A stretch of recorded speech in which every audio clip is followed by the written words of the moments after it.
Hello, all the beasties. Welcome to the lair. Sorry for being tardy. I was in a conference with the school, being big mad. The school had big mad Loki. They were screaming about IIED and IED ex parte communications, and they could bend over and kiss my ass.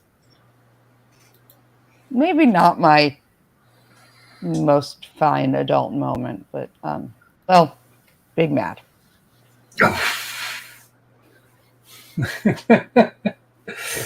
Wow. Yeah, I literally told the school that they could bite my ass. Actually, I said bite my shiny metal ass at one point. Because Bender. Yeah, of course. Yeah, I was not having it today. I wouldn't be having it today. Well, that shit any day. Right. What I will say is all you can all laugh at. No, okay, it's okay. What you can all laugh at is the other counsel, and well, my counsel involved is my cousin, who's the only gay Asian Jewish lawyer I know. Well, we know about that one. My Gaysian. Yeah, well, the school tried to like be song and dance and like sweetie sweet, nicey nice, and he was like, "Let's just cut through this. I don't care." He's lawyer version of me. Yikes! And he's trying to put me into law school. He wants me to go to law school, but he said that I would be a closeted attorney. And I was like, what do you mean? He goes, like gay people in the closet. I'm like, well, yeah. And he goes, we're going to keep you in the closet because I can't let you talk to people because you'll get held in contempt in the first 35 seconds. Yup. He knows you well. I will. But don't. What we're not going to do is any of this. No. Don't like people. What we're not doing is this bullshit.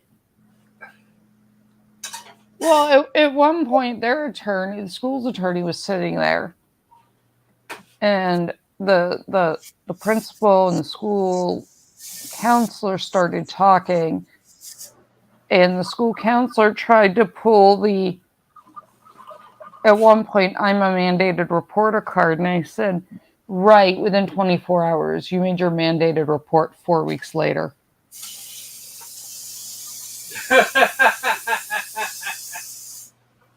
And then their attorney was like, well, I told them not to respond to you and to just send an email.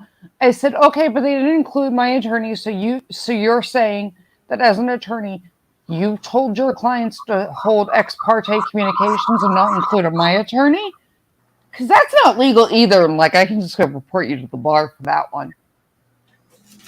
Yes. I'm here as an advisory. Oh, now we're an advisory. Yeah, the school's attorney is trying to get out of shit. No, she's a parent that's on the board. Oh, jeez. Oops. And they were like, well, in our investigation, we said, micro Loki was not. Right. That's the exact same answer you put in writing that you said that there's no way this thing could have happened because kindergartners and micro Loki would have had no contact with an adult or with other children that would have been able to speak to this. But yeah, that was the only way I had it. Well, right. In the words of Bart Simpson, K-I-S-S, kiss my ass.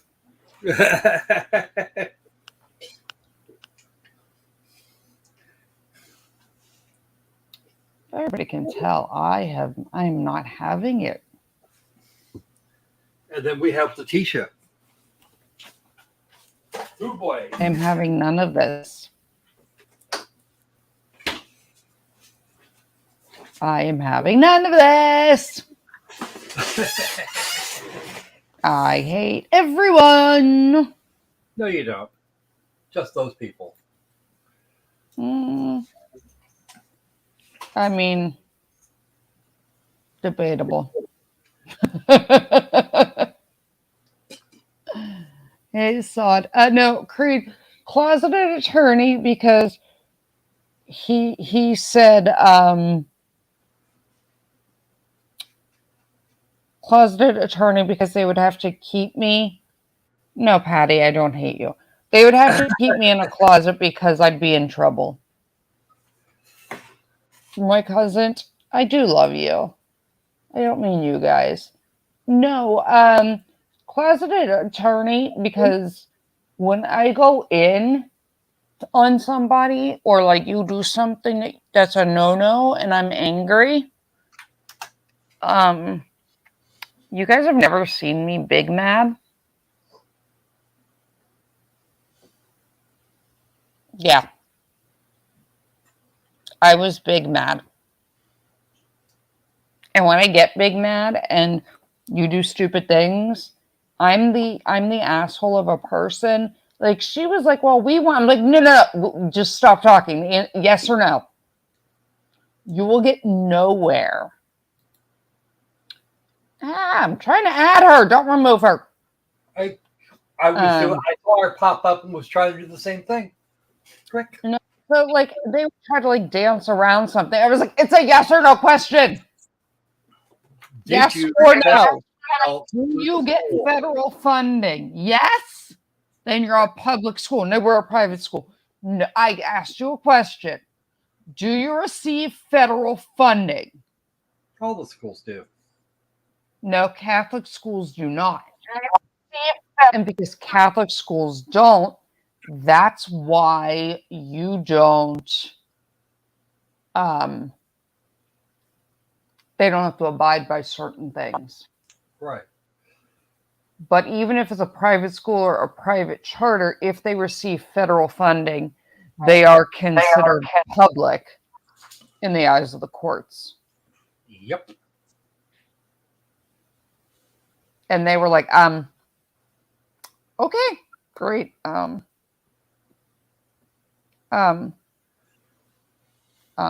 Yeah. So why didn't this email, if your attorney told you not to talk to me, why did you have ex parte communications? Did your lawyer say don't include our attorney and breach the bar?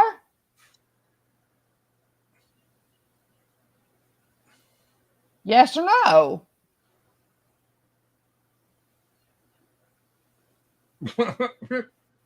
And they were like, we're just going to go hide in this corner over here. Well, see, here's the thing. They fucked up. They know they fucked up. And they're trying to find a way out of this as cheaply as possible. Well, we cut off the meeting. We're like, yep, we're done talking. We'll be in contact. But the other thing was, at one point during like this entire goat rope of a discussion and talk,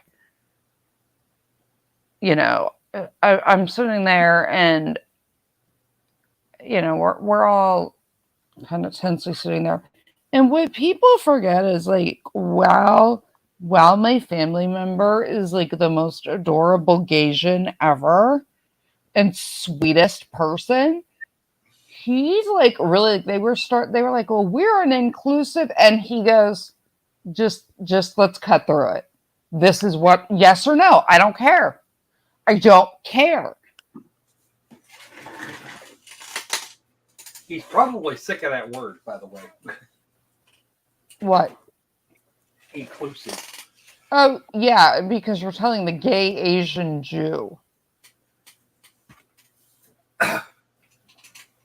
who was the state of Maryland foster parent of the year. Oh.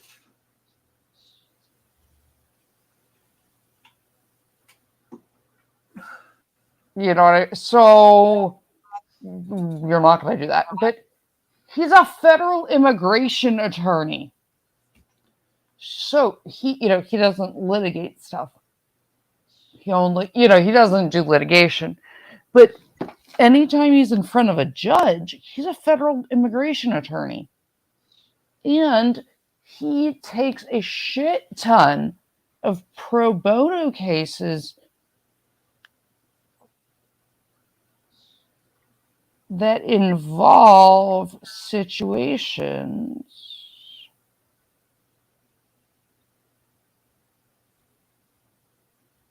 Oh, they're muted. Yeah, they're muted. Okay. A ton of pro bono stuff. Hey, Nancy. That involve people being like LGBTQ issues where if they deport the person back to Iran, the person will be killed. Sending people back to countries that are known human rights violators. So he very much just does not play. And he's like, that wasn't even me being mean. That was just me being like stern. He was like, I was screaming at this lady, not the attorney. And he was dying. And his son, his adopted little, was upset in the background, so he was a little bit distracted. And I was like, no. And so when he told me I could talk, I yelled at them. And he just busted out laughing. He was like, I love you. He's like, you're a complete asshole, but I love you.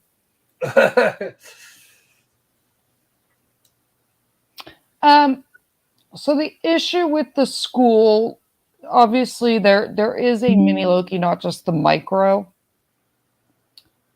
I never speak of the mini. I occasionally allude to him. That is at his request. Oh, no, Patty, interrupt, please. No, I was just going to say hi to everybody, but you were on such a good tangent. I was not going to go in there. Well, the mini, you roll. Yeah, no, the mini. The issue is they are going after the mini who has ADHD, and they were stigmatizing and being mean, and an adult was bullying him. And then when Micro Loki got involved, and it's never good when Micro Loki shows up. They tried to punish her for the altercation when all she was doing was protecting her sibling. And nah. Mm-mm. And like the attorney, like he was like, hey, and he goes, do you always, when you conduct investigations, you don't investigate by talking to the parties? And they were like, well, the attorney said not to talk to them because they're represented. But then the attorney said that, but then your attorney turned around and said, have ex parte communication?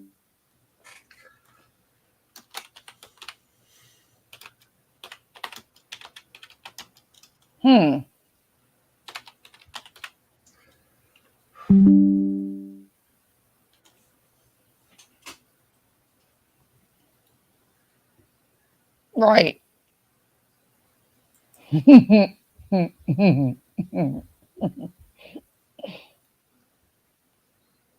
Yeah. how for things not to go in your favor. Yeah, no, when they said,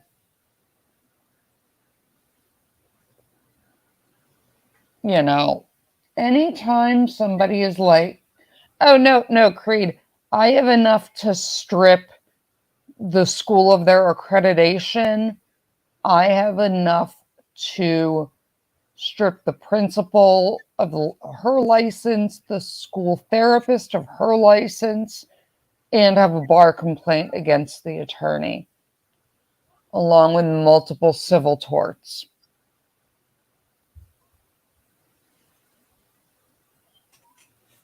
She could own that school if she really wanted to. I will own that school. Because I don't back down. What are you going to do with it? Ever. What are you going to do with it once you've got it? My issue is, here's the thing.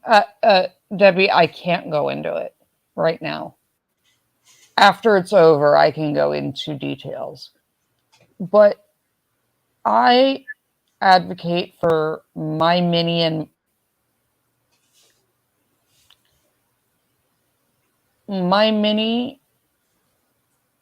thank you. My mini has ADHD. And they allowed someone to bully him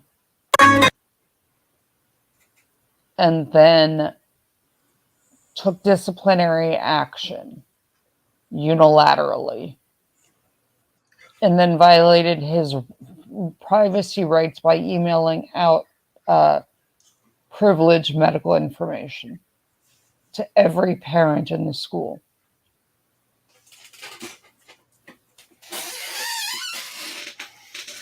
And when I asked what student involved, they went, well, out of privacy, I can't tell you. I'm like, sort of let's go ahead and bring the jury applies in. now? Huh, that's funny. Didn't apply when my kid was the one that you sent everything out about.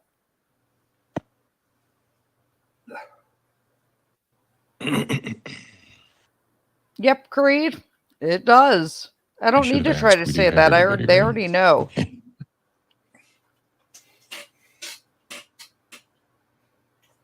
I already talked to Rendaza and Mike Saltz.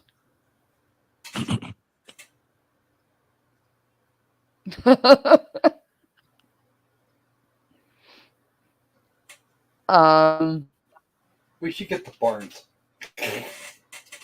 Here's my thing. Can you guys do return time of 1 o'clock? I'll rise for the jury, please. 1 o'clock, will that work? I have the means and resources and facts on my side. If I do not stand up for my mini and my micros rights, when it's another child whose family does not have those luxuries. Thank you. You may all be seated. Anybody can trampling. 20 CR 1358, People versus Letecia Stauch record should reflect the jury has returned to the courtroom. Good morning, ladies and gentlemen. It's a little better here today. Working on splitting that difference thing seems to be helping out a little bit. Let's hope it stays that way. Again, has anything occurred since we were last together that causes any of you to believe you could not continue to serve as a fair and impartial juror in this case? If so, please raise your hand. No response. All right. With that, when we took our break yesterday, we were still in the midst of the prosecution's case in chief. Mr. Allen, call your next witness, please. Thank you, Your Honor. With Kevin Clark's testimony yesterday, that concludes the state's evidence, and so we would rest our case at this time. Thank God. All right, ladies and gentlemen, what that means is the prosecution has presented all of the evidence which it has decided to present in this case to prove all of the charges against the defendant beyond a reasonable doubt. At this point in Cheers time, from the the defense beastie. has the opportunity, but not an obligation, Let's to call see. witnesses. I want to remind Let's you that the see. defense does not have to That's present any one in the evidence chat or for she call takes any the stand, witnesses. 2 for she With that, says no. does the defense have any witnesses 1 it for intends to yes, call? 2 for no. All right. Do we know who? Your Honor, we'd like to call Dr. Rhonda Niederhauser. All right. 1 for yes, she's going to take the stand, 2 for no. 16, you enter them in the chat.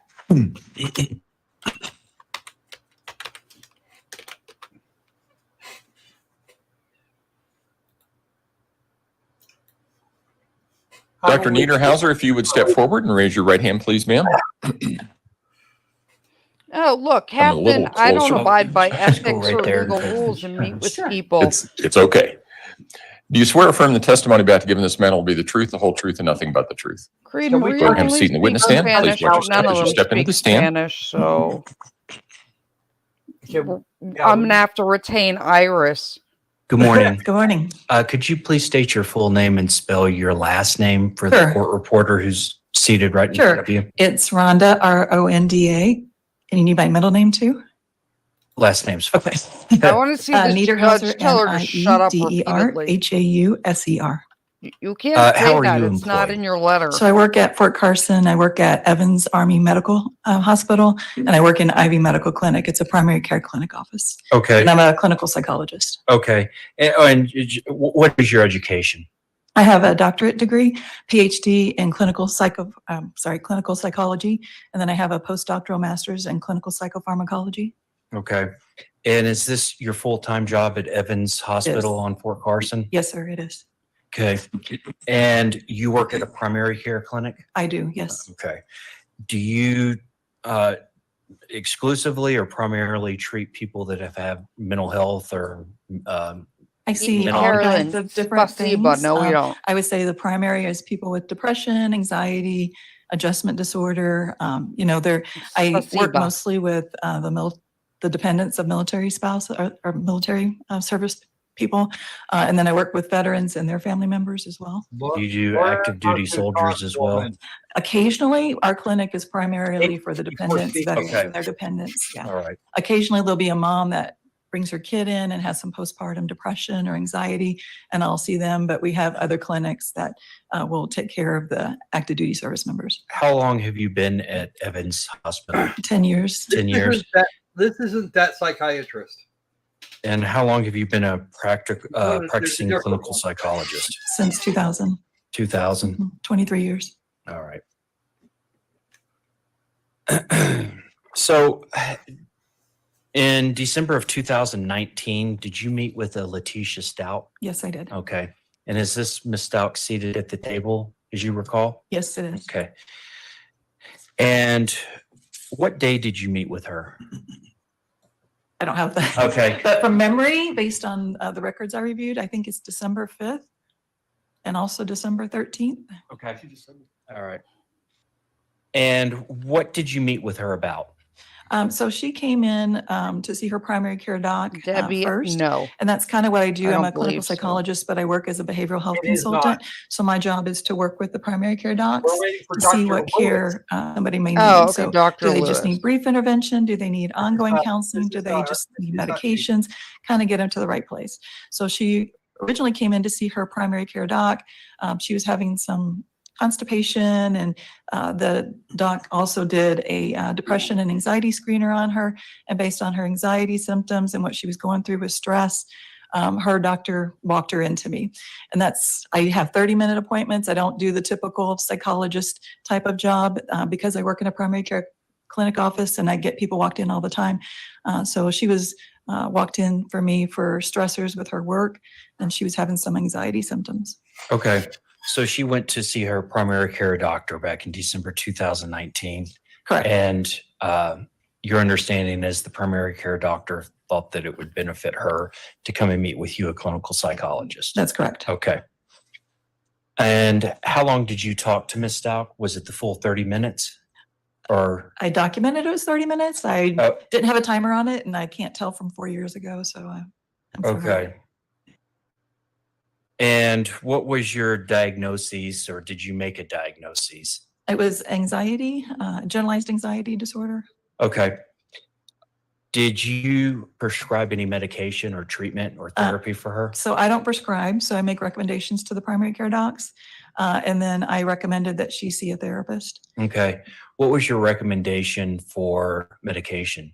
Hydroxyzine. Hydroxyzine? She had said that she had tried other medications in the past, and she wasn't having depressive symptoms. It was more anxiety, and she was having trouble sleeping. And hydroxyzine is an antihistamine. It's like Benadryl. It's what you can get over the counter, which is in Tylenol PM that can make people sleepy. But Benadryl has never been a medication that helps people with anxiety. Hydroxyzine, we found, can help with anxiety and can help with sleep. Okay. And that's what I had recommended. Was she ever prescribed lorazepam by you or anybody else that you're aware of? I don't remember. Okay. Lorazepam is the generic Did for you Ativan. discuss stress and anxiety that she was having from her work as a teacher? Yes. So she had told me that somebody at her work was being harassed and that she stood up for that person. I don't know what kind of witness she was to them, but because she was a witness, she felt like she was being harassed. Okay. And at some point, you provided a letter dated December 5th, 2019. There's also a letter dated December 15th, 2019 that has your name and everything, but there's not actually a signature. Do you recall that letter? I do. Do you want me to speak to both letters? No, just the latter one. The second Did you letter. find it? So I saw Ms. Stauch on the 13th of December. And at that time, she was doing better. She had decided that she was going to quit that job and she was going to go in another school district. She was going to look for a teaching job in another school district. And because she had made that decision, I think some of her anxiety was relieved. In fact, when I did it's called a behavioral health measure 20. So it measures all kinds of different things, including anxiety. Her symptoms had gone down. And I think that was mainly because of making that decision to leave that job. So she left, and then I got an email from her that she apparently had talked to her work, her boss, whatever the case may be, and they told her that they wouldn't allow her to quit because she was on a contract, and if she wanted to resign, she'd have to have a letter from her doctor indicating that it was recommended. And so that was the letter that I had written, was that I recommended that she be able to resign from her position based on her anxiety symptoms. Okay. And then I sent the letter. I'll finish I'm sorry. And you had. Wait. Let's stop. I know it's hard for you because everybody comes in, number one, they're nervous. Sure. And they may not have done this before, but the court reporter is taking down everything we say as we say it. Sure. That's important for one thing. It's easier for her to take things down if only one of you is talking at a time. It's also easier if you speak slower. Okay. She'll appreciate that. Okay. So let's try again. And you provided Ms. Stauch a copy of the letter where you recommended that she step down from her current teaching position. No, JMK, she also can't prescribe because Did you she provide doesn't have a that medical degree. a written copy to her? Or did you send it via text, electronic, email? I sent it by email. I sent her a draft of the letter, Okay. which means basically I didn't sign it. I sent her the draft so she would be able to read it and see if she felt like it was sufficient, if I was not putting in too much information or if I was putting in not enough information.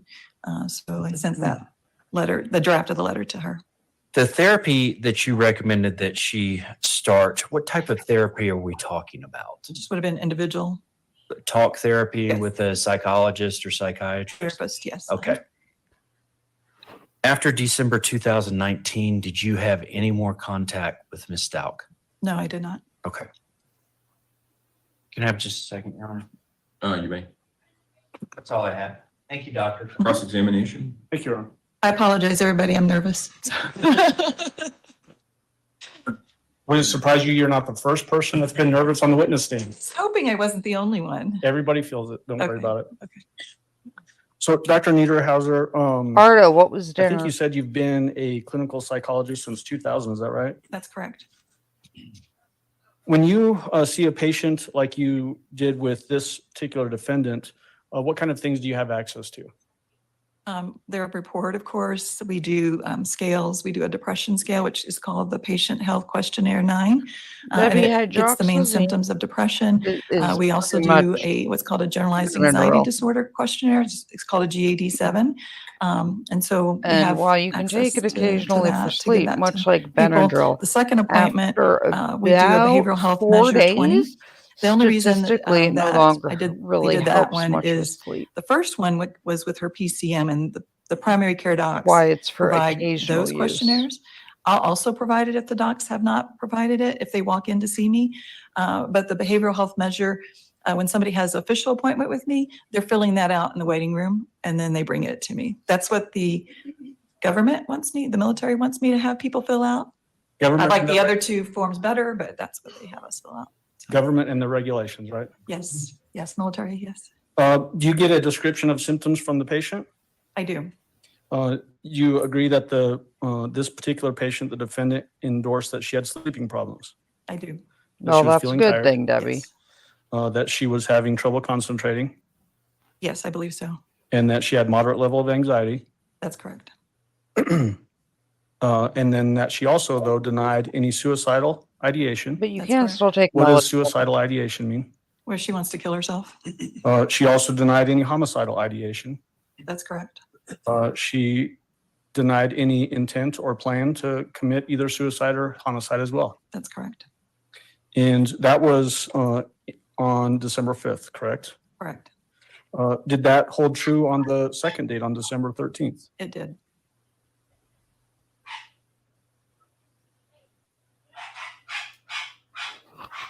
She cited as the factors of her psychological issues as the stress at work, correct? That's correct. And that she was trying to quit that job, That's correct. and that she wanted a letter from you to be able to quit that job. That's correct. Did you consider the option that she might be manipulating her visit with you to get a letter to present to work? I did not. That's not typically how we Okay. operate. We trust the people that come in to see us. I would not be a good psychologist if I cross-examined every person that came in Sure. and said, I don't believe you. So that's how a therapeutic relationship works, is you have to trust the person that's coming in to talk to you.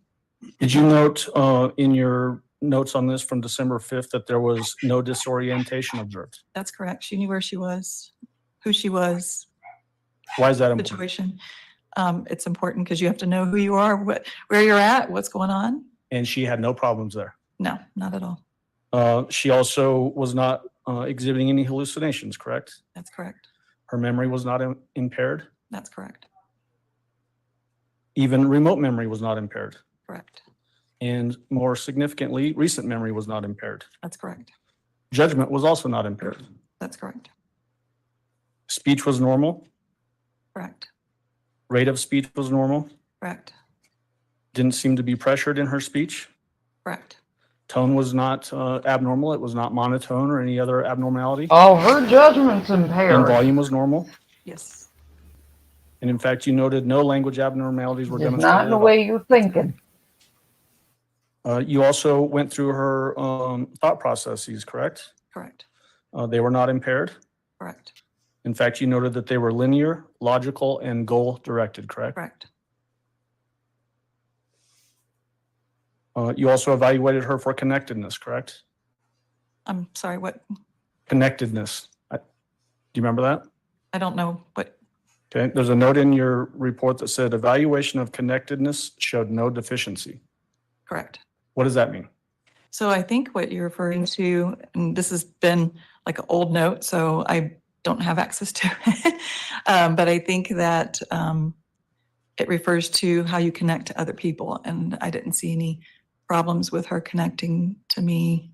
And she had connections to other people, her family. Okay.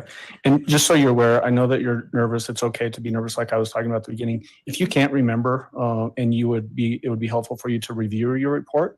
If you tell me that you can't remember and it would be helpful, I can show you your report. Okay. And then you can review it, okay? Okay. That's a standard thing that we do with lots of witnesses. Sure. You noted that her insight was intact. Correct. What does that mean, insight being intact? She recognizes what's going on with her. She has insight that she has anxiety, that kind of thing. And you also noted that she was not having any delusions. Correct. If you're noting all of those things, are those signs that somebody is not suffering from a severe mental health disorder? That's- Can we approach? No, if you have an objection, state it. Hunter, I don't believe this witness is allowed to.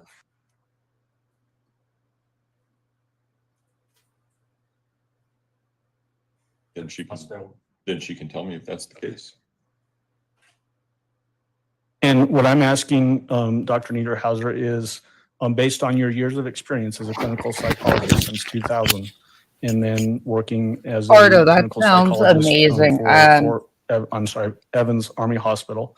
That's Fort the Carson's. same Are kind those of types of thing. things that somebody that would they suffer do if they are in suffering from a Hungary. mental health, severe mental health disorder? Can I answer that or no?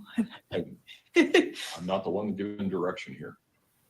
Mayor Wrench, So what they do. what I basically would say is if I had any concerns that she was a danger to herself, a danger to someone else, or she was gravely disabled, which means she was psychotic or so severely depressed that she wasn't functioning, then I would have placed her on a 72-hour hold and sent her to a psych hospital.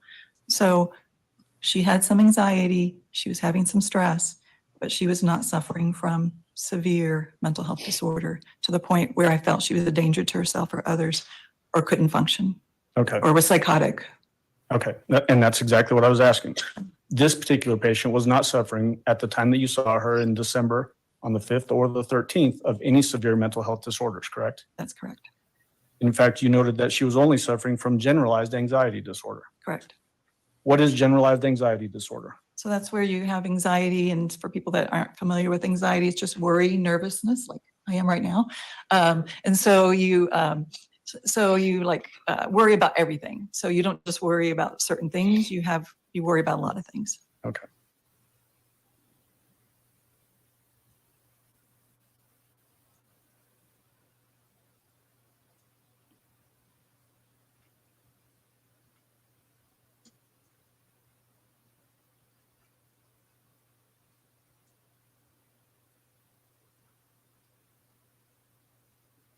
On December 13th, you went through the same sort of neurological assessment of the defendant, correct? Correct.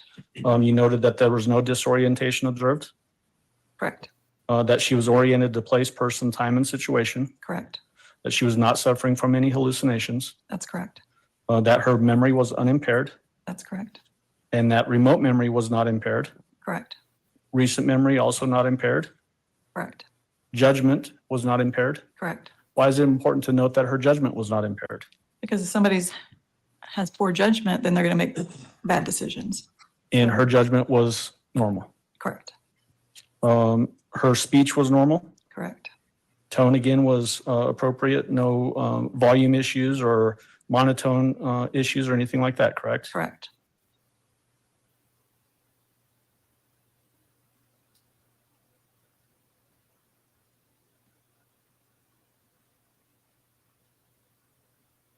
And then you noted on that same day, December 15th, that last time that you had evaluation with this defendant, that she was still only suffering from generalized anxiety disorder. Correct.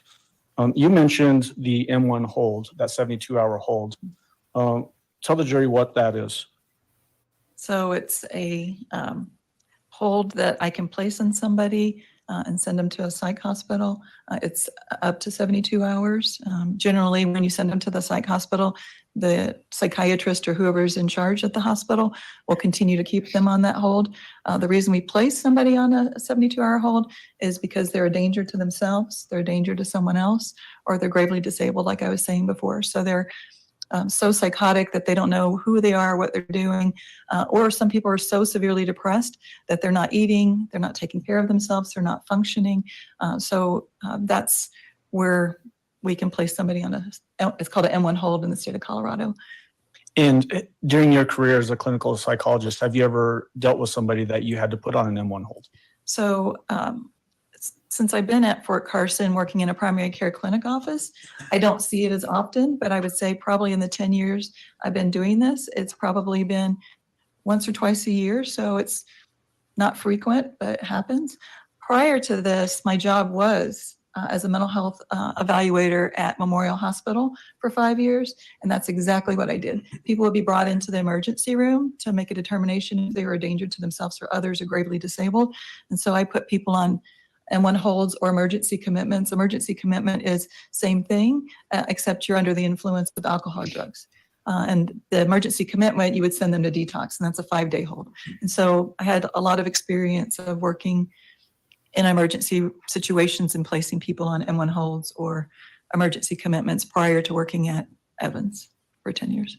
As a professional and as an expert in clinical psychology, do you feel comfortable doing that if you're seeing the signs that would be appropriate for a placement on an M1 hold? Yes.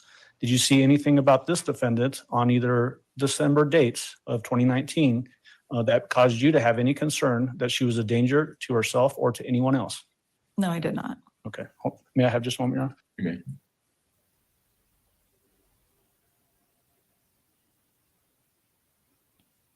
may. What was the source of information as it relates to your interactions with this defendant?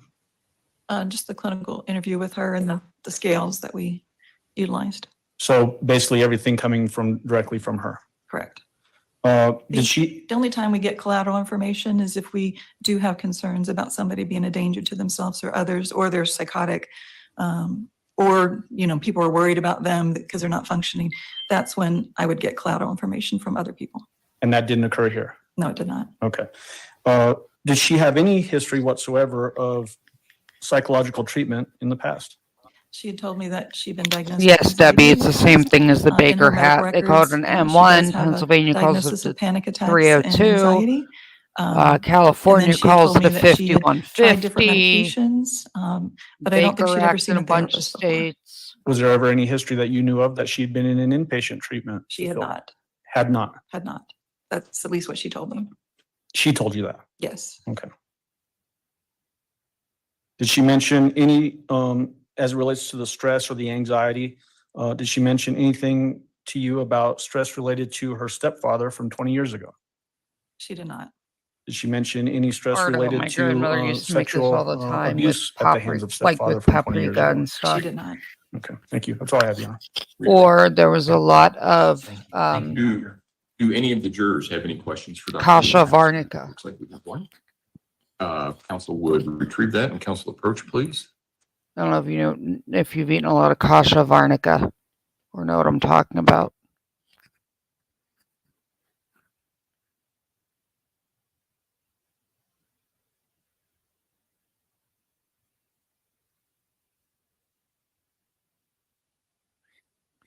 In JMK, you actually don't even technically need marshmallows. You can take sugar that's at the hardball stage and whip it with air, which would go turn that sugar syrup when whipped with air into marshmallow. And then you can add margarine in the Rice Dr. Krispies. Niederhauser, did you or the defendant set the second appointment on December 13th? I did. All right. Well, I asked her to get an appointment and somebody scheduled it. Okay. I will allow reasonable follow-up as to that question only. Patty, Mr. Cook? I've had half a bowl of cereal and a Allen? metric fuck ton of coffee So, to deal how with was the it stupid that meeting. you had contact with her to set that second appointment?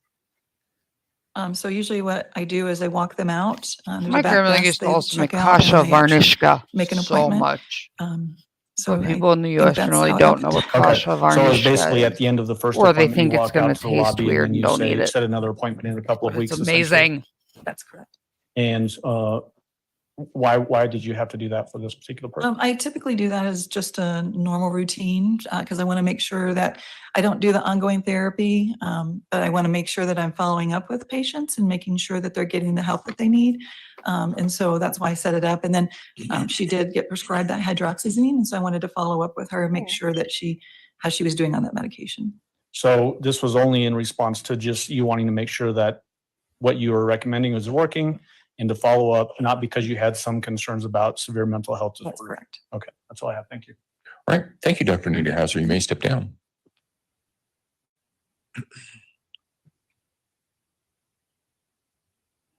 All right, ladies and gentlemen, before you came in this morning, the attorneys and I were talking about some logistical things. And I know you might not be surprised. You might be, but you might not be surprised to find that in a case with this number of witnesses, this number of exhibits, sometimes scheduling issues occur. And so we don't have any other witnesses until 1:30. Until 1 o'clock. We're having there's a scheduling issue with respect to the next witness. So what we're going to do is I'm going to send you out until 1 o'clock. If I can have you back in the jury room at 1 o'clock. Again, don't discuss the case with anyone else. Don't discuss the case among yourselves. Don't do your own independent research about any aspect of this case. And the attorneys and I will be dealing with other issues. We're going to talk some probably about some jury instructions, some logistical things and things like that.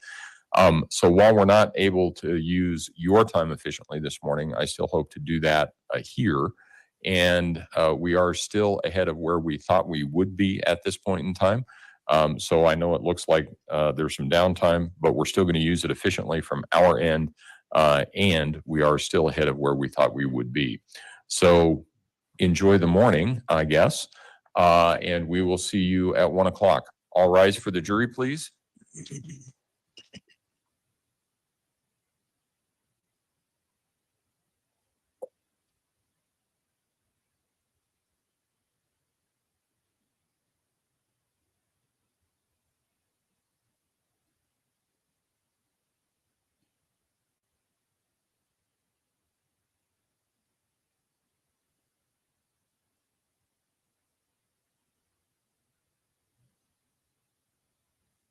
They dispensed with the first witness in half an hour. Thank you. You may all be seated.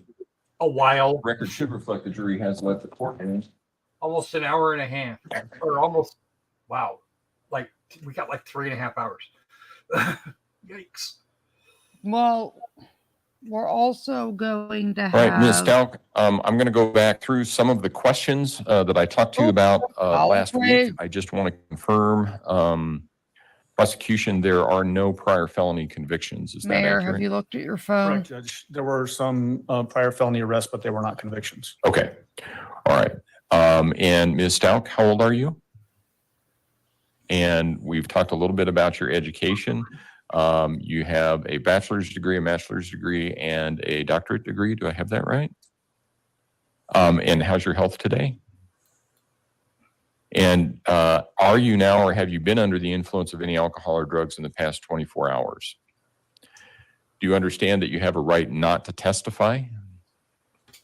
Can you hear her okay, Kathy? Okay. And if you choose not to testify, then the jury can be instructed about that right and be told that they cannot infer your guilt from the fact that you remain silent, and that it would still be the prosecution's burden to prove the elements of the case to the jury beyond a reasonable doubt. Do you understand I did that? JMK. We can talk about that. Do you understand, however, that you have a right to testify?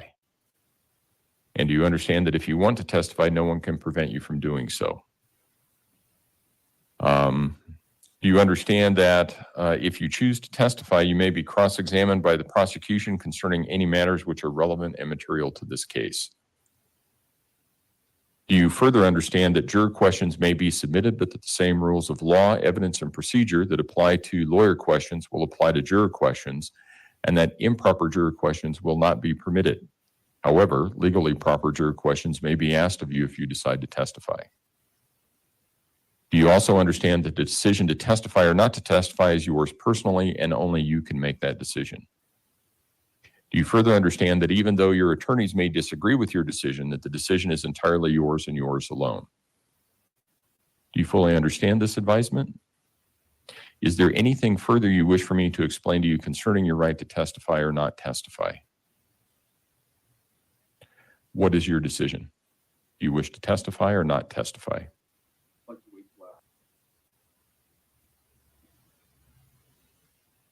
All right. We'll wait until Dr. Lewis has concluded her testimony, and we will see where we are then. And we'll go from there. In the meantime,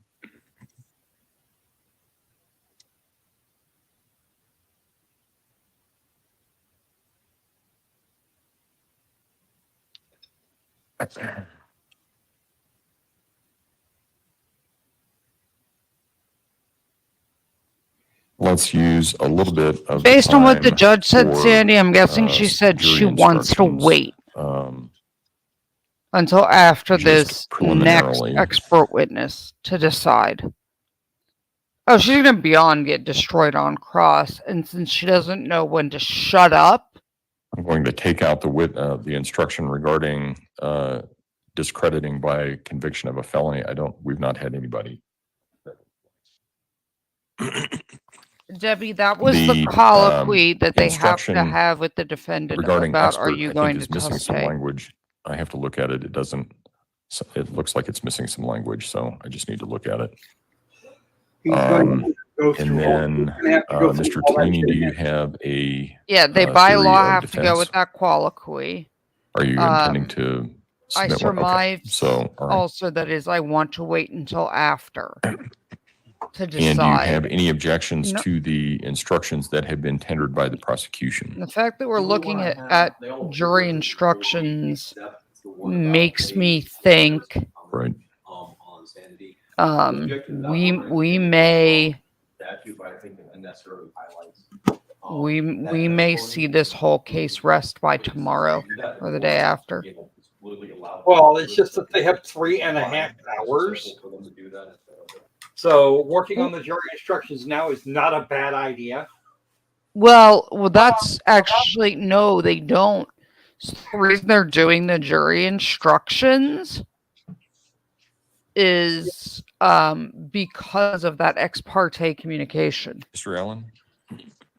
Because the judge Mr. wants Young? it done. So if they get done with this I'm discussion, prepared to give you case law on this particular issue this time, so I'd like to reserve argument until I find the case that and addresses this issue. witness, Okay. Obviously, there's a statute right on point that allows that to happen, which is 16.8.109. The and jury has he's heard that going to type of argue about testimony. the ex parte Defense has bullshit. objected in front of the jury to that type of testimony. Therefore, the people feel it's necessary to give them an instruction of law with regards to layperson testimony. The wording of that instruction is, Yeah. I believe I They're used going that to particular go instruction in through another everything homicide because case of where the insanity ex was an parte. issue. I just can't Because recall what case I got They that from. didn't And so certify I'll be the able to get last that to the one court as an this expert. afternoon. She was just a treating. Okay. Of course, the defense has All an of that. alternative instruction that they'd like to provide. We're more than welcome. Mayor to Inch, look at it. are you okay with me? Well, I'm looking at Putting up the 16.8.109. pictures still for This the issue vote? came up earlier, I think, in response to Mr. Grusing's If you don't want me to, just testimony. message me on the phone. I sent you a message. And Yo, Anubis. Hey, Anubis, I saw okay. it. All right. All right. And Ms. Stauch, as I understand it, you're willing to waive your presence for the jury instruction conference? Okay.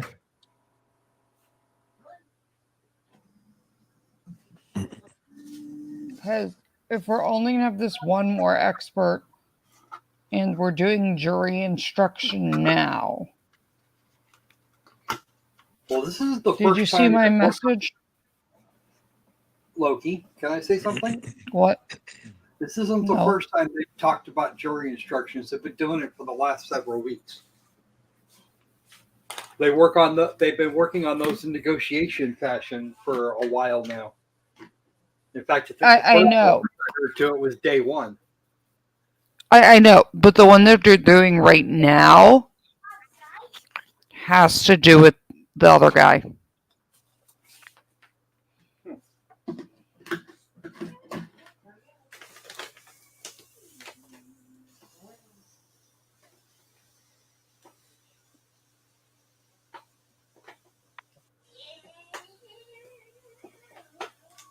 I do not want to see her go. I don't want to see her get cut loose, or at least be declared prison free of an actual prison. Because the evidence just doesn't seem to be here. That being said, the defense still has a chance to save themselves. So maybe it works and maybe it don't.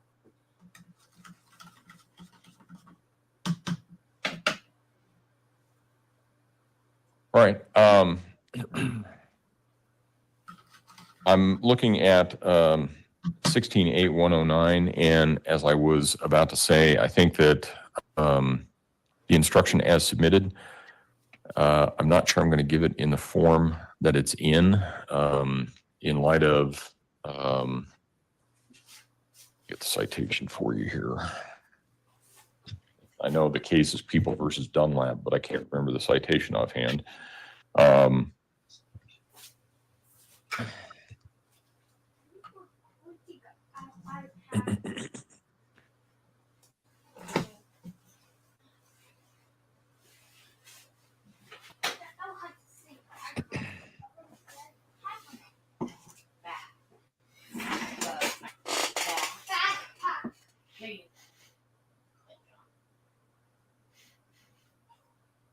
Got 173 P. Does it sound right? Dunlap? Nope, I'm thinking it's 36 P third 778.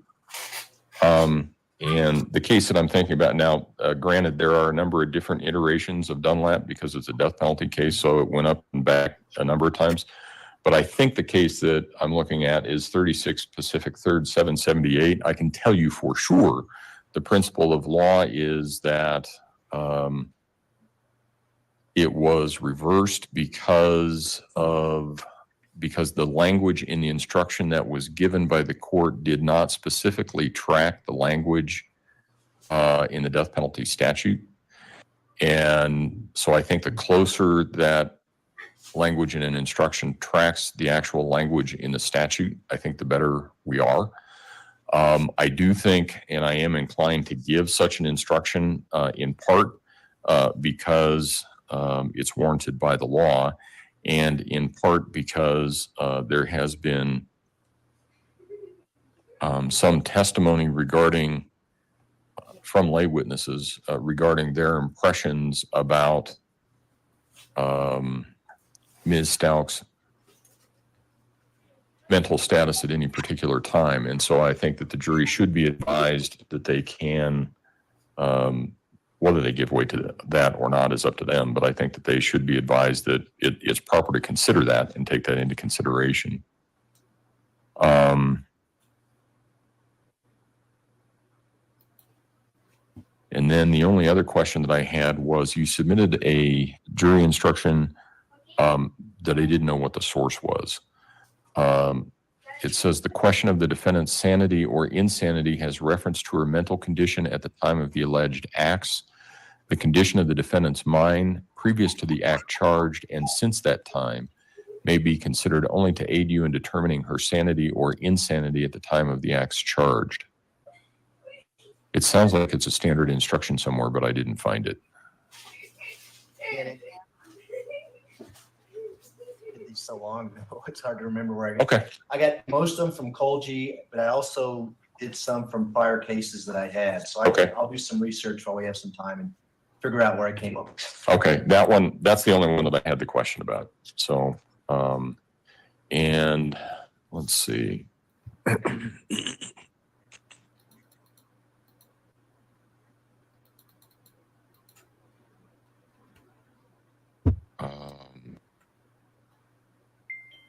Is there anything else that we need to address prior to Dr. Lewis's testimony at 1 o'clock?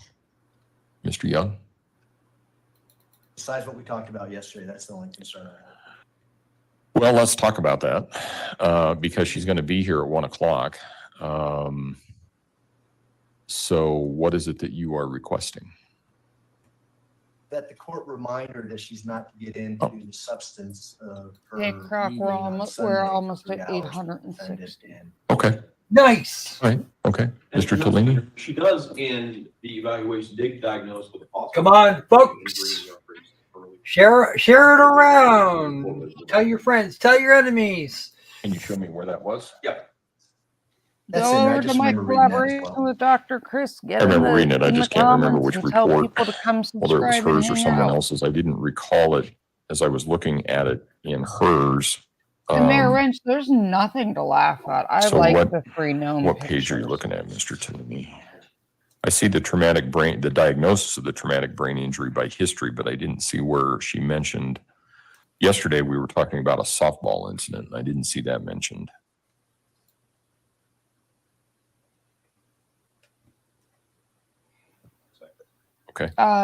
Caroline, they can destroy her DID scam. The alters would have Not well, 1 o'clock. no ability to Yeah, no, have 1 o'clock. that because that's when Dr. interaction Lewis and will that be in. amount of knowledge over Letecia. So yeah, don't take I it don't back know to if you were CJC. here when I played the clip from Dissociated's channel. At JLo, they get told to bring lots of books. I can't tell you how many cases I was an expert witness on. Oh my God. The preliminary, okay. Yeah. Or how many times I've had to go to court to testify. Talk about the Fucking second diagnosis. Could be no. partial seizure. These kinds of seizures are characterized by auras. She was severely injured when a shell fell on her head and knocked her unconscious. Prior to that, she suffered a head injury and was taken to the emergency room, part of CAT scan, and had a discharge of diagnosis. Okay. Mr. Young? There wasn't about a softball, obviously, injury. It's in her report that may lead to this conclusion that she comes. Okay. And I do recall her talking to Ms. Stauch about the bookcase during her forensic interview that was recorded back in. Okay.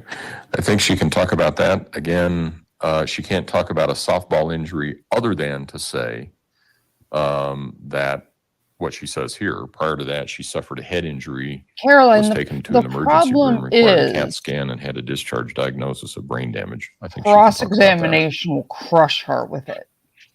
What? Oh, she wants to come back. She can. Other than that, is there anything else that we need to take up? Nothing can be. Defense? Okay. All right. We'll see everybody at 1 o'clock then. Okay. And I will tell you that even if we finished early today, we're not going to do closings tomorrow. I think it's fair to give everybody some time to get things together. So the earliest that I would anticipate closings would be Friday. I just think everybody needs to have some time to put all of their thoughts together. So if they rest today, there won't be court tomorrow, and then they'll do closings Friday. Cool. DID is not caused by head injuries in any way, shape, and or form, Debbie. You are correct. The problem, hold on, I'm pulling up pictures, by the way. The problem's going to be she's going to try and lead everyone down that narrative path because Letecia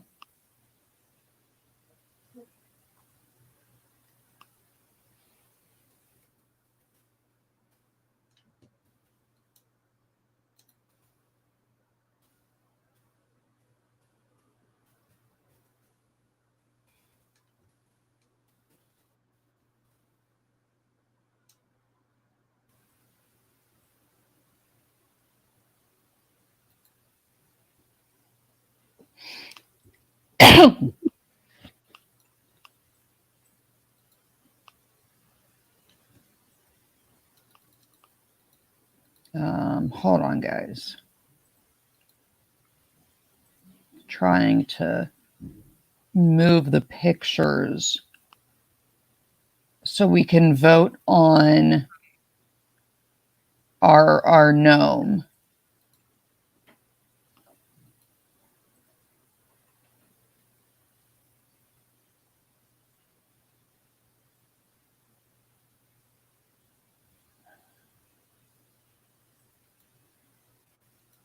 Can't vote on gnome pictures. I gotta save them. Give me 1 second.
Hmm.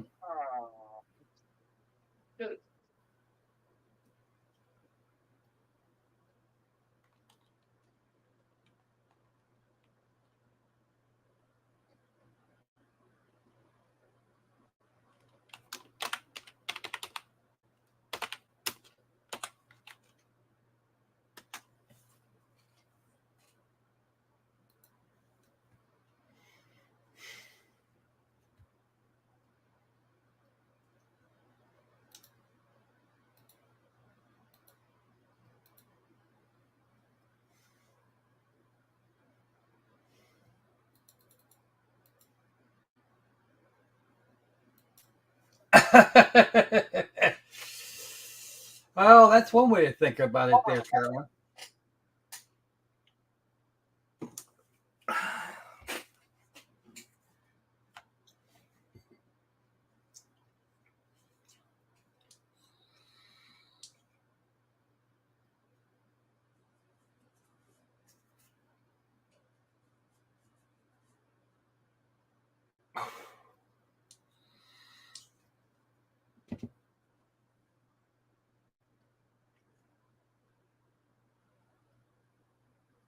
So what are we doing, Krakow? We're having votes. I put up a poll. You put up a poll. I put up a poll. Imagine that. I put up a poll with 4 options and not 2.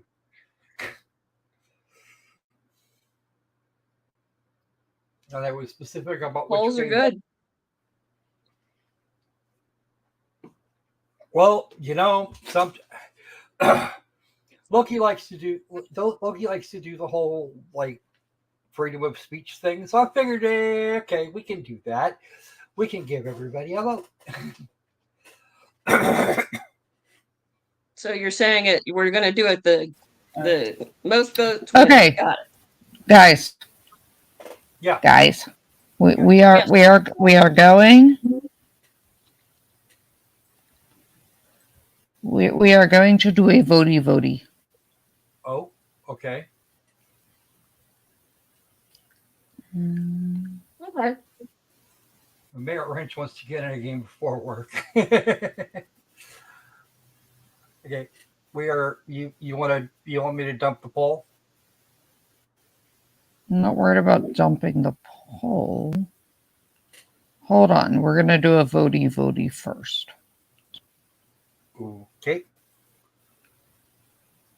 Is she crazy? Yeah. I know I'm crazy. Oh wait, you meant Not you. Letecia. I'm crazy. I'm not homicidal crazy, but I'm crazy. Yeah, I am generally. Okay. So guys. Oh right, we got to do that first. The beards. Mm-hmm. Oh, look, it's the cutest 5-inch guy ever.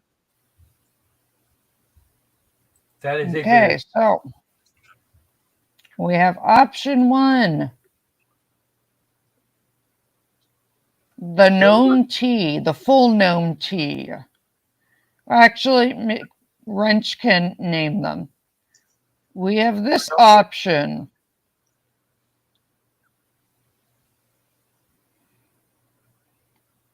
We have this option. And lastly, this option.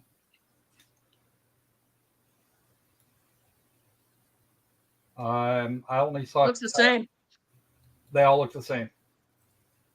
No. The image didn't switch, Loki. Did it switch now? The same picture. Oh, okay. Hold on.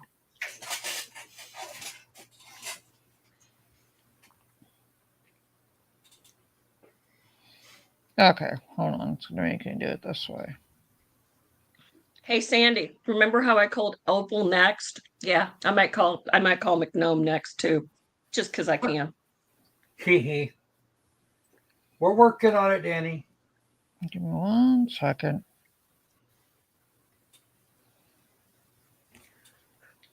Let's see where we're at. Yikes.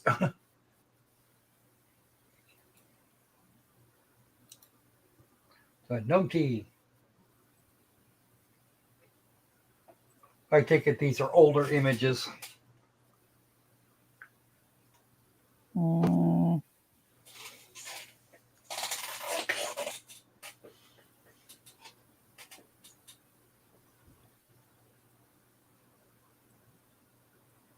Okay. That's the full gnome. Gnome.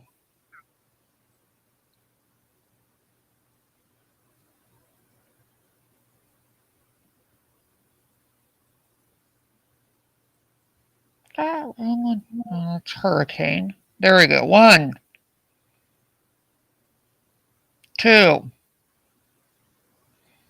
3. Oh, and that was like the nightmare fuel picture. Yeah. So 1, 2, 3. I like And then I have one. one more.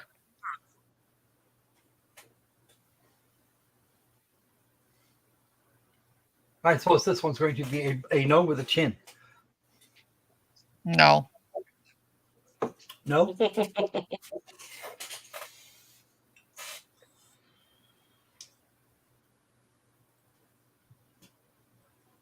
And then full. Here's the other option. I take it that's sassy there.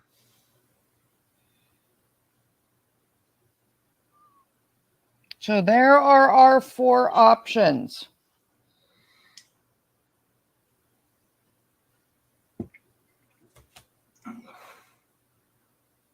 You have now seen all 4 pictures. I would go with the gnome tea. That's just me. 1, 2, 3, or 4. Danny, you did see the other. Well, that was a couple of minutes ago. Oh, okay. This is while we were fussing with it. Well, I was trying to pull it out of my Discord and stuff, so all of my privileged beachty communications with people were not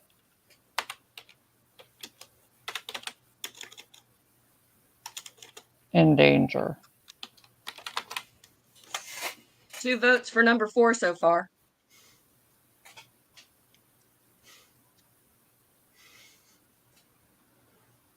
And 2 the votes gnome for tea. number 1.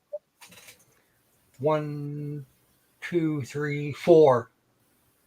Wait, 1. The question is do we get to 5. go braid it and play with it and add beads to it? Mm. There you go, gnome. Yep, we've got that's 6 votes for the gnome tea to 4 for the other.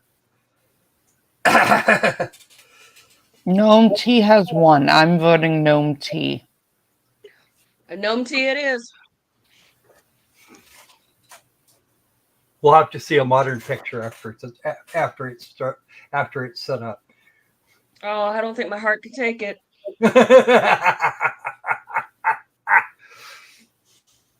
I do like the scary biker dudes. They're like my weakness. After dragons, of I course. know. I know all the secrets.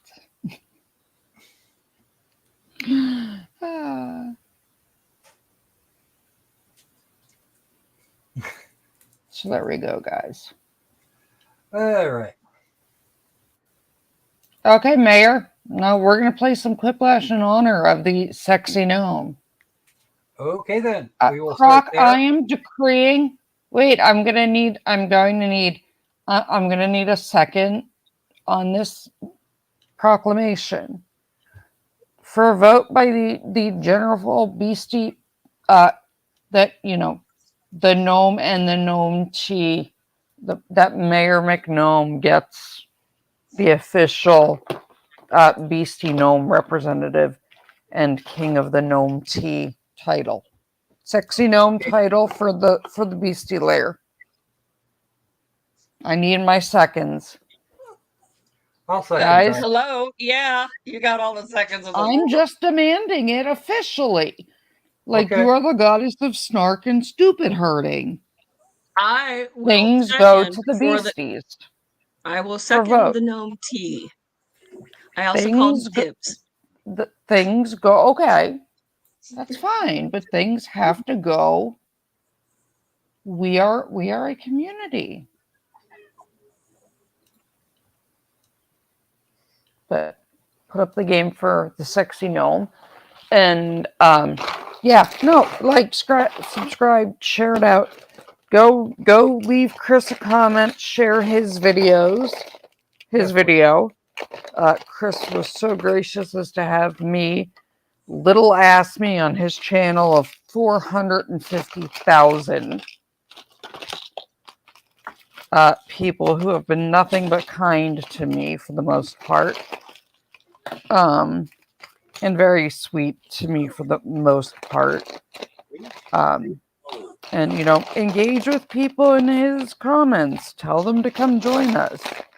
Come become a beastie. Encourage them over for fun and games and learning. Let's build our community. Violent, folks. Come on, Mr. Mayor. Let's do this. Well, in honor of the sexy gnome, we're going to start this episode of Quiplash. I am not going to participate in the first one because I'm trying to square a couple things away in front of me and multitask. Uh-oh. Mr. Illuminate might put Gnome's favorite icon. The gnome misery. I don't know why right now I have Justin Timberlake stuck in my head. Let's get us a phone. Miss Ma'am here is hearing whatever it is you're rattling, and she's looking for it.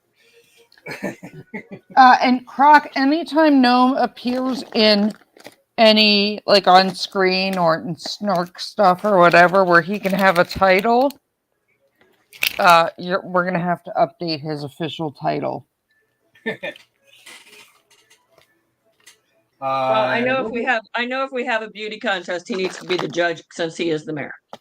Yes, but I'm just saying, we need to, you know how I feel, making sure all of our lair members eventually get their titles, because my OG gnomes, as we grow, like, not gnomes, my OG beasties, as the channel grows, you know, the group of us that have been here since the very beginning, the OG beasties, I want to make sure everybody that's an OG beastie knows, you know, you're going to stay OG beasties.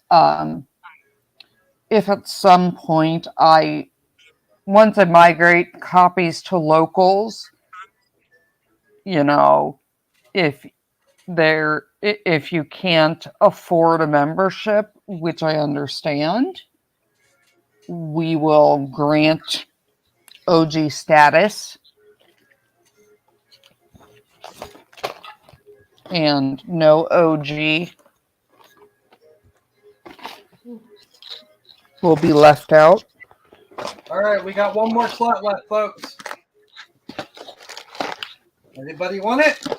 I don't want anybody to think that, like, once I move things to locals or whatever, that just because they can't, you know, afford a paywall or anything, that they would not be a part of anything. So, and, you know, our mods will stay mods. If we have to add mods, first dibs will go to the beasties.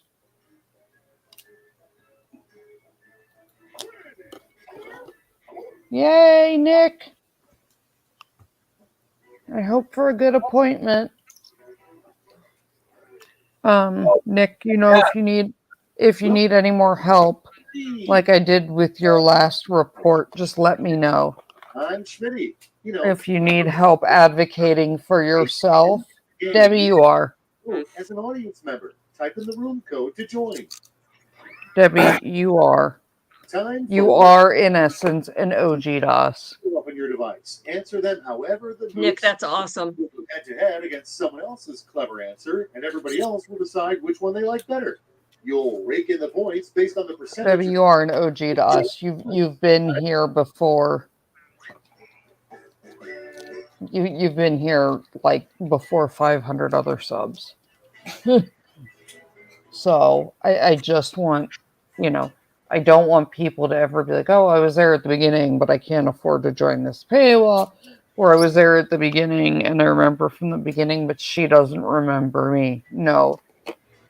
I also promise you guys and give you the Mama Loki, the Lokificent word that we will, no matter what happens with the channel, how big it ever grows, you will not lose your line of communication. If I need to, I will open a second private email address or a separate area on Discord for people. That's private, that new people don't get access to. And you will never lose access to our little family. Or, contact with me, or the level of personal relationship you guys have with me. Even if my channel blew up, you guys would never lose that.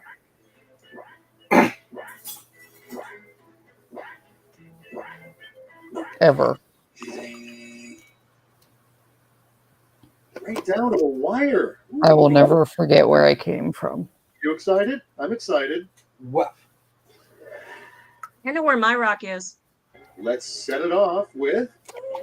Because What, I was Patty? hatched underneath because I was hatched under a rock. Oh, okay. Have at 'em. Yeah. WTF missiles. Yeesh.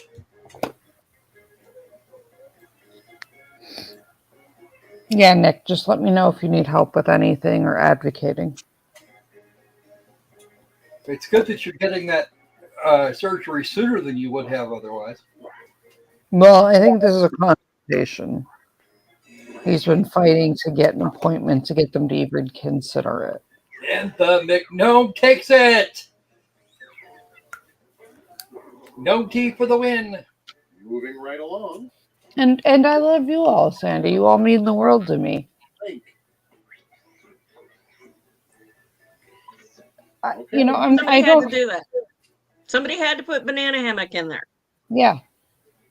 Yeah, I mean, it's not just Peter Troigos that does it. I mean, Anubis. I Kurt sorry. doesn't generally do it. I know Kurt doesn't answer a lot of people unless it's a super chat. Yes. Um, Here's the problem. You've got John prioritizes them. I mean, obviously, I'll always answer super chats, but I will never stop answering the people that have been there and loved and supported me from the beginning, super chat or not. Even if I hit 1 million, I would never forget the people that were there at the beginning. That's far more important to me. Look up Blake in the dictionary, and there will be a picture. I am not.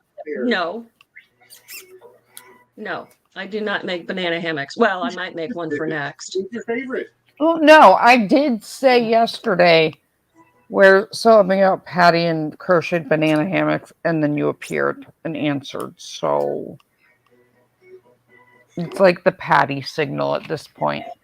It happened twice. The words crochet banana hammock comes and you appear. You're Yeah. super bored. It happened When you twice talk to yesterday. Blake, are you? I'm just pointing this out. I only make them in small sizes. Those are your favorite. Yeah. Shots fired. Shots all the fire.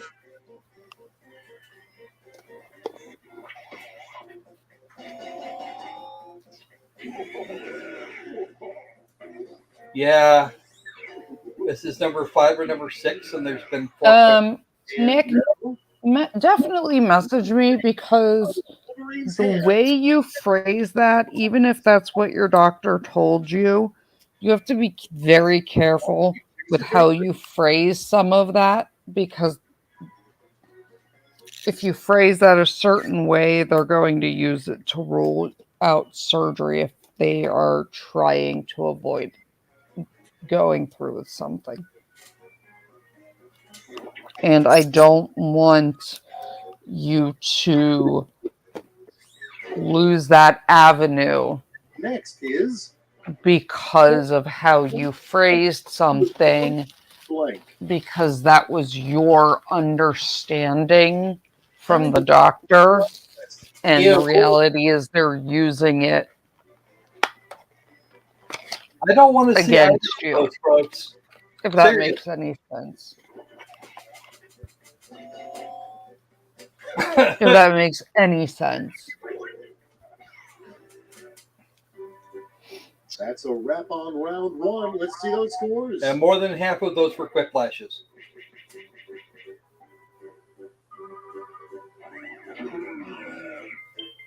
Oof. Oh, Round I didn't two make you is groan that turn. double. I need So to make. we're not talking We about have to round make the one Croco already. squirrel groan with the. Oh wait, that's an after 10 o'clock at night thing.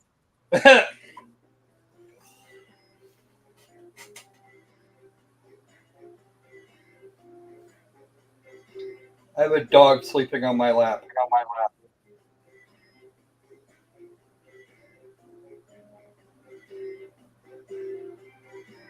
Yes, you're a dog.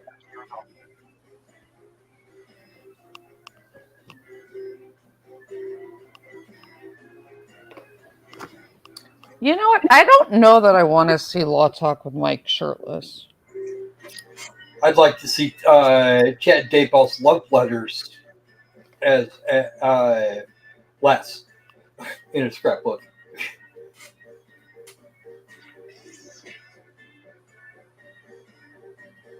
Yeah, but Nick, email me. I just want to make sure that you know the right words, and I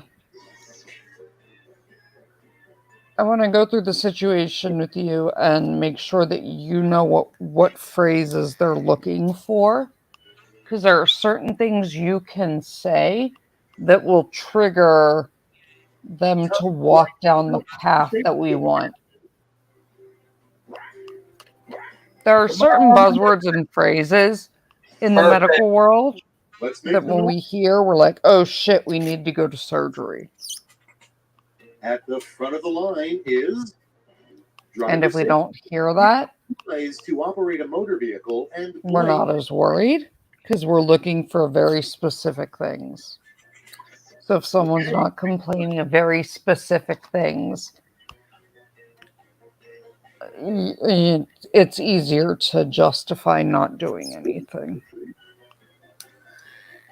And it shouldn't be that way, but we all know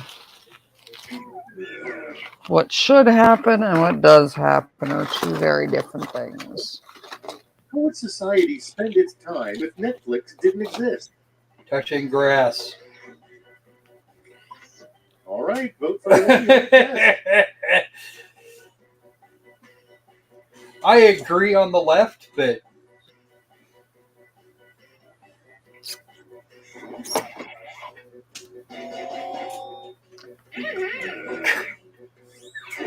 Debbie still got you into this? Let's see the next one.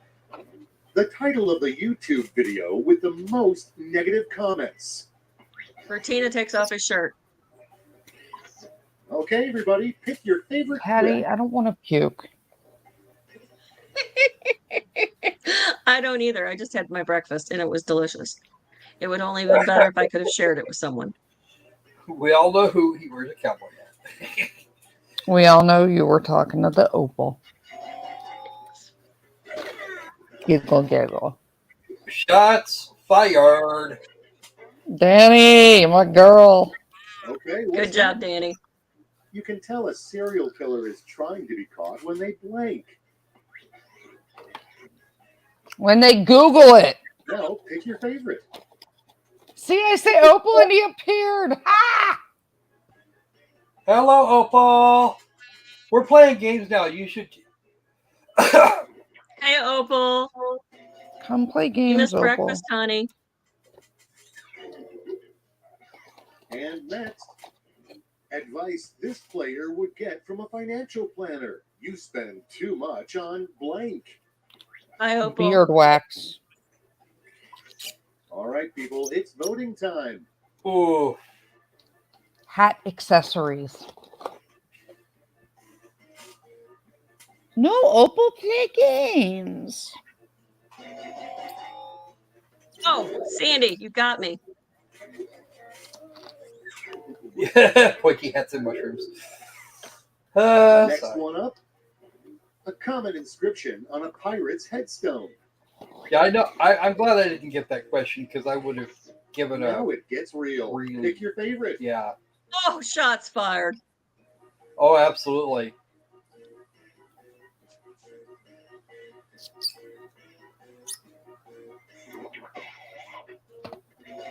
You missed a trick there, Patty.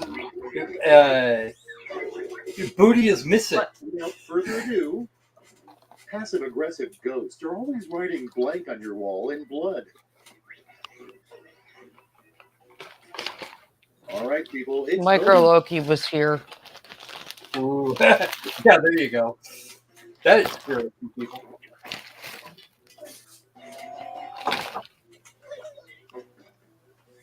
Oof. Ow. That looked Goodbye like it hurt. round 2, and hello scores. Fine, Opal.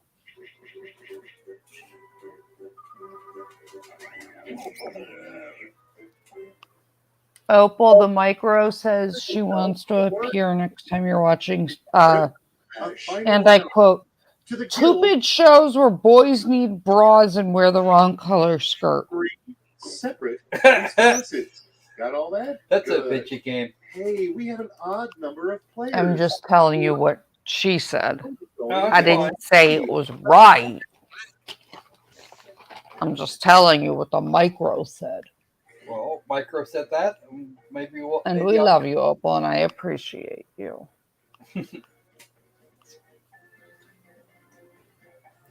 When you guys were playing the game and she wanted to know if the guy was wearing a skirt, and if the one guy didn't know if they were a boy or a girl with the color hair, and that their skirt was the wrong color and they needed a bra.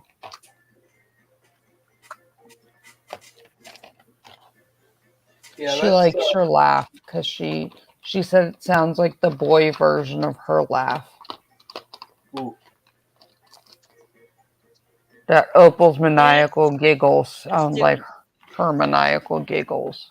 I mean, we can play that game. I don't mind.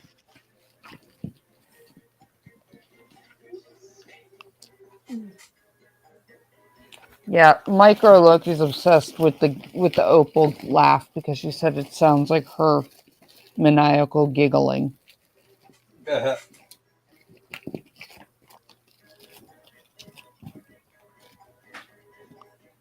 Actually, kind of frightening how smart the Opal actually really is. Stop, hurry. Not Okay. really, because I don't know there was ever a question.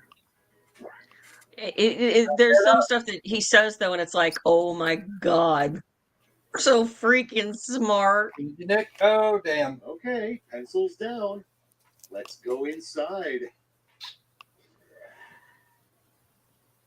Debbie, you have to admit on that stream, her maniacal giggle, and he needs a bra.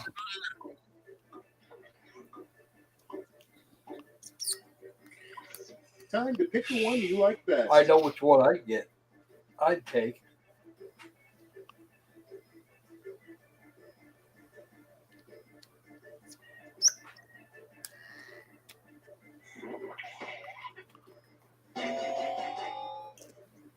Ooh. The 3 steps required to bake the worst loaf of bread. Although, guys, it just so you know, Okay. it just registered to me that in 3 hours I have to pick her up at school and see the principal. I just told to go fuck themselves. Uh-oh. I don't really care. Perhaps you should take her a gift. I'd suggest something from Adam and Eve. No, I actually may have, I never would have done this, but hypothetically somebody took a CYS handbook that gets mailed out to everybody and said, hey, you dropped this. Oh, boy. Congratulations, McNome. Well done.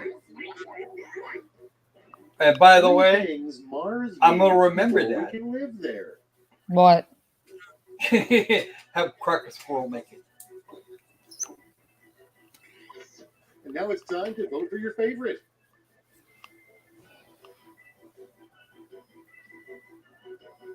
Danny, how was it? Oh, you went back to that live to hear the micro sass? Yeah, there's so much micro sass. How did I know that was what it was? That was who it was. The 3 worst jobs in hell. Because I always want housing for gnomes and opals. Here's the fun part. Pick your favorite quip. Yeah, no, there is a clear bias.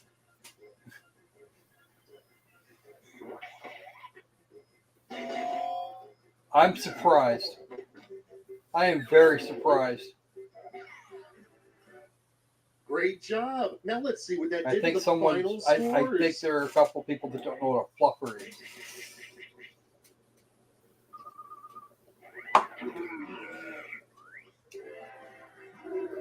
Hey, you got to make No, get out of my rear. 500 points. Damn.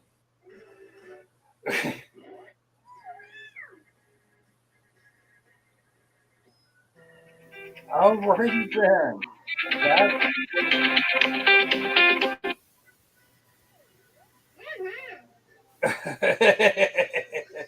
Oh, God.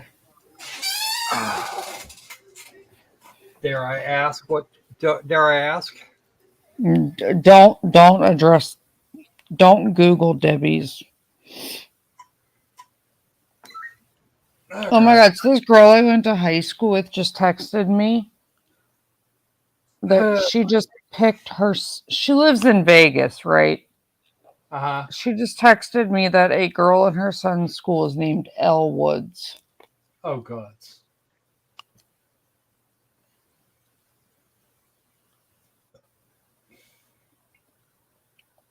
I already know what that is. Okay, so at 50%, in a race of 4, here is our game.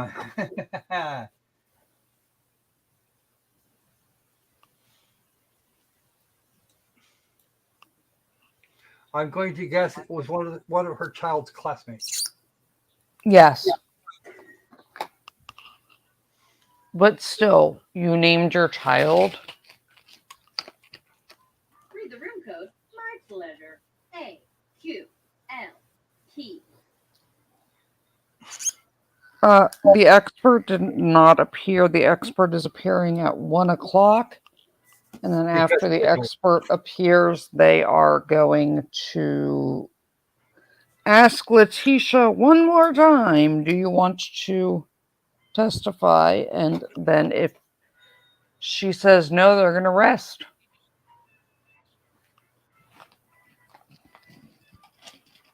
And then the judge ruled that we will not do, if they rest today, there will be no closing tomorrow. It'll be Friday. We'll have an extra day off, and then closing will happen Friday.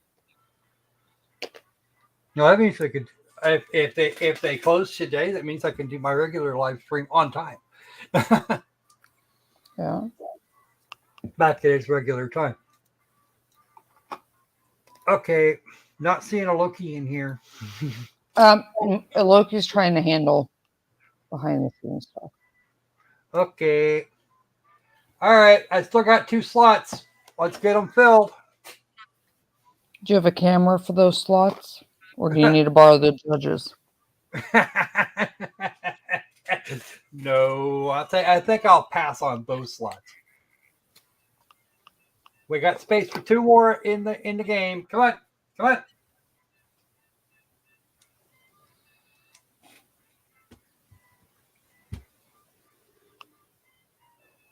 One of my police chief friends has 2 dogs named Jake and Elwood. Mm-hmm. Yeah, Patty, where are you? Give me a Patty. Working. Oh. Got to deal with this thing. What? Sorry. Dare I ask?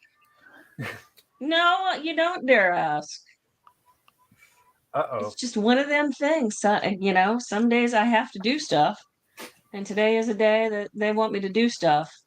Oh, no. Patty, how far are you from the Louisiana border? About 3 hours. Okay. Close to, like, 3 hours in what direction? South. 3 hours south of the Louisiana border? No, 3 No, hours. Or the border? It's south from my Louisiana place to border. Louisiana. Okay. Why? Oh, I had a job interview request that said I'm it close was enough I can come every weekend. that said, like, it was giving by location, and I can be in Shreveport in like 3 hours. but I'm just saying it gave reference, Use your device to answer the question. Yeah, Shreveport is like 3 hours, and that's pulling a trailer. So without a trailer, it's a lot faster. Yeah, they said they were about 45 minutes from the border, like closer to you. Okay. Almost out of time. It's a regional job. And the correct That's answer cool. is. Yep. Who got the question right? Generally, Creed, the judge will tell them a maximum length of time for closings. Welcome to the killing room. He'll ask how long they anticipate You would change and then the give them a time limit. Enter a real 4-letter word with your device. Make it hard to guess. If your password gets cracked, you die.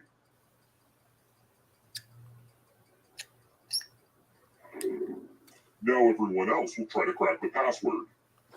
As a team, guess the password on your device. You get a clue if your guess has a letter in the right spot. And not always, Creed, like even with Brooks. If anyone figures out the password before time runs out, And some of that's also state dependent. They'll cap them because they know. There's an S in there somewhere.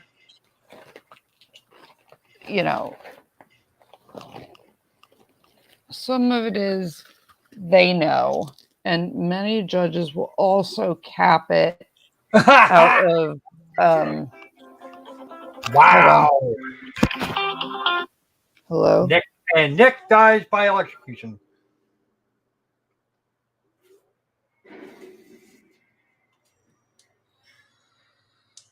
you're going to see a lot of this elevator, so just get used to it.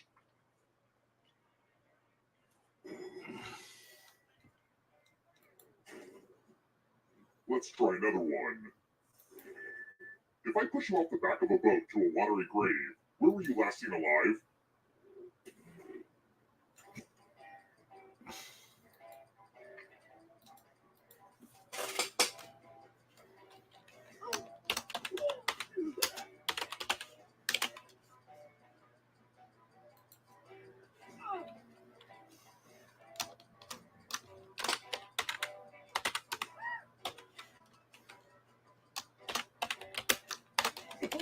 Who picked this? The rest of you, I want to show you something. It can be jurisdiction but it's not an open and appeal issue. The judge is within their right to say That hurts. Give me a new 4 hours for closing. The only way it would be an appellate issue is if the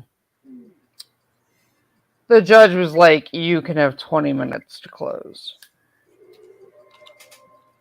you know, and they asked for 2 days, you have 20 minutes, then you would have the issue. But they know a trial strategy. Yeah, the thing is, you don't want to, they're not going to put a competent defense at risk. When I say they'll cap it, Creed, they'll cap it at like hours. And that cap will generally be close to what the defense requests. So if the defense says, I anticipate 3 hours to close, they'll be like, okay, 3 hours. They're not going to cap it, you know, prosecution says 20 minutes, defense says 6 hours. They're not going to be like, okay, you have an hour. But they'll hold the defense to a number. I don't have a fracking clue.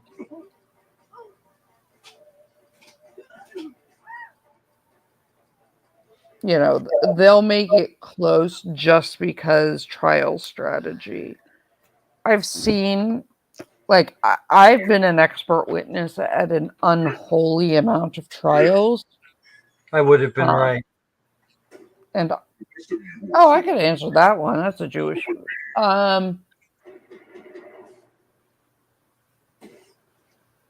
I had one where the defense's literal part of their trial strategy was to distance the jurors from the prosecution's closing. Everybody to the left. For several days. To the left, to the left. Because they wanted to try and essentially mind numb the jury.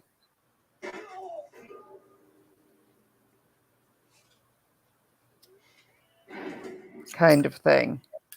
Kind of like, you know, icing the kicker in American football. I'll continue taking votes until this game ends. Players left alive will go to the final round. Next question. There's 3 left. Where is Swahili not a national language?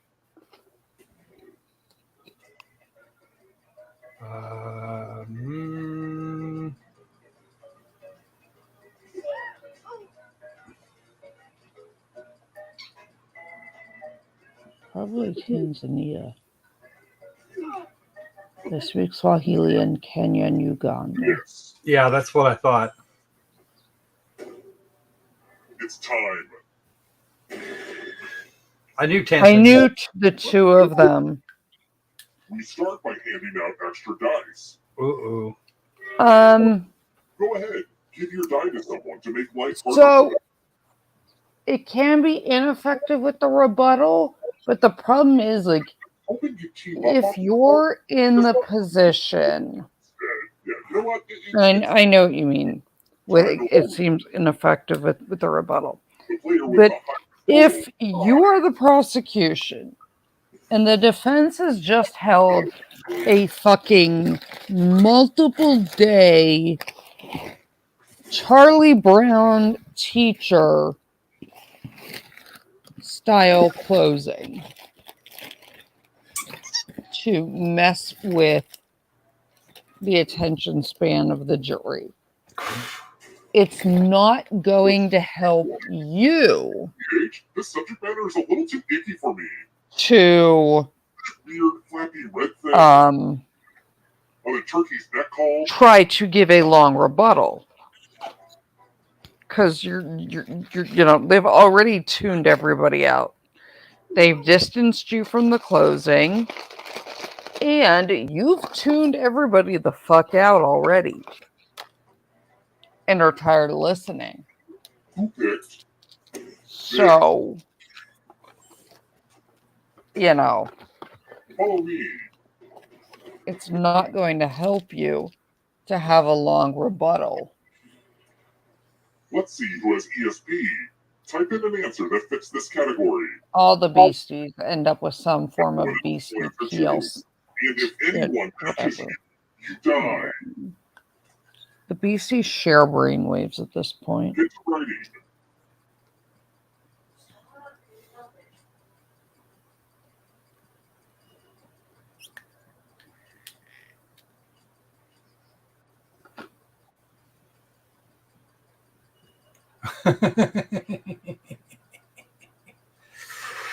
Oh, that's fun. That's fun. What? Croc, what is? Any matches? Or the crates that works here on the first Keatley trial. Sorry for cursing. Uh-oh. J-Lo got to live.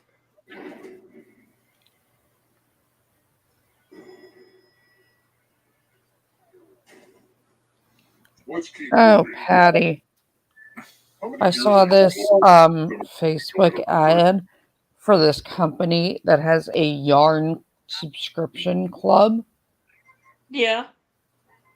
And some of that yarn was like, to die To for. die for. And they had like, expensive. they had yarn crochet and knitting, like rope kits for all different levels. And the yarn that came in some of them, like in some of the expert, Peanuts. you know, and higher level kits. Oh, it was so gorgeous. I'll have to find you the link. I know. Oh, and my The friend link. Bryce, the one I showed you, the Spinaway Farms guy, Yeah. he said if you find any of his you like, let me know to text him and he'll give you a discount. Oh, nice. Come on, I J-Lo. like discounts. This. He was the one that you liked, all his hand dyed. Oh, his hand-dyed stuff was just amazing. Yeah, he was like, I'll get have her let you know, and I can, give the friends and family discount to her. Everybody picks. Aw, that's so sweet. Oh, Yeah, I've been working more on the quilting stuff here lately. I'm trying to get that stuff done. It's like you don't know if they're going right or left. I've got projects that are due and I need to get them finished. I've been getting back into sewing. My grandmother was a seamstress. It's actually one of the jobs she worked during the Holocaust in the concentration camp. And then when she first, when they came to the U.S. and she didn't speak English, and for many, many, many, many, many years, she worked as a seamstress. One of you is still alive. Big Dome got J-Lo. And You know what that means. she taught me to sew. And I used to sew, and then I stopped. But can you escape? I've got all the machines and all the stuff. I have her antique sewing machine table. It's an Oh, no. end Yeah, table. I have my grandmother's. Yeah, it's an end table that like you open the top and the sewing machine folds out. Yep. Mm-hmm. Yeah, I have the antique sewing machine table and sewing machine. And it still works. That's cool. Stranger Things Yeah. characters. Sandy, go look for, it's called Spinaway Farms. Let me know if you can't find it and I'll give you the link. Ask Patty about these yarns. Oh, Sandy, Debbie, they're gorgeous.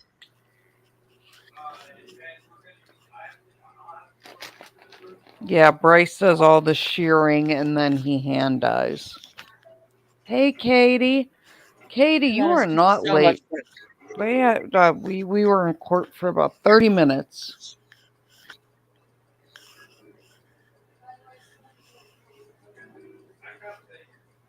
Yeah, I have one of my friend, actually an old boyfriend, is a Finnish carpenter, and I have a sewing machine table that he made. Then I have one that was my grandmother's. I have one that's one of my friend's mother's actual sewing table. And then I collect sewing machine bases. So I have sewing machine bases all over my house. I'll have Instead to of end send tables. you the picture. Yeah. I'll have to Yeah, the send you one a that was my picture of it. grandmother's, I just have table linens and stuff stored in it, and it's just a side table. Yeah, I'll send you the Currently, picture. yeah, Is this currently it's holding a microphone still doll. working by chance? What? Is my microphone still working? Congratulations. No, No. Okay. Just making sure. Time to go stop. Debbie, I'll have to send you. Oh, cross stitching. I like to cross stitch, Work with shadows now. but Not so I have fast. some really cool cross stitch patterns I've been doing. Although I sent my friend Erica a picture.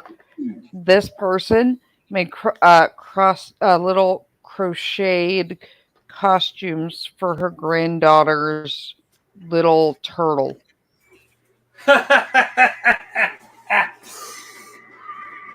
Looks like Danny got out of there. Sorry. But like I had she animals. turned her granddaughter's turtle into like a ladybug, Oh dear. a Teenage Mutant Ninja Turtle. It was hysterical. All right. Cool.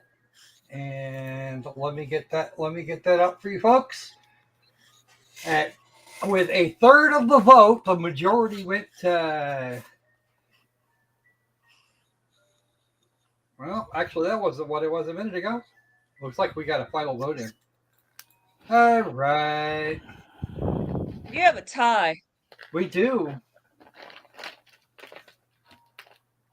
But all that really means is I have to get out a different party pack, which I was going to have to do anyway. So, all right. So we're going to do our top two answers in that order.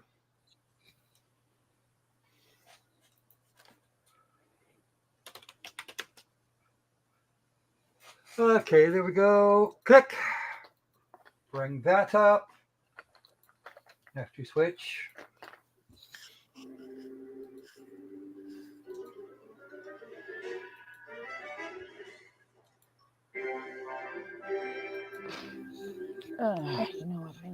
Party Pack 9. Welcome to Party Pack 9. So click it as it starts. And this is where Fibbage 4 hides.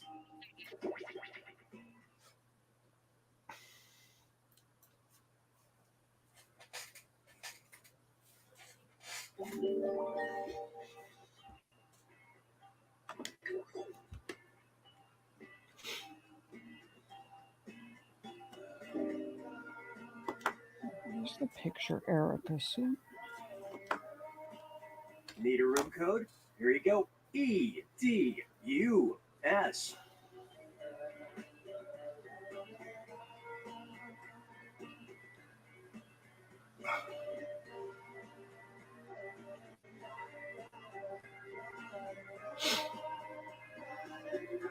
Come on, folks, jump in. As soon as I click that thing. Sorry about that, folks. Looking for a room code? You got it. EDUS. I got you.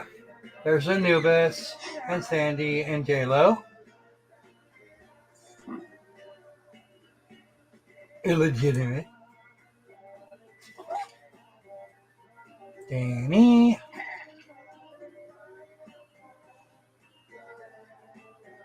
Who else wants in?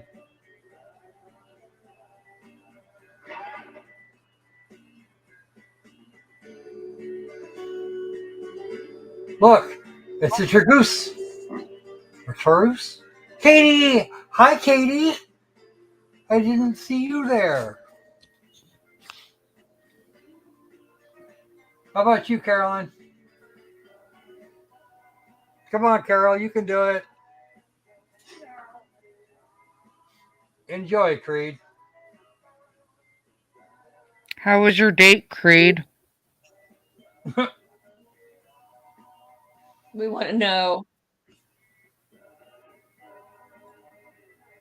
That's okay. That's quite all right, McDowell. All right. Are we ready?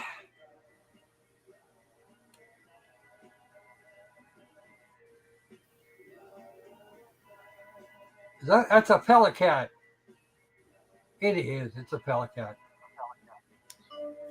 2, 1, boop.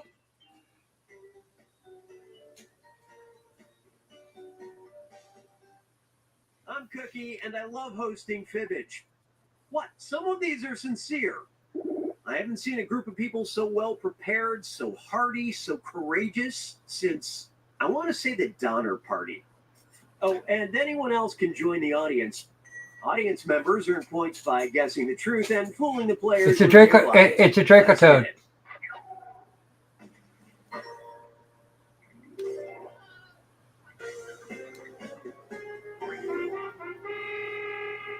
This is round 1. You'll get 500 points for everyone you fool with your lie, and you'll score 1,000 for finding the truth. Okay, pick a category.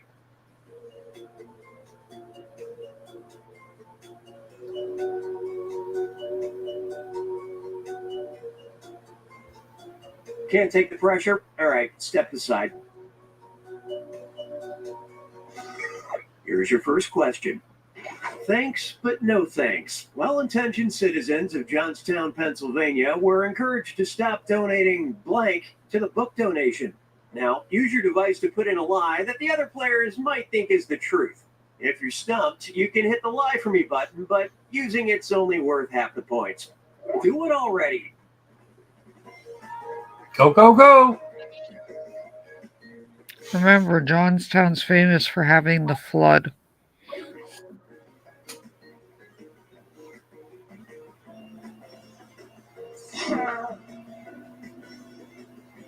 Two of you left.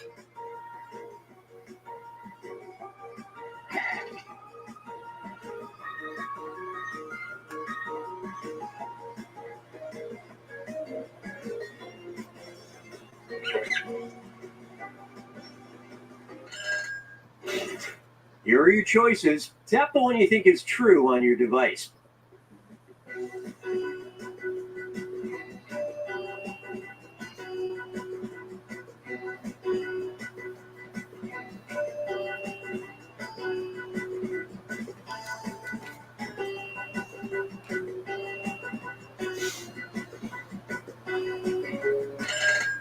Okay, what'd everybody pick?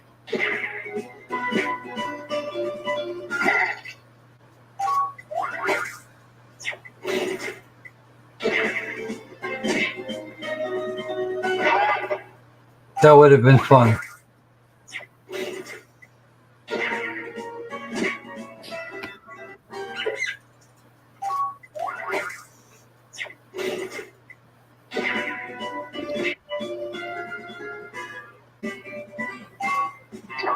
Many were concerned that the bags of meat being donated in the unrefrigerated book donation box would cause foodborne illness.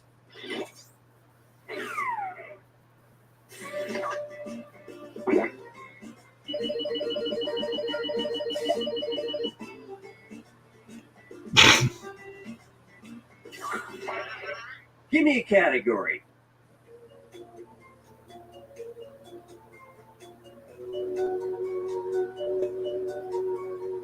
There's probably a clicky somewhere. Too late. Hey, Brock.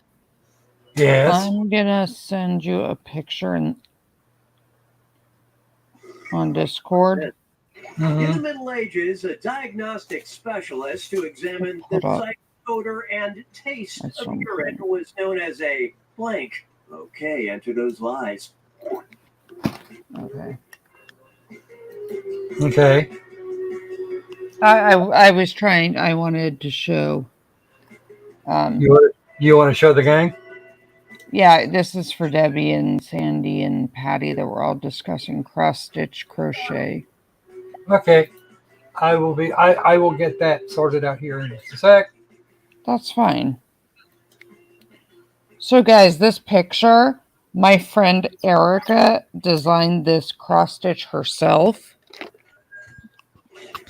because her daughter is super, well, her daughter was. I think she still is, but and I know she is super into Disney princesses.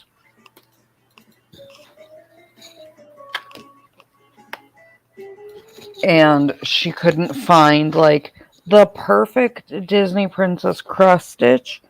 So she created her own pattern, and it's insanity.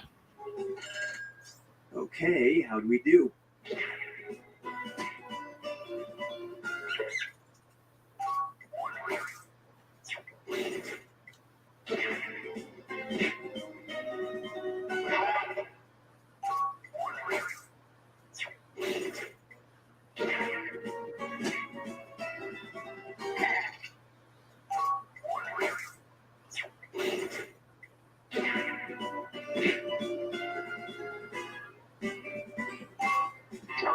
Also known as a water scridger, this specialist analyzed urine to see if the four humors were in balance. I love the mid-wages.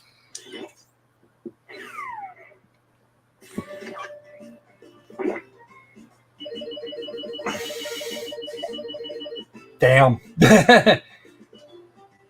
There's no audience. Let's see how our betters are doing. Oh, there is one.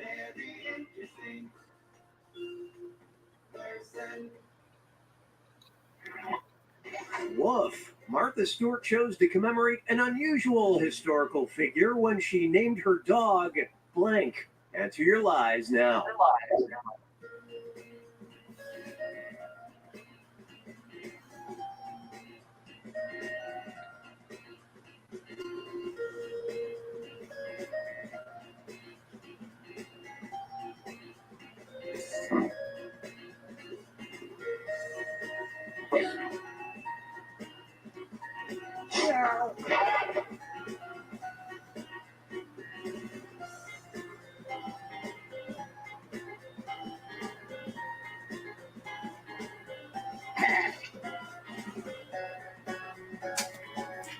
I have no idea how I'd even know that.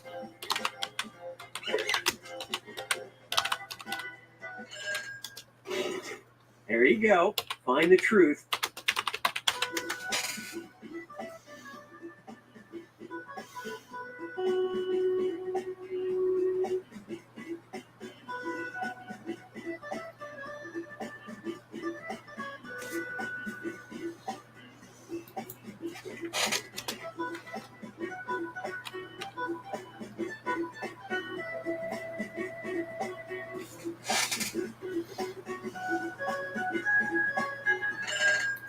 Let's see what everybody picked. Nope.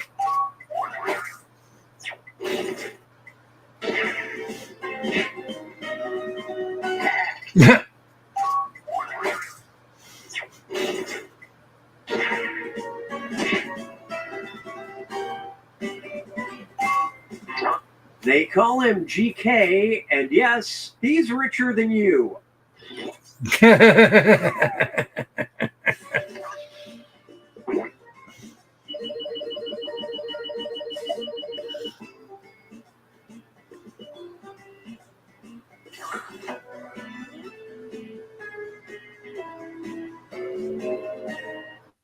On to round two, where all values are doubled. All right, choose a category.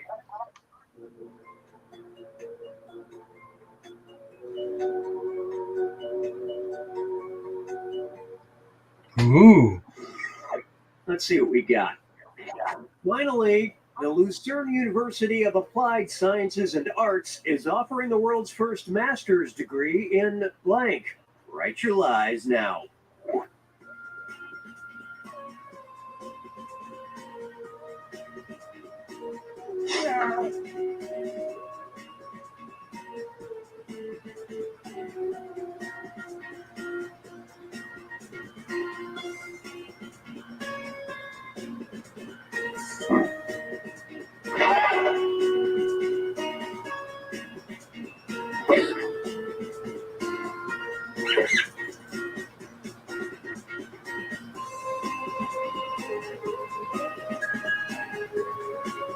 One left.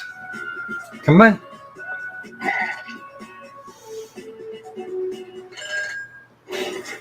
Okay, which one's true?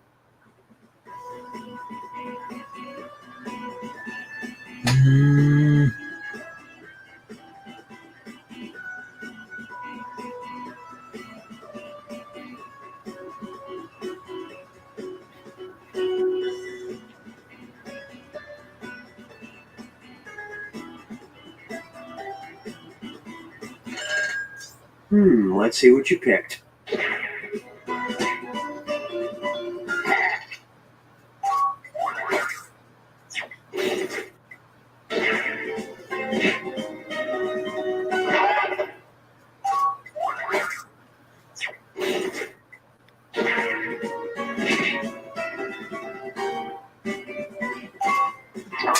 A master's degree in yodeling.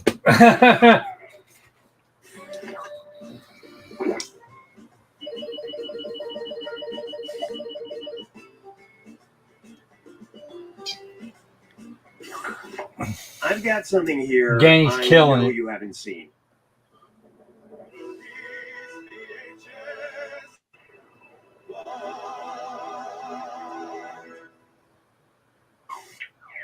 Eyes up here, people. The show's starting.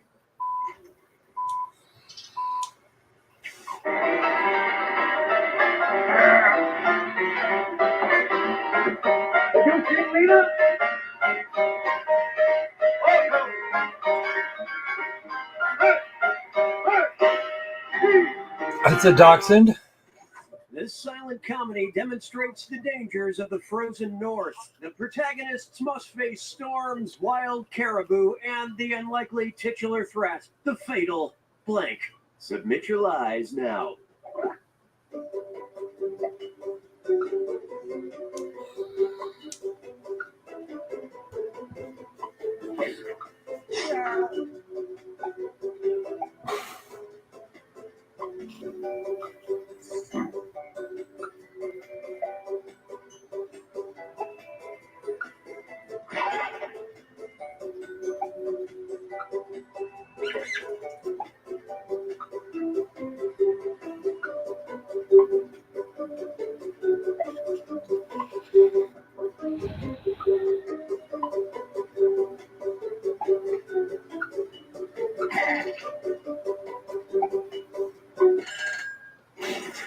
All right, pick the truth.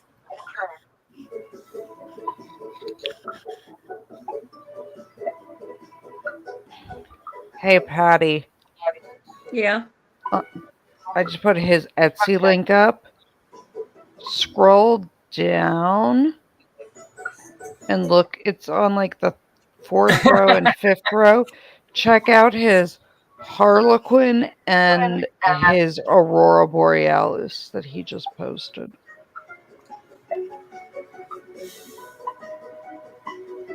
And it is all Angora and Merino. Show me what you picked. He has They're all of gorgeous. Well, he has the rabbits that he raises for it. But did you see this Harlequin and this? Yeah, the Harlequin is like to die for. Look at this Aurora Borealis. Great minds.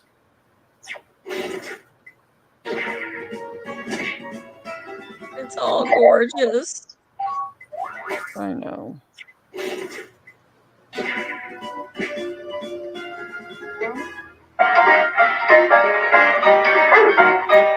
Good job, Katie. You don't. Apparently, you don't suck as nearly as bad as you were thinking. Oh my God. If you go to the second page, look at the Sweet Rolls blue one. Well, that gets you back in the running, Katie. Cool. Okay, pick a category. Now it's your turn.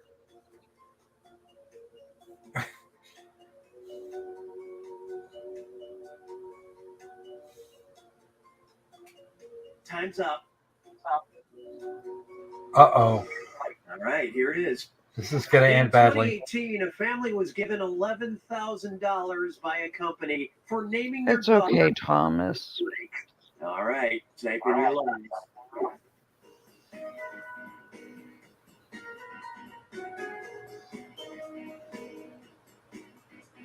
Sandy and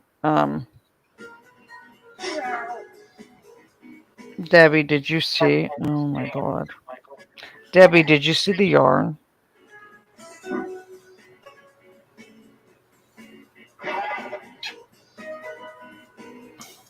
I will share this thing here shortly. Well, yeah, after you the game, I will can share that one shortly. I put the link to my friend's Etsy. Well, no, I'm talking about the image. The other picture. Yeah, I've got it all set up. It's gonna yeah, he has Angora rabbits, and he hand dyes and hand spins yarn and fiber. Absolutely gorgeous. And who would curse their daughter for a mere $11,000? That's Lots of almost, people. but not quite as bad as Bethesda giving a lifetime supply of free Bethesda games to some. Danny, I would ask, but I don't want you to dox anybody's names. Not doxing anyone. But I will say, Caroline, nice. One of the funniest things I've ever seen is a Marine I know named her first son. So they have a son and a daughter, and they named him Puller. Which this was done in the KFC Baby Harlan. Yeah, tell me you're a Marine without telling me you're a Marine. But and then I was like, oh, I mean, you could have named him like Lewis or something. You went with Puller, okay? But they did name their daughter Chesty, and I was like, are you just setting her up for a career as a stripper or to be flat-chested?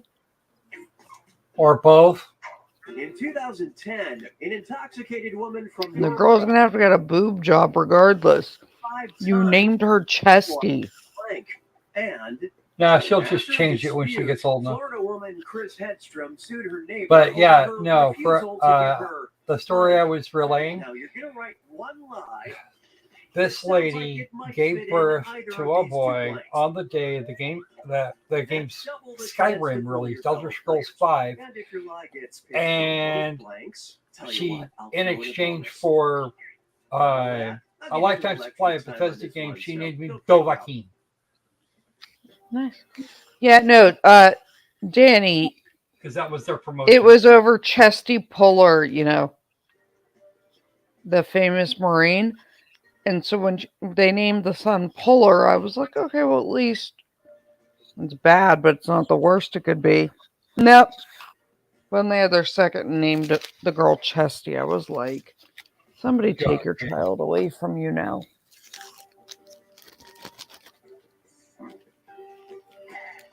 You do know. Yeah, that was mean. You do know that names can be rejected. Not in the U.S. But we'll focus on this one first. In most countries with fucking common sense. That don't exist here. I had, I'm gonna.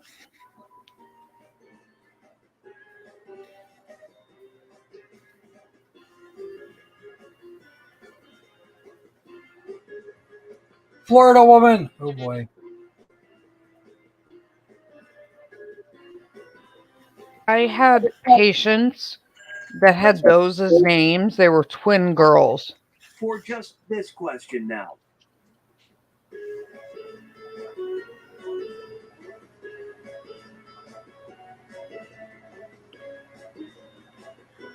Right, but this was literally twin girls. This was that were my patients.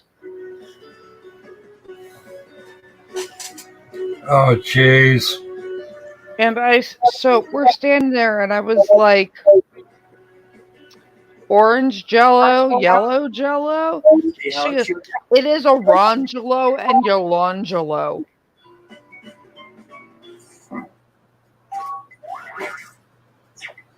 No, ma'am.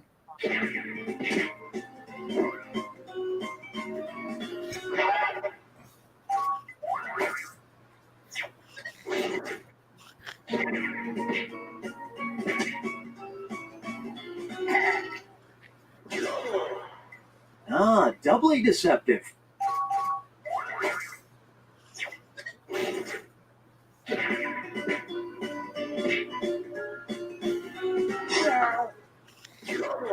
Orangelo and yolangelo.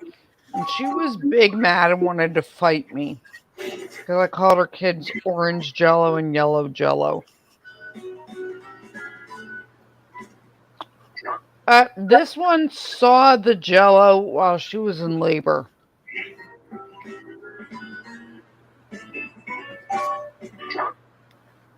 And she thought Orangelo and Yolangelo sounded like such amazing names when she happened to catch sight of the menu options while she was in labor. J-Lo wins. You fucking named your kid Orange Jello. Danny got more likes. All right. Okay, Debbie, check this out. This is the cross stitch my friend made the pattern for and has done. Oh, I had so many patients named Famali and Molly.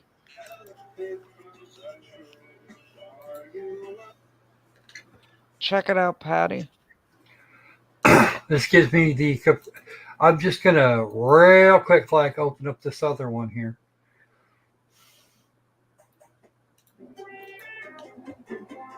Yeah, she couldn't find a princess pattern she liked that had all the princesses.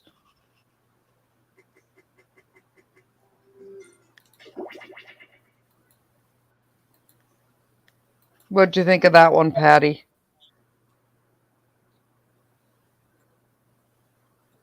We lost a Patty. That was the other half of the tie. Yeah. Sandy, I asked my patient and she was like, oh, I remember. The one that named her kids Famali and Molly. She's like, I don't know. Somebody already named my kids for me. She saw a female and last name on their bracelets. That's all right. And thought someone named her children. When I was doing volunteer work on ambulances, yeah, we picked up a girl of about 5. Her name was Shithade. How do you think that was spelled? What was it? Shithade. I don't know. I can't hear you that well. Your mic's. The girl's name was Shithade. Shithead girl. Yeah, it was spelled shithead. Yeah, I've had a few of those. Yeah. You know, I had a patient who named her kids Chlamydia and Syphilis. Oh, jeez. I've had a Chlamydia and Syphilis, a Famali and Molly, Orangelo and Yolangelo, the ever popular different car names. makes and models. Or the or a guy that I went there was. Let's see, what else did we have? Guy I went to boot camp with. His name was Joshua Spoon, middle initial T, middle name T. Just a T, not spelled. That was So his sister's name was Soup. you want worse? Jason had, well, Jay had a kid in boot camp. Oh boy. Whose name was Nicholas Olds. No middle initial, no middle name. So his initials were No. Yeah, yeah. Which in and of itself wouldn't be a huge problem. But he would get called, and anytime people would be like, initial things, he'd write NO. And they'd be like, no, I need your initials, not if you agree with it or not. Like, you know how the military is. Yes, I know exactly how the military is. Come on, let's get some more people in here. No. No. Just think of the amount of yelling in the Marine Corps over this. Oh, yeah. Mm-hmm. Oh. Yes, Sandy, the Orangelo, and I had Orangelo and Yolangelo.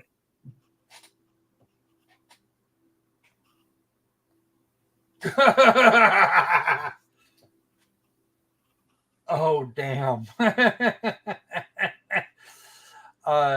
Okay, yes, we got Syphilis. Yeah. Chlamydia. But yeah, isn't that an awesome cross stitch? It is. Debbie?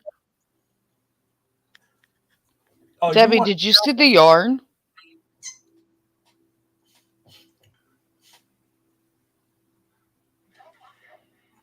I have a story from from boot camp and A school. I didn't know these guys while they were at boot camp. I knew they were part of our division. I ran into them. I think we ran into their company once or twice, and I knew both of their names. It was God, what were their first names? Oh, right. It was James Victim and John Rape. RAPE. Mm-hmm. And these two got along famously somehow. Moving over to the A school, because they had both joined, one from Maine and the other one from Los Angeles or San Diego, I forget. Way deep in Southern California.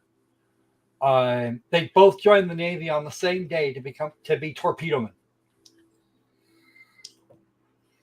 Hold on. Don't hit yet. Play yet. Hold on. I won't.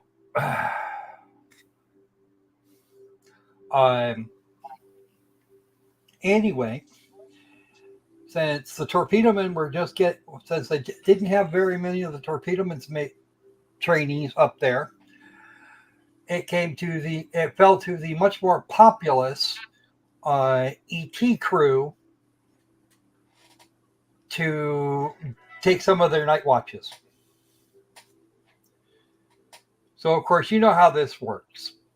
So there's a clipboard at one end and a log on the center board. There's clipboard at each end. They're actually in the laundry rooms. And if you don't initial off on them every so often, people get mad at you. So I'm doing my rounds, making sure that nothing is on fire in a place with fire alarms and sprinklers, of course. I head down towards the other end. And I start hearing moaning. I'm thinking, okay, one of the guys stuck a girl up here. I got to report it, but at least let's see if it was worth it. But pop the door open, and I didn't react particularly well at the time, but I I didn't see what I was expecting. Bent over a washer was victim. Hold on. Okay, so this is the Etsy store.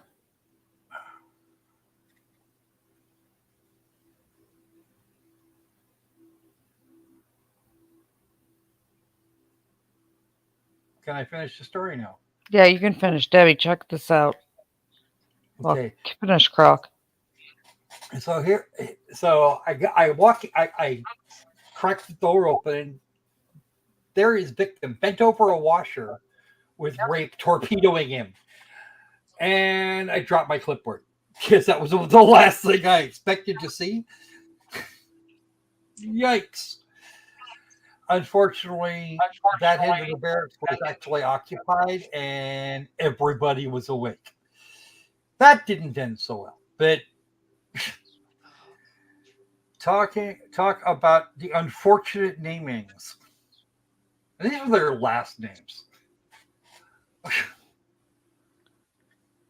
Rape and victim. That's, yeah. Jay was SNCOIC one day and got called by barracks duty. There you go. Anubis, you would be surprised. Got called by the barracks duty from their rounds because you know the rule about locking footlockers and your cabinets and stuff. Mm-hmm. They had left it unlocked, so they'd opened it, and it was full of women's clothing. Oh no. Mm-hmm. That didn't end well. But and like women's high heels, and they were all in his size. Yeah, Katie, that's my friend Bryce from high school's Etsy shop. It's called Spinaway Farms. I put the link farther back in the chat. Kara! Hi, Kara. Nice to see you. Hey, Kara. Yeah, Katie. If you ever need any of the yarn, let me know. And I will try to get see if Bryce will discount it for you. Because a lot of the time, he can discount yarn for you. Now, Anubis, we're talking about 1992, 1993 for this particular incident, and it was nowhere near common in the Navy. I can't speak to the Air Force at that time. What? What, Patty? Apple's having a bit of a meltdown. Why? What's wrong, Apple baby? She thinks I'm going to put her down, and she wants to sit on my lap because I moved to a different spot because my back was hurting. I told you. And you saw she's the hoodie. Meltdown that I might put her down and make her sit someplace else. Izzy found you the hoodie with an apple pocket. You know I'm gonna buy it for you, right? We don't need a hoodie with an apple pocket. You do. No, we don't. She's needy enough as it is. But then you could move. Let's play. She just really wants to sit in my lap. You can walk around with her and like a little kangaroo baby. Problem is that she's tall. Apple. This side. Thank you. The problem is that she's now big enough that, you know, she blocks my view when I'm trying to work. Izzy doesn't care. She'd carry her around. That seems like a good idea. Yeah, I sometimes think the neighbors think I'm like killing my animal because of the amount that she gets upset with me and screams at me. She's gonna be really unhappy tomorrow. Yeah, I know. Debbie, you don't understand. You should have seen Izzy and Apple trying to get to each other through the phone the other day. Oh my god, it was so stinking cute. Izzy kept giving the phone screen kisses and yelling for Apple, and Apple kept nuzzling the phone. And then they would end up like freezing the screen because they were both touching it. He was so cute. She says I wants to go hang out with Izzy. Mommy said I have to get spayed first and have all the female parts taken out before I'm allowed to go anywhere. Because being a girl doggy and I don't like my little maxi pads. I got a hole in one once. Keep the floor clean. Mountain until I fell into an enormous hole, but it still counted. Well, that's exactly what you said, right?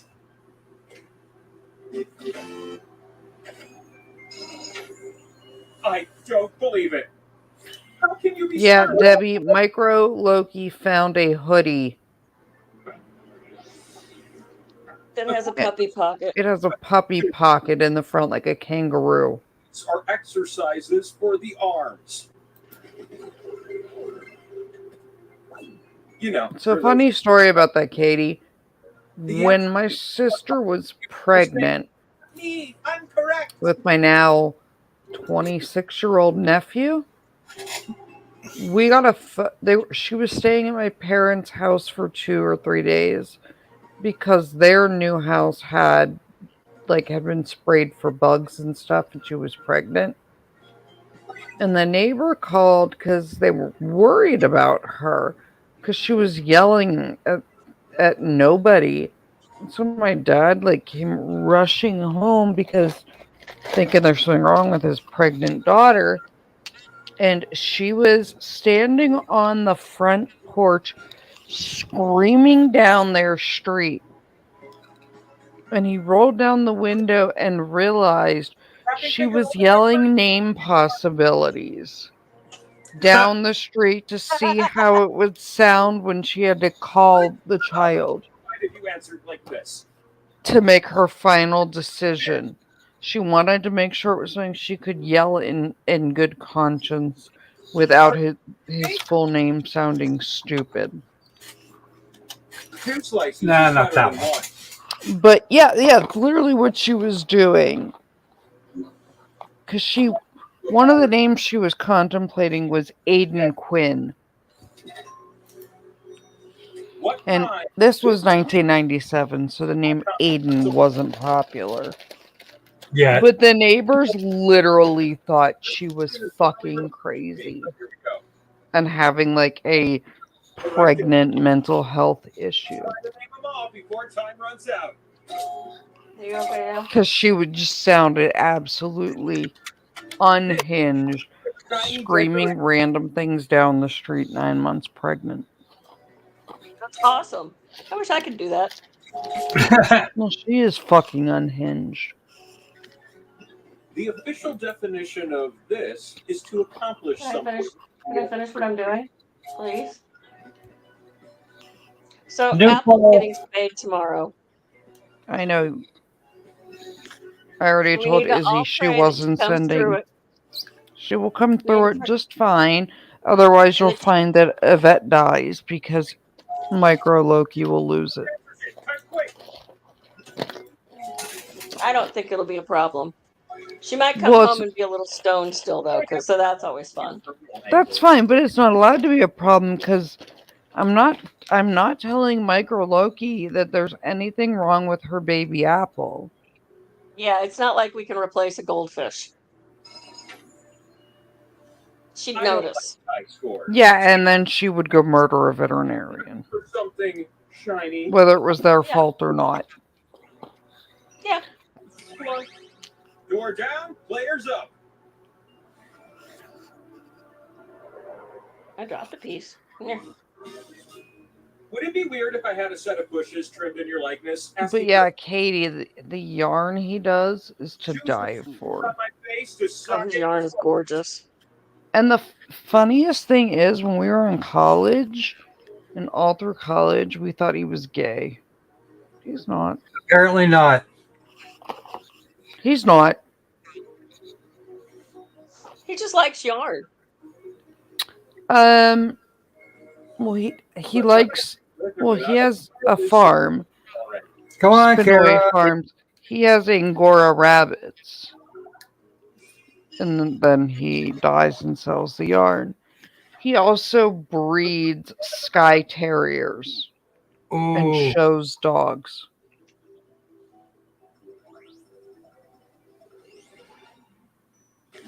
Hey, You and the slice neighbor shared the pot.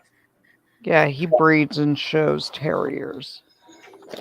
They're all the Skye Terriers, though. Hey, how about a spin? Although, speaking of, if anybody, for some reason, is in the market for a purebred Terrier. AKC registered terrier, Looking good out there. if you let me know when he has a new litter, he lets me know first. It's your time to shine. Izzy, Micro. Come on, Jello. I have to get back to calling her Micro. She'll be mad if I use her name. Micro does not like them. It's fun to share. She said they look hairy and stupid and not like her apple. The last spin really Come raised here. Hot Nancy, he has ones that aren't Angora. be our last spin. He has multiple types of yarn. He has His mohair, family- he has Angora. He has all the expensive ones. Yeah, his family has run a farm that does fibers for years and years and years. Slice on her. Spin me as many times as you I want can. the alpaca yarn. Points. I'm not a yarn spinner and I don't do felting, but there's some of his pre-made yarns that are just gorgeous. Well, if one of them's a fiber and you don't spin, he actually offers Stop. I don't remember what he charges, but he does offer a thing where he'll spin it for you. Look at me. I should start saving Blanche's hair when I get her a haircut Okay, and have him do some custom blended for me. let's move on. He would. Oh, yeah, it's become one of the really popular things all of a sudden with the doodle dogs because they grow hair and not fur, Here are to your- actually Oh, I think I got a save weird- that and have it made into yarn for people. Careful of the hundreds of cliffs around here. I know you all are particularly squishy.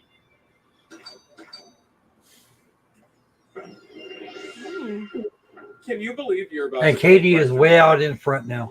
Who are the playable characters in the original Mortal With the last Kombat? piece, it fell on the floor because you were being greedy.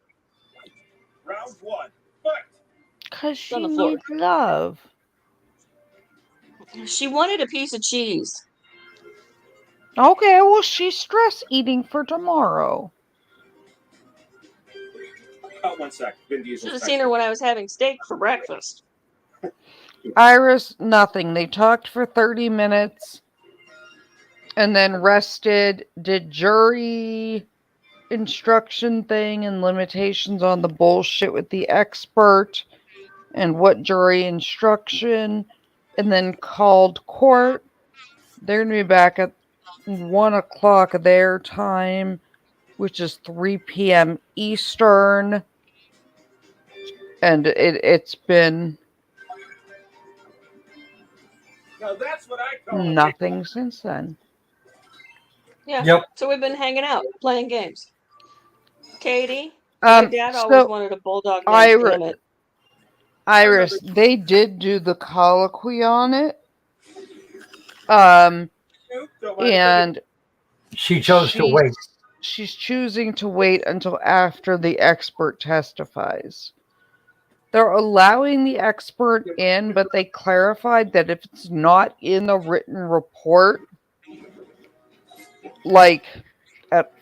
they have to go word for word off the written report.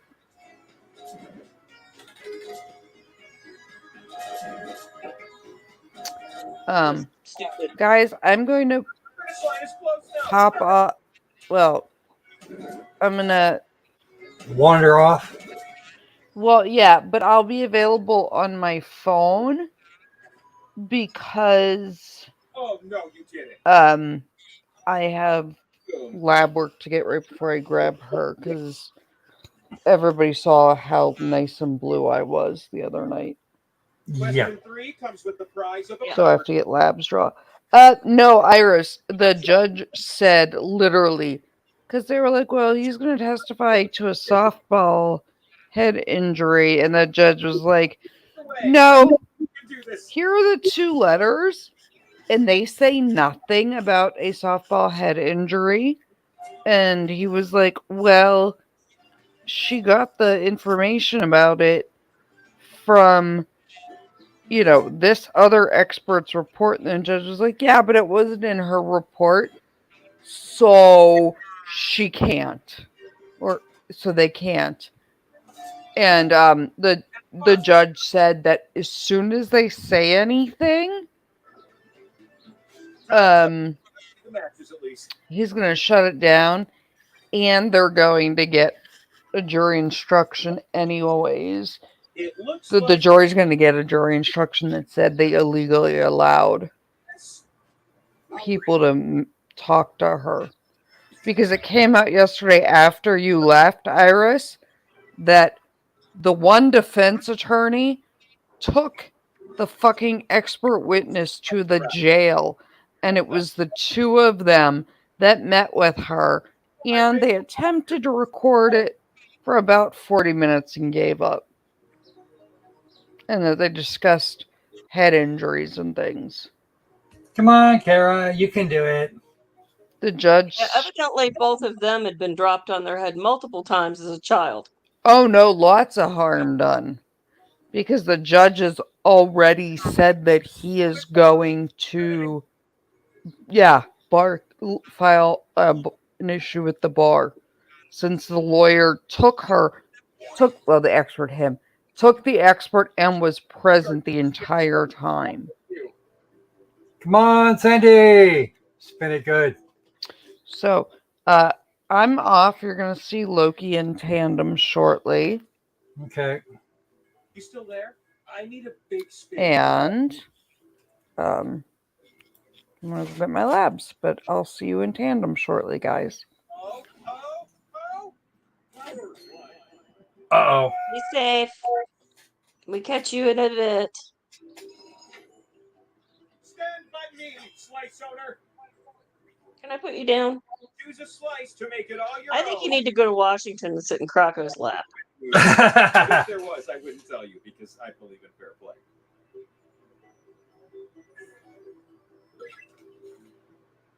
There's a certain feng shui to your decision. I like it. It's your turn. Come on, Kara, you can do it.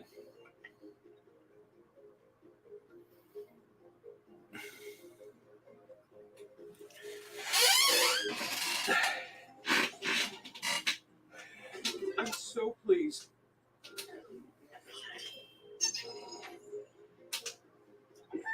Uh-oh. I can't even. This could be the winning spin. Iris, yeah, you're right. She did flip him off. And so it was. Very rarely we see it run that cut. And so, your most pressing question will now be answered. Yeah. Last time and know the truth.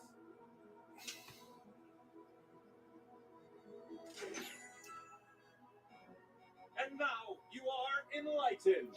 Well, better hit the books there, Danny. Particle physics. That's you down now? That's a thing. Okay. So let's see what we got.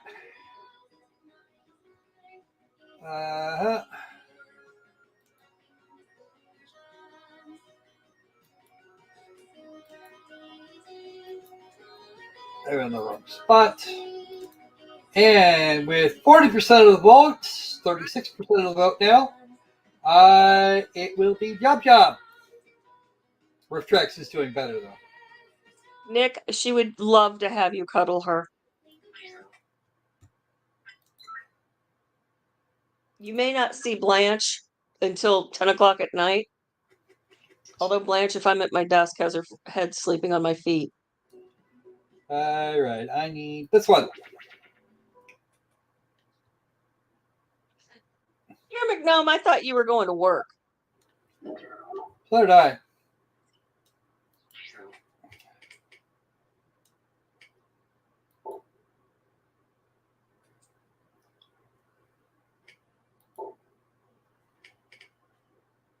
Just saying, Arkansas is a part of a good road trip on a motorcycle. Lots and lots of pretty places to ride. Shall I kill the timers completely? Yeah, I've never been to the New England. I've never been to that New Hampshire, Vermont, Maine area. I've been to Pennsylvania a few times. Okay, shall I? Have a good day at work there.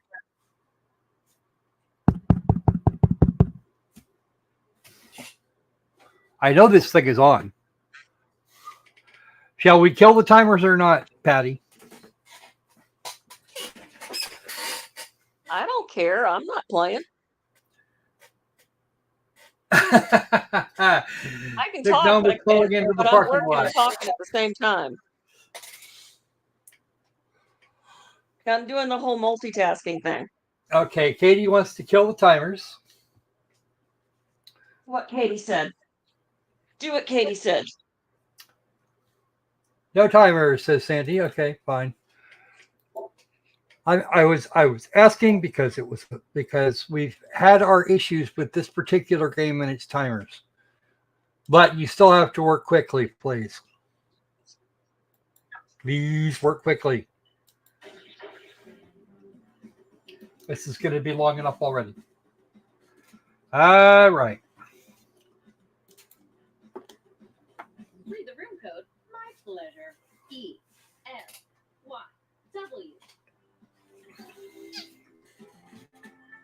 I also cut the room size down to 8 to keep it there.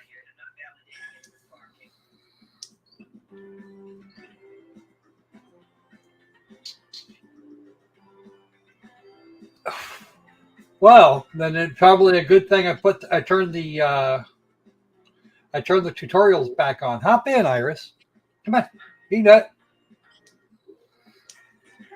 You too, Thomas. You snarky person here. We've still got 2 more slots.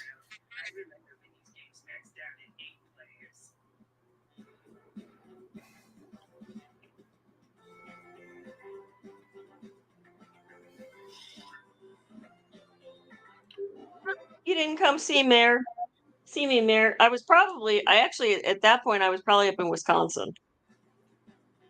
Because that's where I did my summer vacation. Come on, 2 more, folks.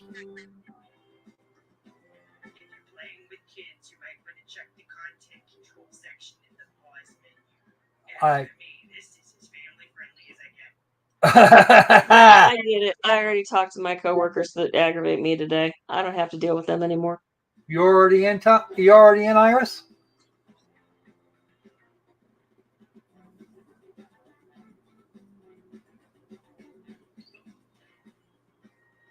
Yep, there's Kara. Hi, Kara. All right. Anybody else can do the ELYW and join the audience. Whoop. Let's see who gets hired to do what. This will be fun. Welcome, potential hires. We're thrilled you applied for this exciting employment opportunity. If you haven't guessed, I'm the boss around here, but I like to think of myself more as a buddy. A boss buddy. Water? Someone will get that. I can tell you're all great candidates. Unfortunately, there's a whole bunch of you and only one job. It's incredibly stressful. My first rule of management, make sure employees feel prepared. Okay, I was wondering about that. Right now, let's go. I'm going to send some icebreaker questions. I see you've got someplace to be.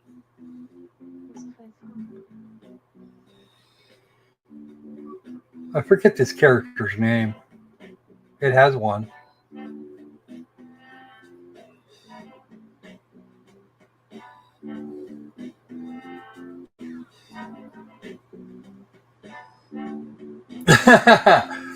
Duly noted, Ardo.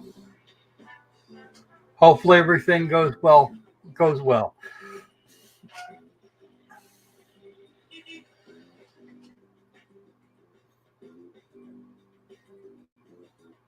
Captain's cell phone on a Segway. The hell?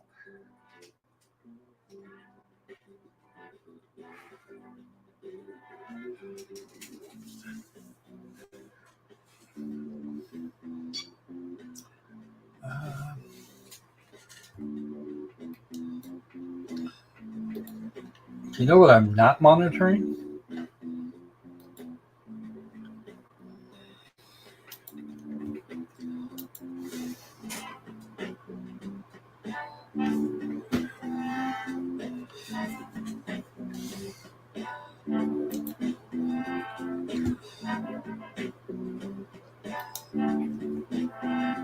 We'll see how much time we've actually got left.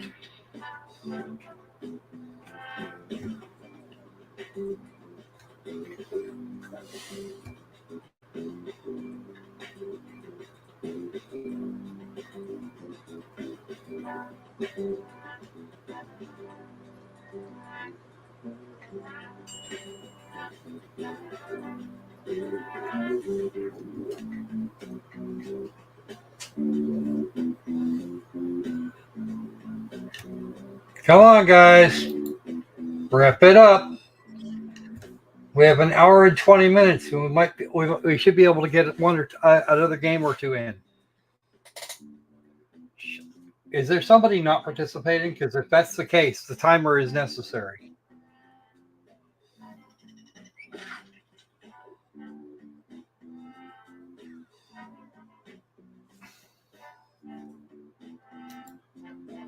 We could be here all day, literally.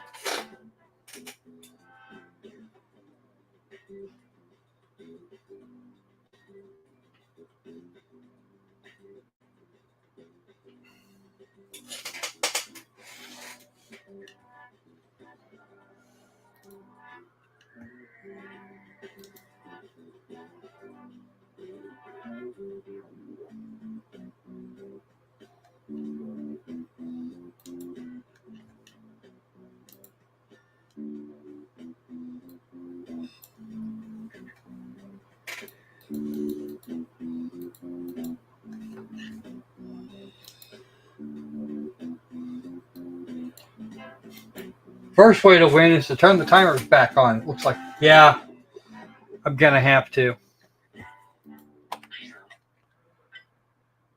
Exit the game menu. We will start again.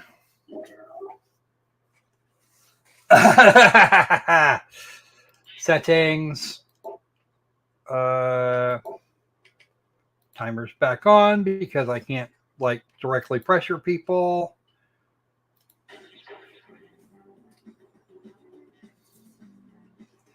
All right, new room. Read the room code. My pleasure. P-H-D-A. The problem is that we have that we had somebody that was actually hanging up the game. I don't know who they were, and frankly, it doesn't matter.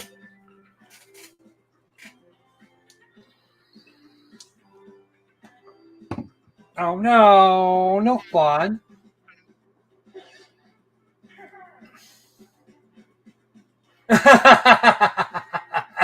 So you're walking away from this job at the end of the week.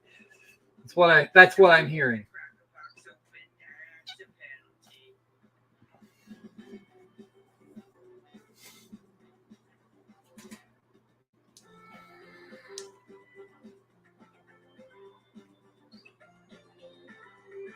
Okay, there's Kara.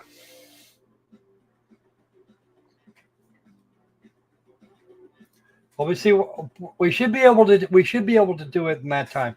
Matter of fact, I think I'll take the panel as it is.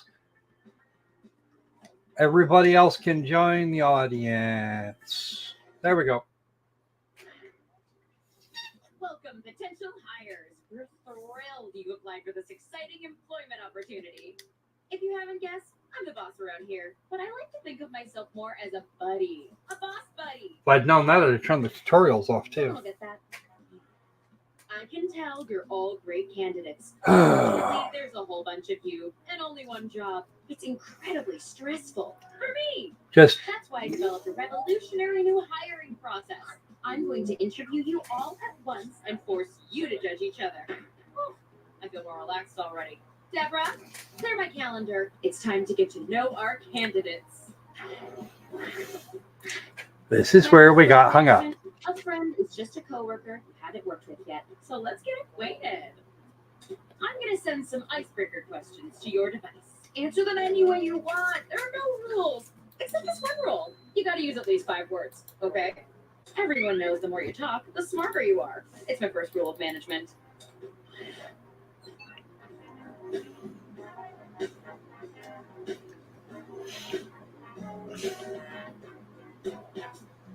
So this section will take no more than 3 minutes, but you guys need to get this done quick. I think I turned off the extended time. Patty, is it me or have I been turning off the extended timers for this game? Because they're You really have long. been turning them down, turning them off. No, the extended timer. Tell everybody type fast, damn it, type fast. Yeah, because we want to see if Iris wins.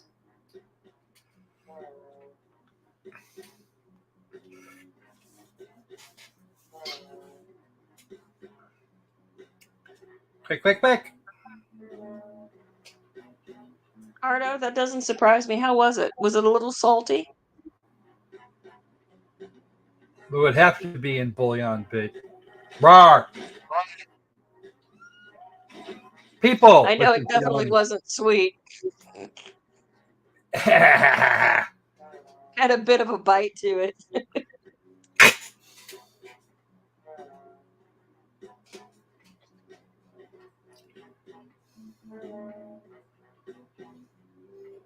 I find it more entertaining. Nobody's asking me how it tastes. Oh, I want to know how he caught one because I'm gonna have to get upset. You guys are over halftime. Way too much salt, but that was my fault. That's what you get for boiling it in freaking bouillon. Rar. We're salty bastards to begin with. Just ask Mrs. Squirrel. Ardo, I've discovered that if you French the Croco squirrel and just have the little legs tied and sticking up in the center, and you put like a gravy in the center, and you cook it low and slow, it has a tendency to be not quite so salty.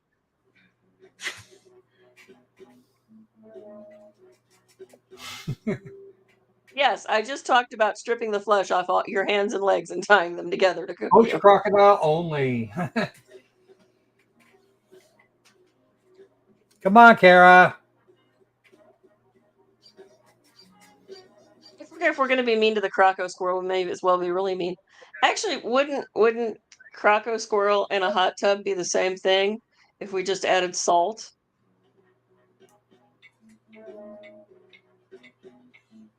I think Kara's distracted. Great. Let's put these in our filing system.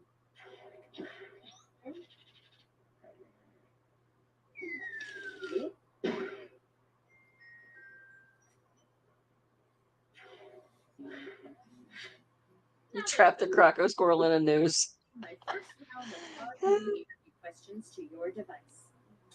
But instead of typing your responses, you'll be using words from your fellow interviewees to answer the questions. Genius, right? Tap any word you see to add it to your response. If you make a mistake, tap the word again to remove it. You can also drag words around to rearrange them.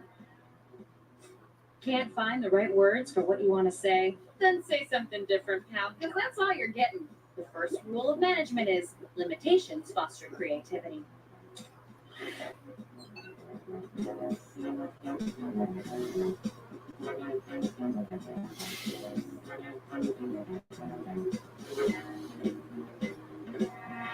Patty's being mean and vicious with the squirrel. That's okay though. The squirrel's got to pay his cable bill.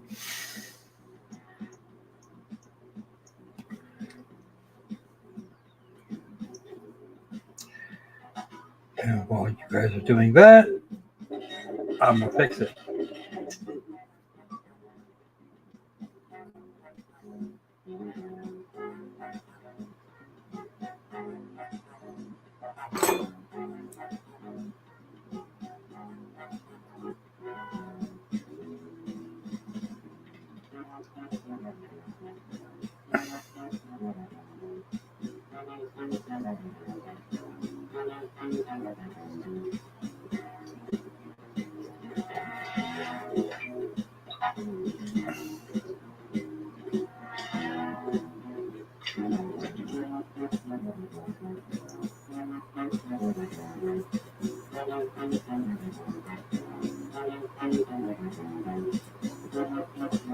Bruno, you can have the job. I have a job.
Time's almost up.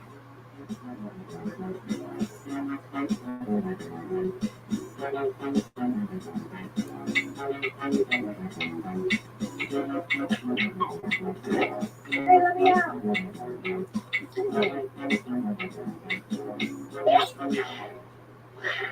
Show me what you got. What's your typical work lunch? I know one of these is better than the other, but as a test, why don't you guys choose? Cast your vote now.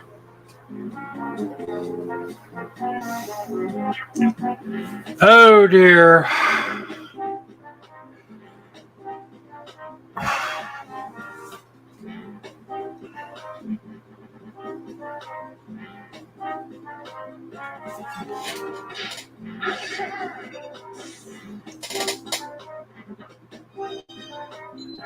Nice. Using words from 3 separate people earns you an extra bonus. Yes, it's a very small bonus. And everybody gets the same bonus. Effective way to start off a meeting. You'll notice our esteemed board members in the audience get to weigh in as well.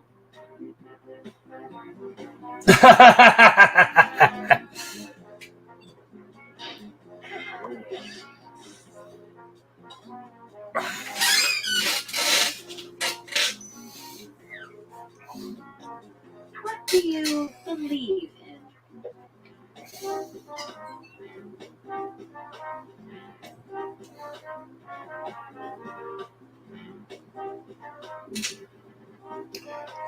Wow. That is weirdly specific.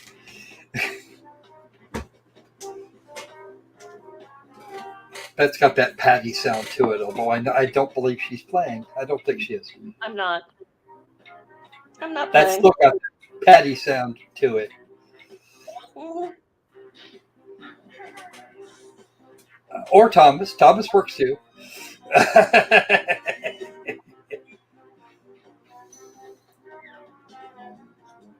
If you're hired, what can we expect from you in your first 30 days?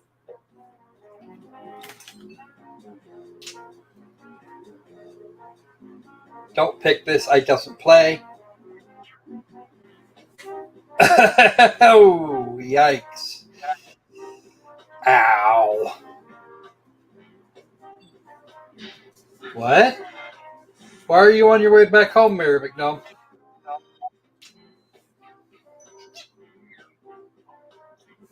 do you feel about working overtime on weekends?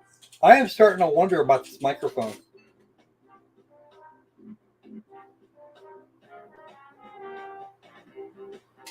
Patty, can you hear my mic? I can hear your mic.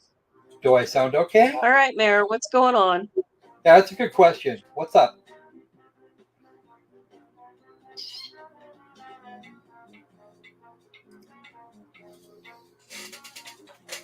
Hope it's not something like really silly.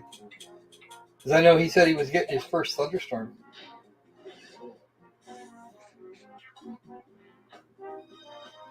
Oh!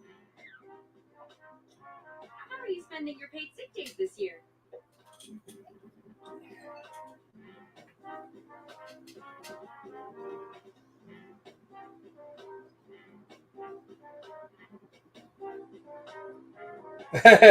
Nancy likes this game. Is she winning? Wow. Okay. A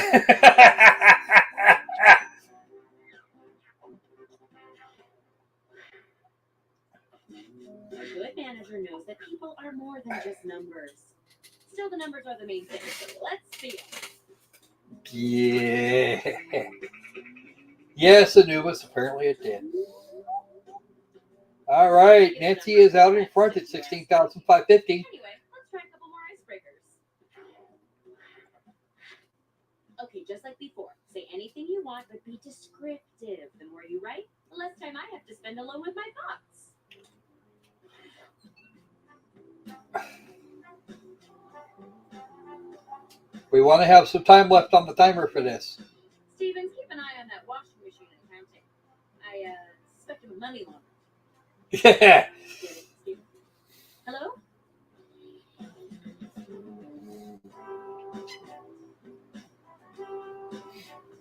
I thought underhookers was good.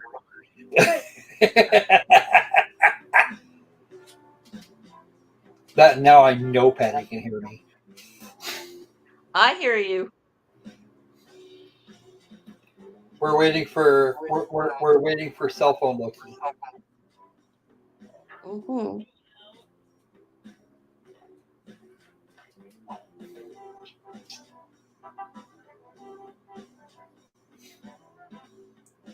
New doubloons? That makes no sense. Because of course it doesn't. It's not supposed to.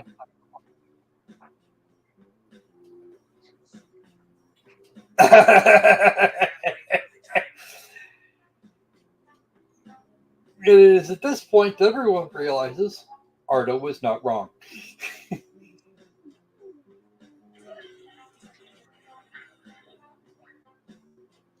Oh no, Mayor, that's terrible. I'm sorry. Are you so are you going back to work after you shower, change, etc.? Or did they tell you to take the day off?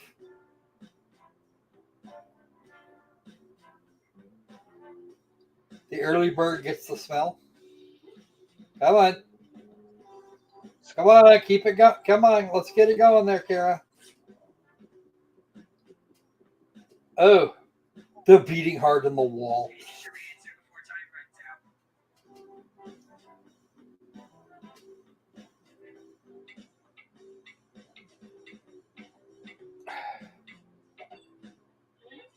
We don't recycle all this paper, just the words.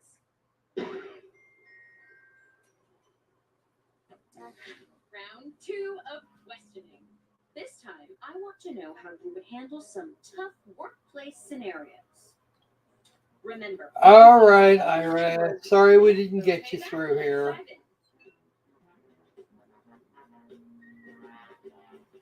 Hi, Iris. Have a good afternoon. I'm guessing she's off from work now.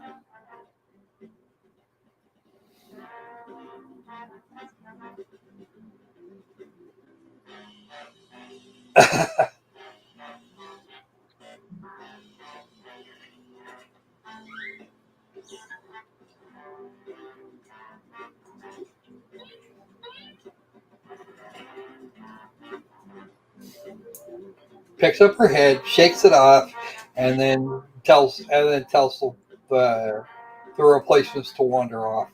That's just brilliant. Way to remind everyone that you're a water cooler. Ah, sigh.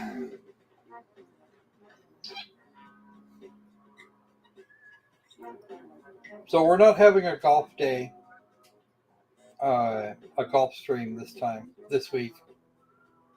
Patty. Yeah. Yeah, no Gulfstream this week, I think. Because I had another one show up. I had another game show up this morning. Oh, nice. One I didn't expect, and one we did a demo for like yonks ago.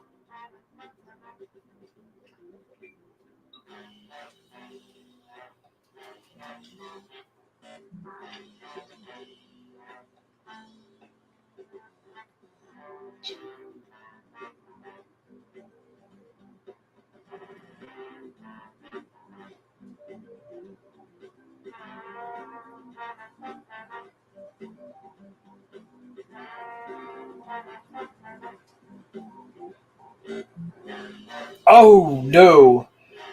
Oh no! Are they telling you to stay home for the day, or?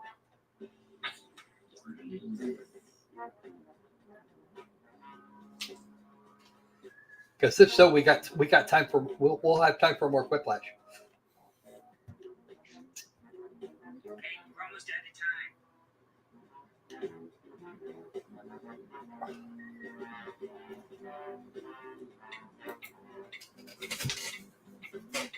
Fierceness, you're the witch. Oh no.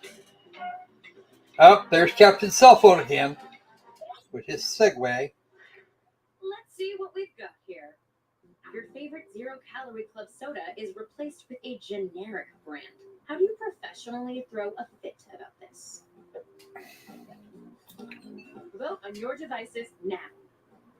The bird finger and near death part. Oh wow.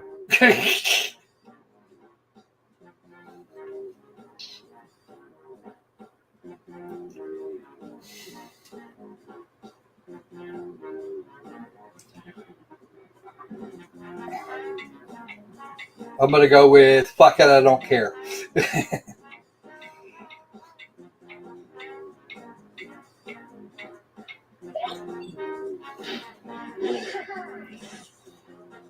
This round, every vote earns you even more points.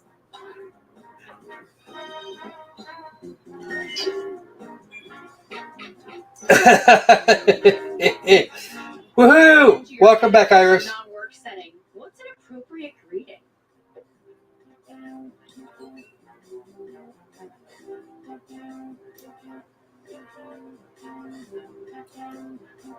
Actually, that sounds good there. Pointed stick.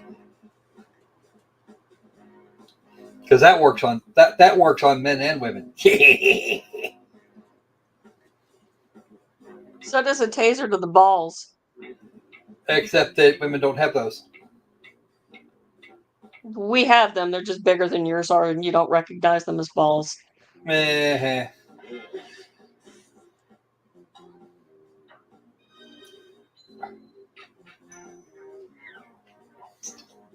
I have gold balls.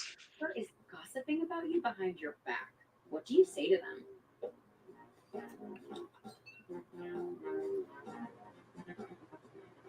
Ha ha ha, I know play. Okay.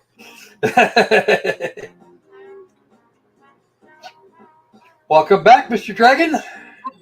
We've still got the better part of an hour before court comes back. The court went out just as you were leaving. How do you get him to stop?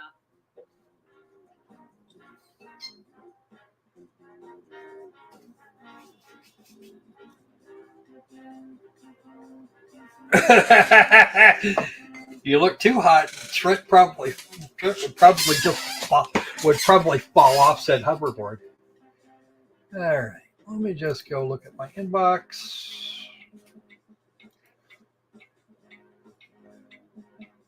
Good. Good.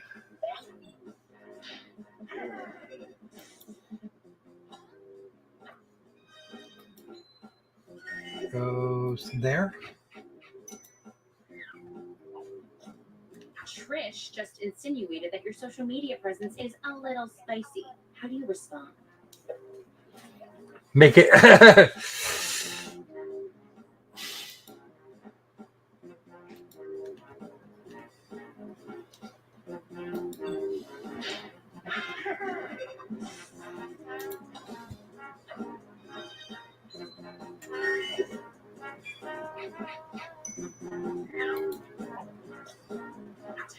new email signature. What inspirational phrase is going under your name?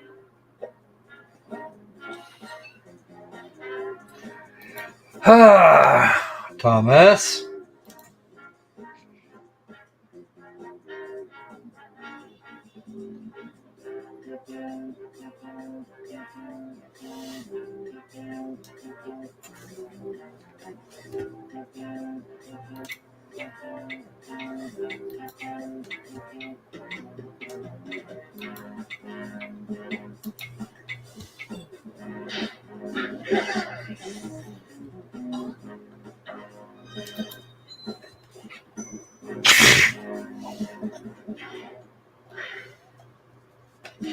Good job. And speaking of jobs, let's see who's most likely to get one.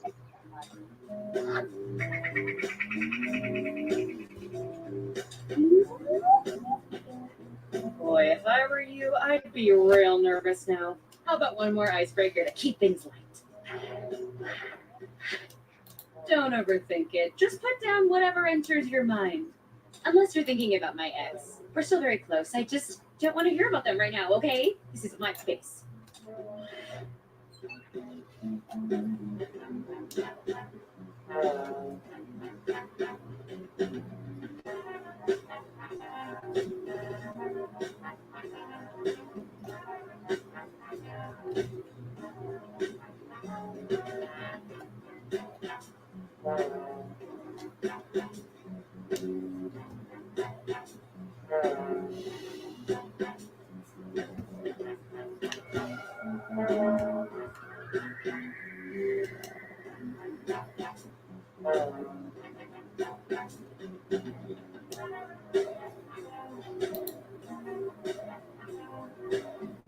You're about halfway through the timer.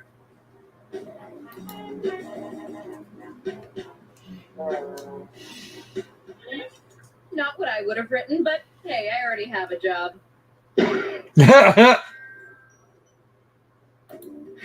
Okay, it's the final round, and it appears we're missing something. Your resumes. Probably my fault. I used them to clean up a mess I made. But you know Oh, what? jeez. Just finished the personal statement that's already started on your device. Boy, if someone asked me to define my entire life in one statement, I would probably freak out and blow it. But I'm sure you'll do fine.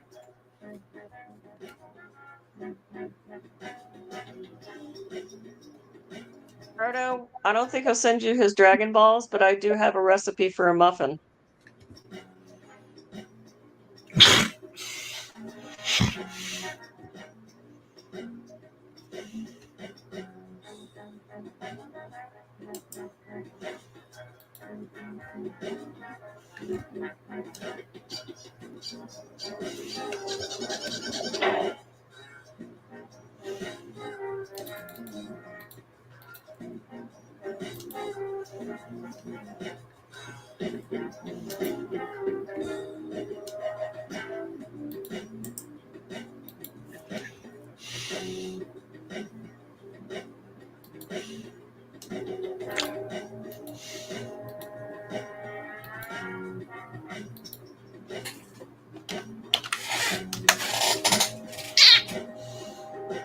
You should be halfway done now, okay?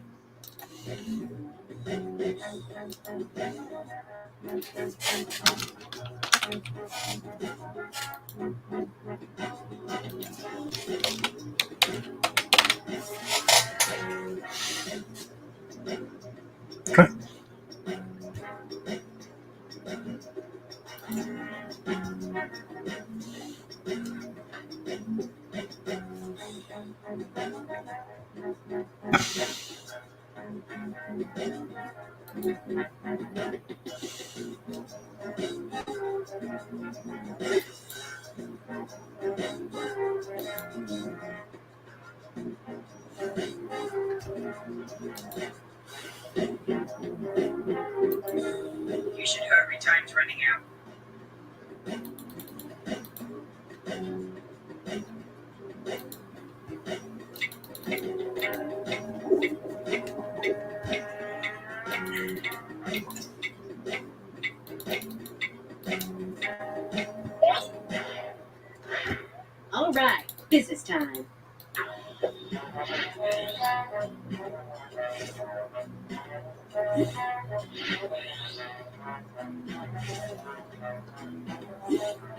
Choose your favorite now.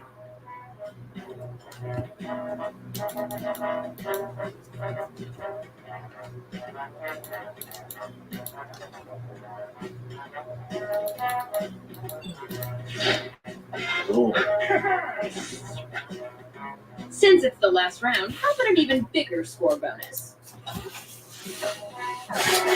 Ooh, Thomas got hammered.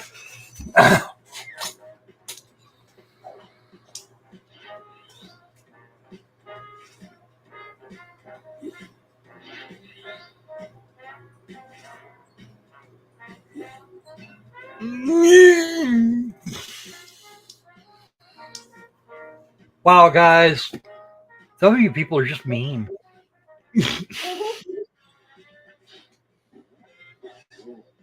Oof.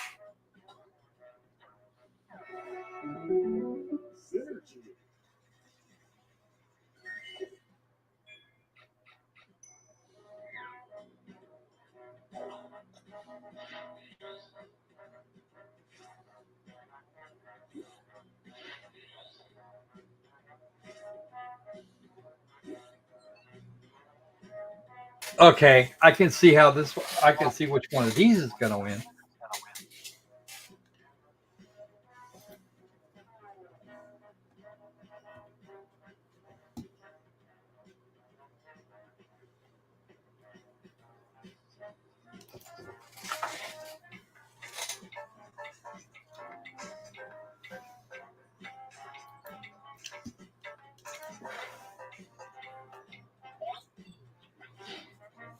Moshi moshi.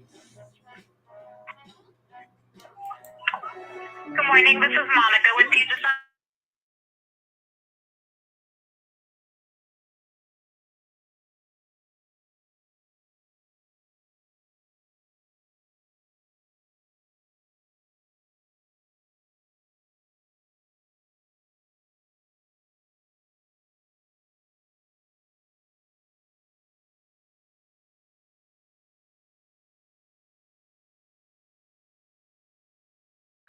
Hey Nancy, you remember how you were saying a minute ago? Congratulations, you're our new president of dividends and new beginnings. Well, that's a good one. Dividends and new beginnings.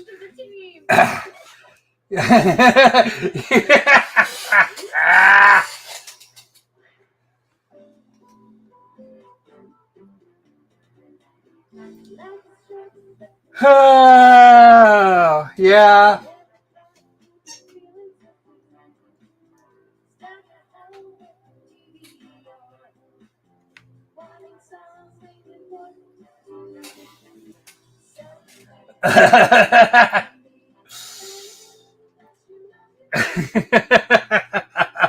Well done.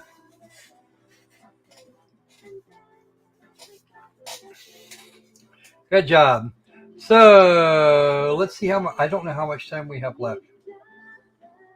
History. Recently closed. There you go.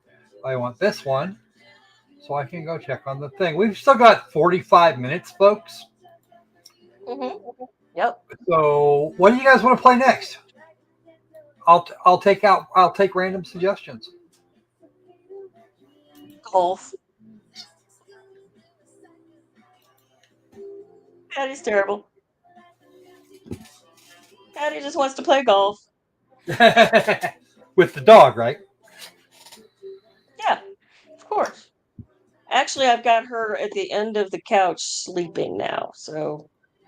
Oh, that's a place. That's a good place to start. So who wants to play what? That's the question.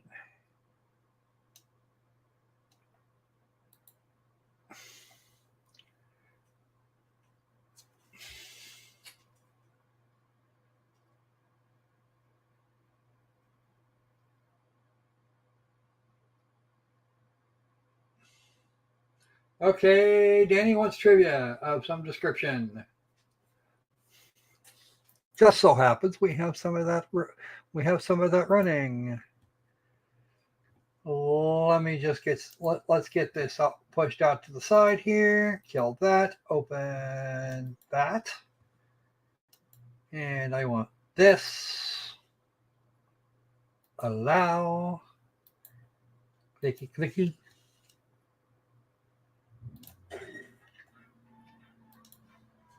I'll watch whatever you play. Okay, fine. Be that way, me, John. All right. Well, got to click on the right place here.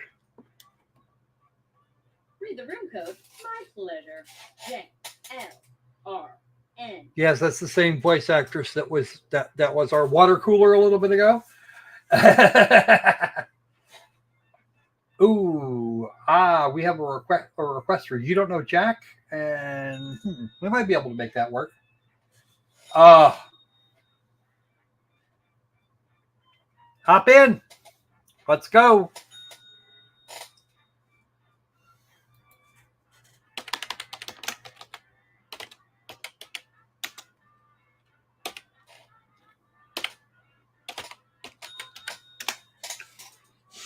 Oh, she made it.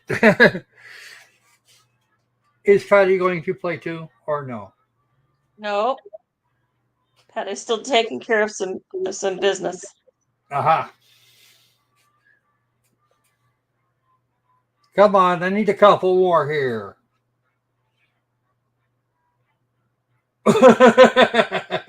You may not get to. I think Anubis might be out cold for a few days. Unless she decides to testify. In which case we're still stuck for tomorrow. I don't know why she deferred. Come on. We want to hear her talk in person instead of lie to just a couple of people. We want to hear her lie to a dozen at once. More than that, actually. I think there's 16. Pretty sure he said they had 4 alternates when the one was having childcare issues. Yep. Yay for me, John. Yeah, 5 will be enough. Let's get a good round in here. Unless Debbie, no, Debbie's already here.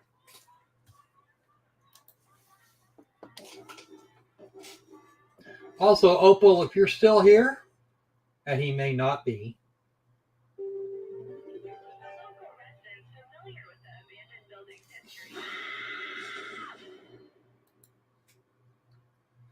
I want to know why that got held. Okay. First question. Oh. I don't know. My clause requires a friend to help me operate it. Use your device to answer the question. I know. I actually do know the answer to this question. Fun.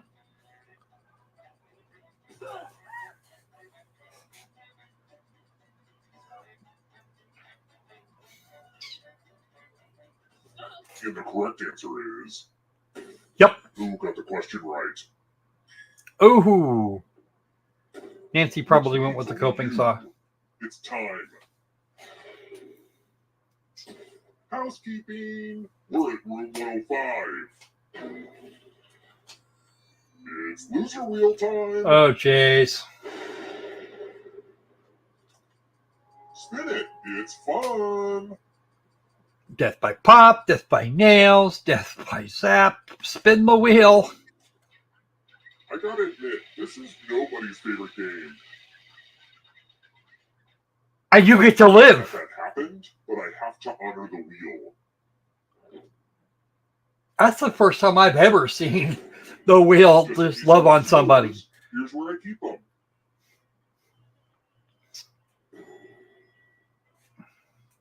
There's like an 80% chance of being dead, and you just beat it. Just like my third cousin Torvald, which of these famous dancers died when her scarf got tangled in the wheel of a car? Ooh. I don't know.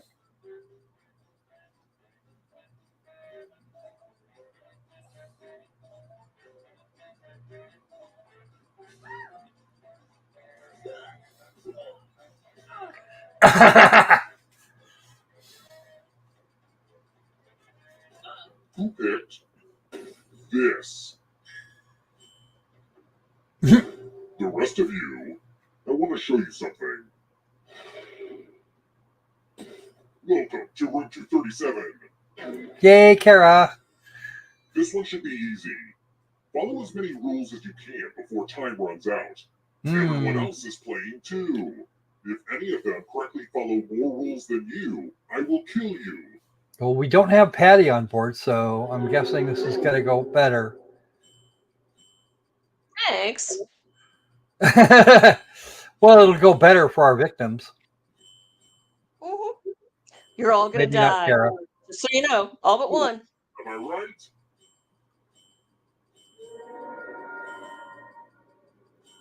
I think it's just taking Kara some time to get some of these things done. Almost out of rules time. Oh no, poor Kara.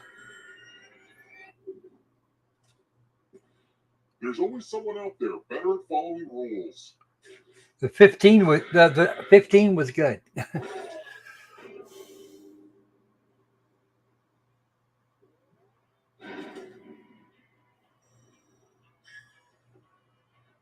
You know, I respect my parents for balancing their serial murder and hotel management careers and still finding time to horribly scar my psyche. Oh, this is our stop.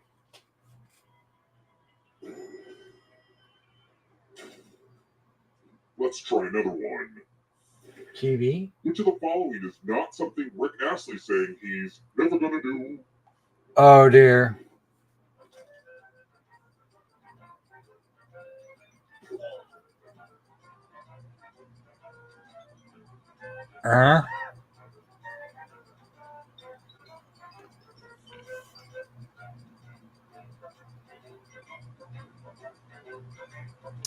Great. Now I've got the song running around in my head.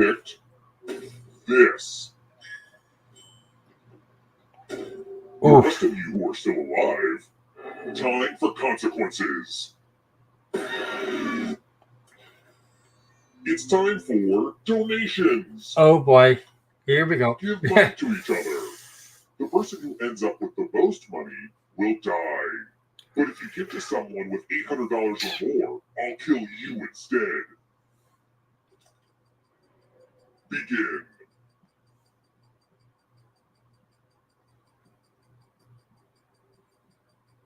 Everybody give 500 to the player on your left.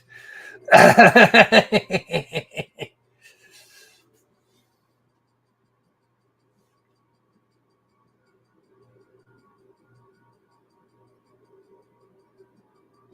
up.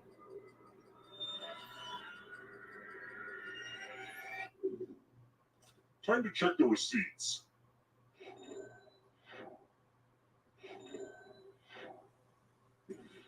They say you can never be too rich, but you sure proved that wrong. And I see what you did there, Nancy.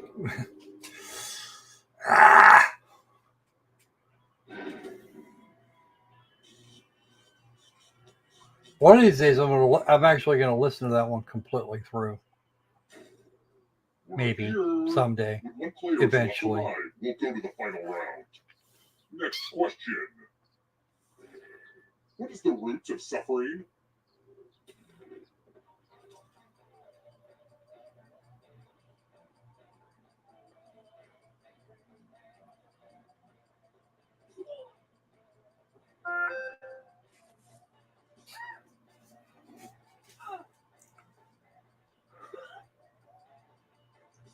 Who picked this?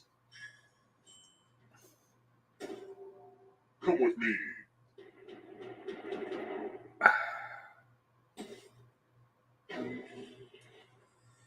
I hope you like magic tricks. Pick a space in this box to hide yourself. Don't worry, it's not like your life depends on it.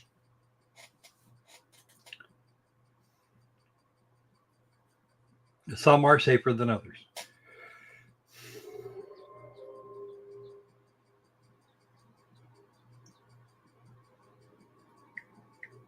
Choose now, or I'll choose for you.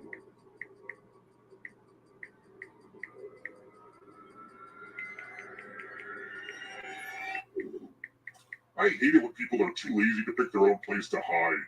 I guess I'll just put you here then. It's time for the volunteers. Here's the fun part. You get a sword. On your device, choose a row or a column to run your sword through. Stab, stab.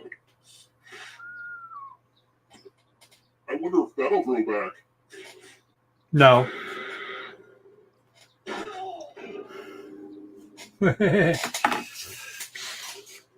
Did you just get a text message from Loki there, Patty?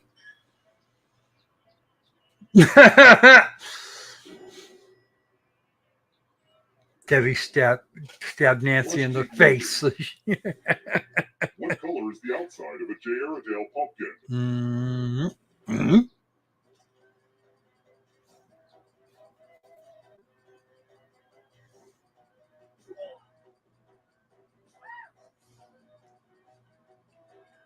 I don't think I've ever seen one. Who picked this? Follow me.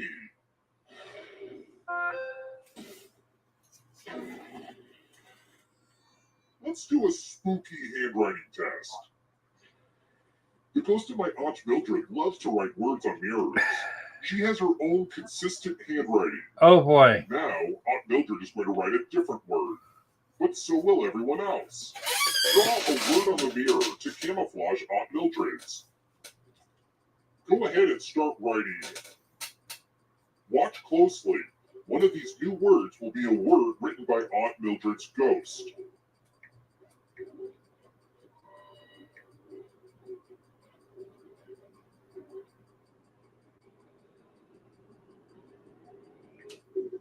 So many convincing words to choose from.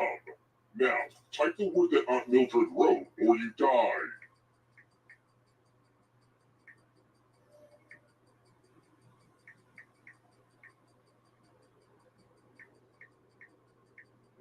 Enter the right word now, or you die. Would the real Aunt Mildred please stand up? Uh-oh. Aunt Mildred would never say that. It's time for you to join my Aunt Mildred. That leaves just one remaining, right? Pretty sure. Only one of you is still alive. You know what that means.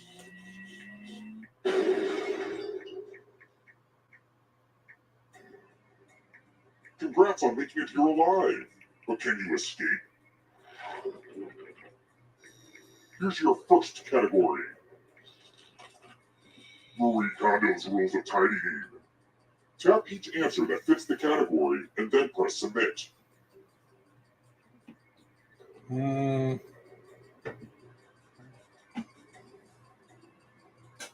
Let's see the right answers.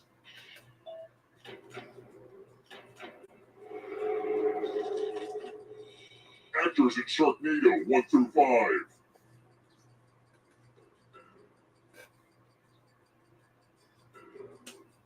Time is almost up.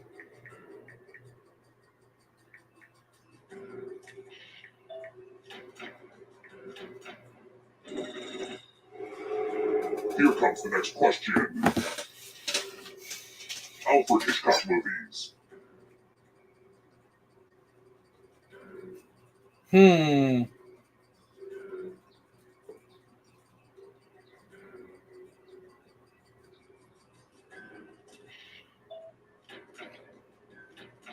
Mr. Hitchcock liked very much one-word names. Practices of the Buddhist Eightfold Path.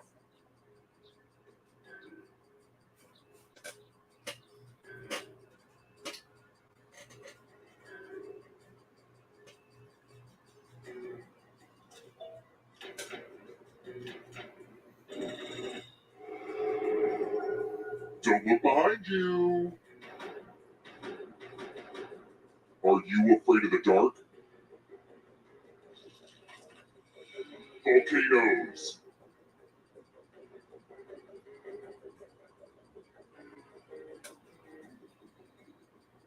Time is almost up.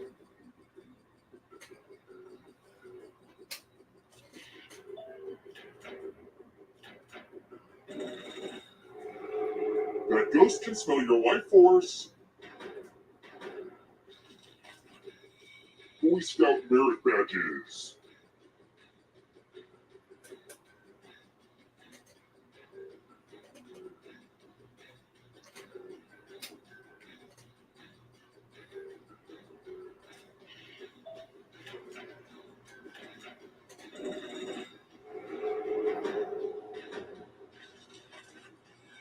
Honda vehicles.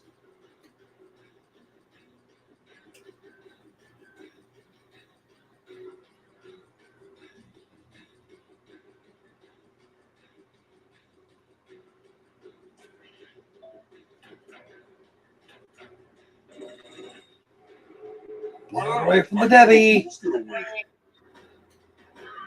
Don't let the darkness hit you on the way out. Oh. Andrew Lloyd Webber musicals.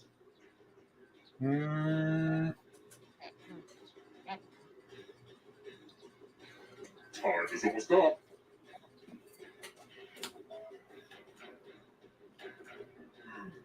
You're better than I thought.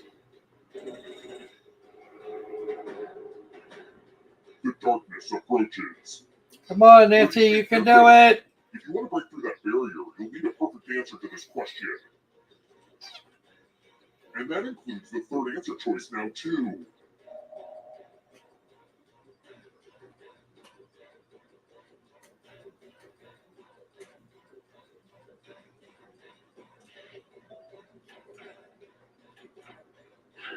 You have to get all the right answers to escape. You killed your friend. Better get away fast. Moons of Jupiter.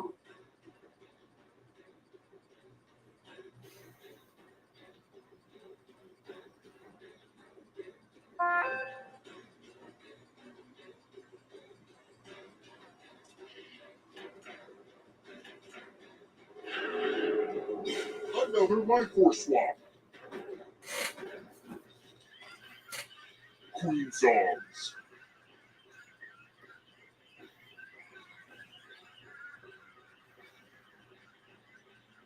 Time is almost up.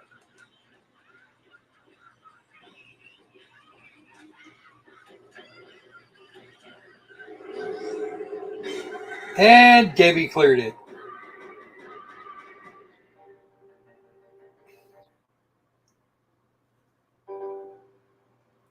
Boom! Oh, it was Mean John.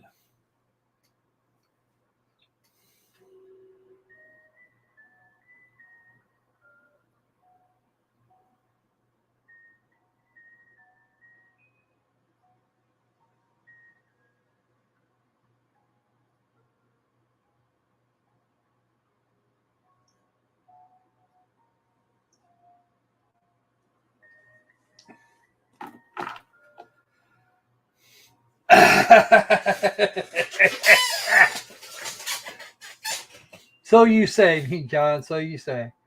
For somebody that was taking too many calls. All right, we have just under half an hour, which means we will wrap this up with the quick flash. Yep.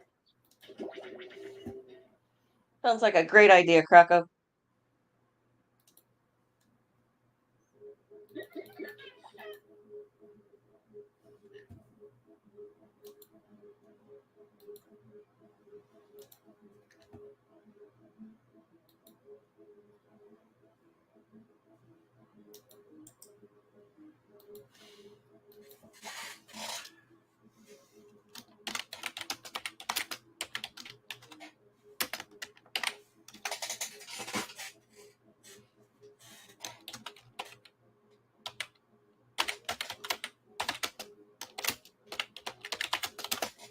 Just a second. You play.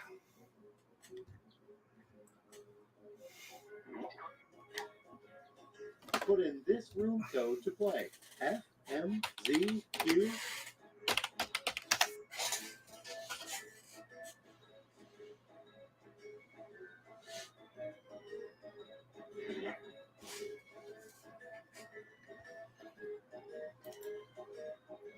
Come on, more.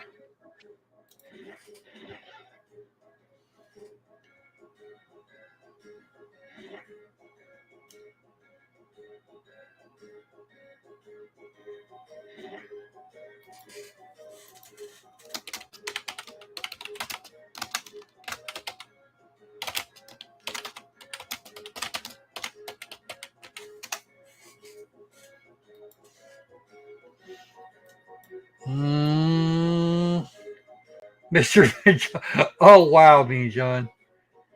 Oh, no, there's Mean John there. That must be Nick or something. I don't know. No, wait. Yeah, it might be Nick. Somebody was watching hockey, I seem to recall. Okay, there's the Thomas.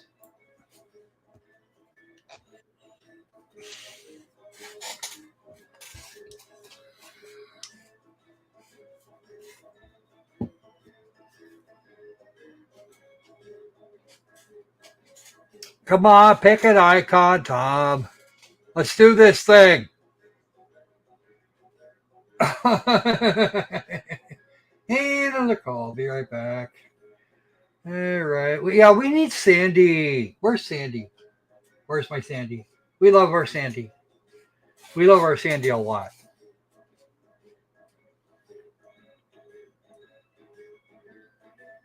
Come on.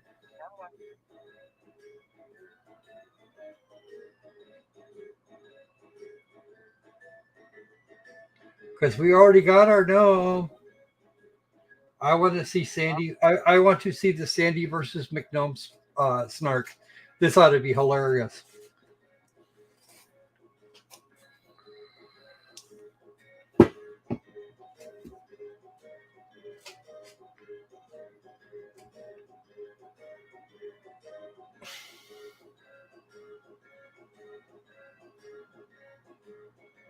I was just start without her here in a sec because we're almost out of time.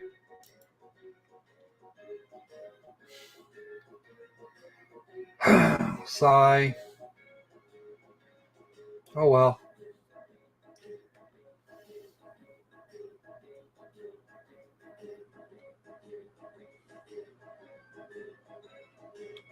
She may have had to wander off. 3, 2, 1. Okay.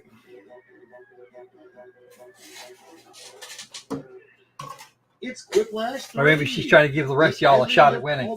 Jokes. My name's Schmitty, according to my socks. Oh yeah, hey, if you're not playing, you can still get in the audience and vote. Put in the room code to join. Here in about 20 minutes, Creed. Okay, round 1. Somebody wake up Anubis. 2 prompts will show up on your device. Answer them however the mood strikes. You'll go head to head against someone else's clever answer, and everybody else will decide which one they like better. Points are Oh, percentage of people who went for your Ardo. answer, so make them count.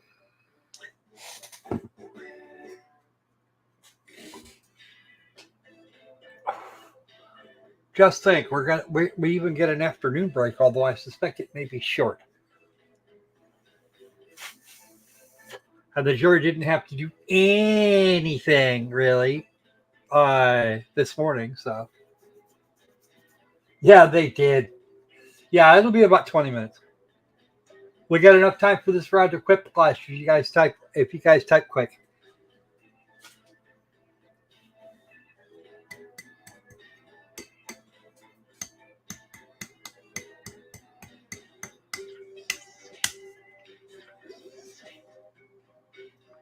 Three hours of party games.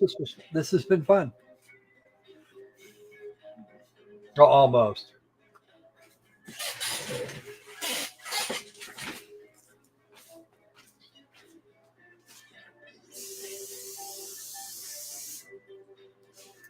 Yeah. Hydration required.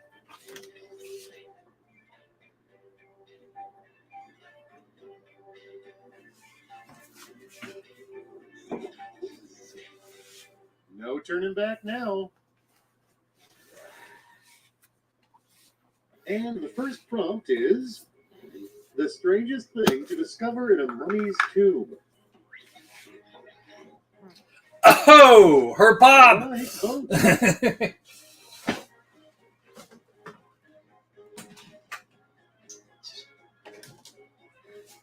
You know, they did have Baghdad batteries at that time.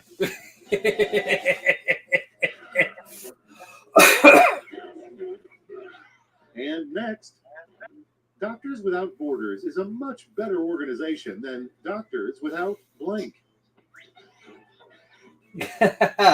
Hey, Kara. Okay, everybody, pick your favorite ship.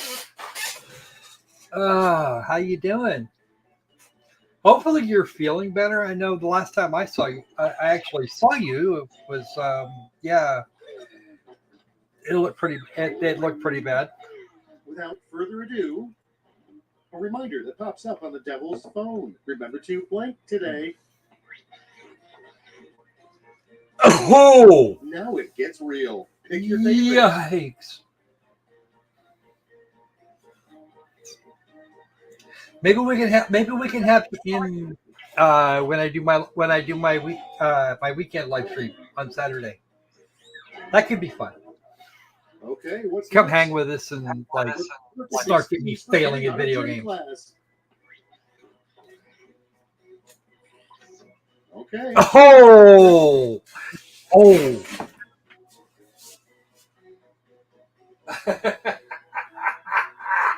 That's a good one. Yup, I expected that. Ooh. Shots fired. Next, a lighter, more romantic sequel to Crime and Punishment would be called Blank. And now, pick your favorite.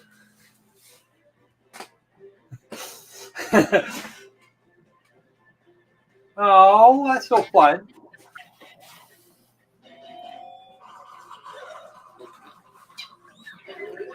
I should be subscribed to your That'll get a channel. big laugh as a callback later in the game. All right, people, it's voting time. Oh dear. Shots fired twice. Ouch. Oh jeez. I don't think you're going to live this one down for a little while there, Mayor McNome. I believe what Madame Tussauds now has a wax statue of Blank. Ow. All right, choose your favorite.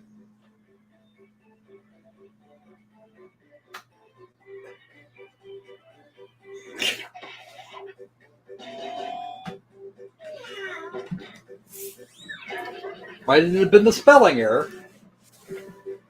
Round one is done, Let's see but how not hard forgotten. people have gotten Check hammered. the scoreboard. All right.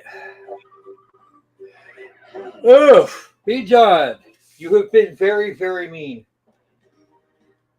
Okay, round two is knocking on the door. Prompts are a little more challenging, so the points are doubled. Prompts are more challenging. Yeah, no, they still make sense, at least in context. Not that I'm going to see the prompts until the rest of you do.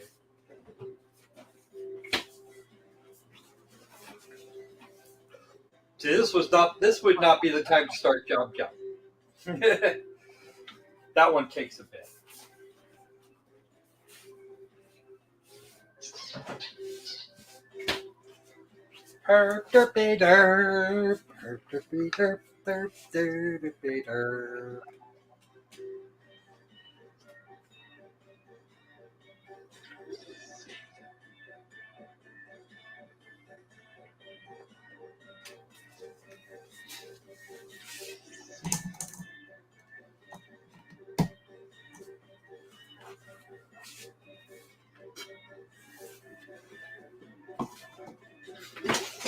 Yes, my lady.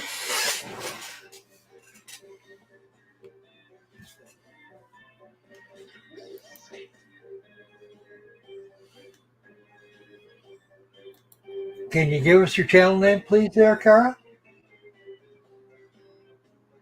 That'd be good. You're running out of time. Don't be afraid to use a safety quip.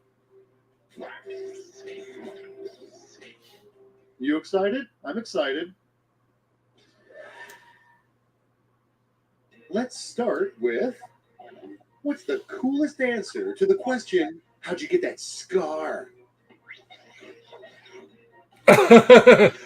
Okay, time to choose.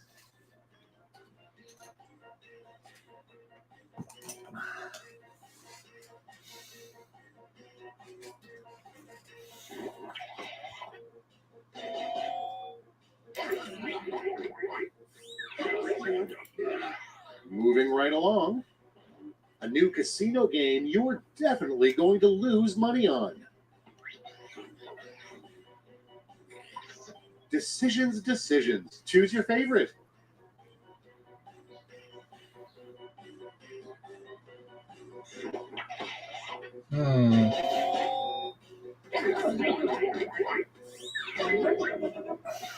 And next is, what's the unspoken rule of hardcore knitting clubs? All right, vote for the one you like best.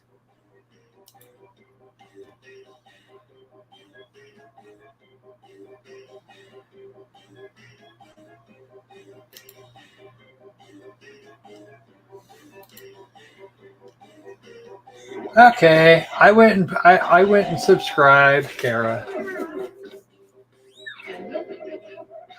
Let's see the next one. This cuckoo clock is disgusting. When it rings, instead of a bird, a blank comes out. Oh! And now it's time to vote for your favorite.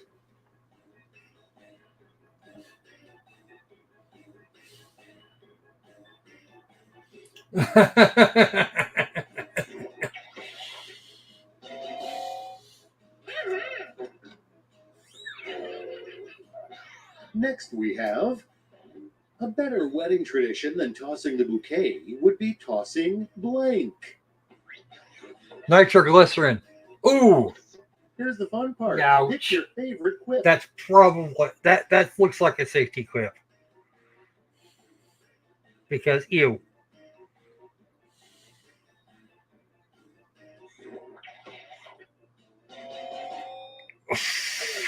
And it wasn't. I'm surprised. Next one up. The reason you were removed from your grandfather's will. Time to pick the one you like best. Ooh, ow.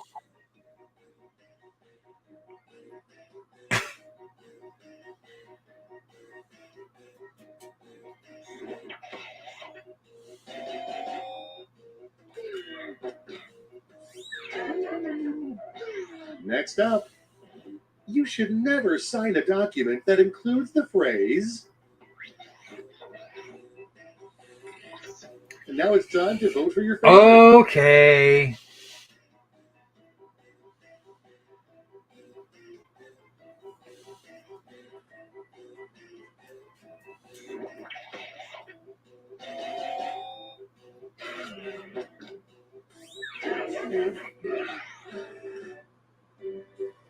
And round 2 is history. Let's see how it'll be remembered.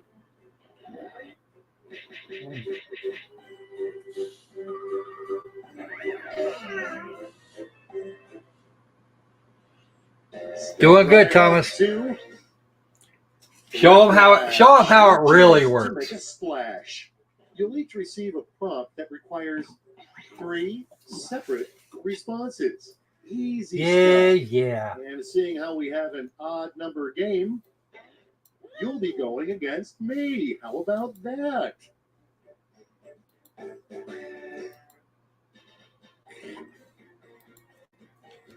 So it looks like we're going to have time to bask in all the glory here. We'll have about 5 minutes left.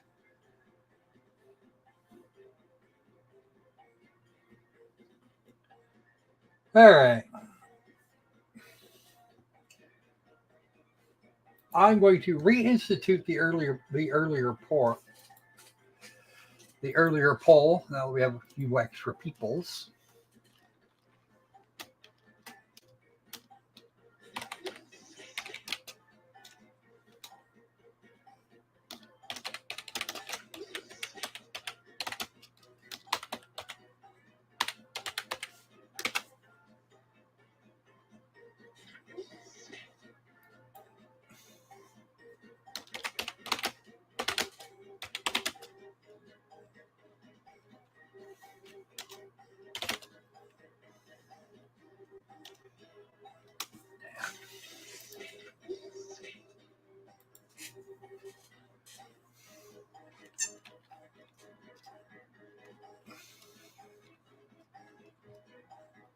Tick tock.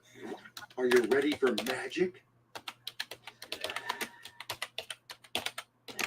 Let's be positive. Name 3 things you're looking forward to.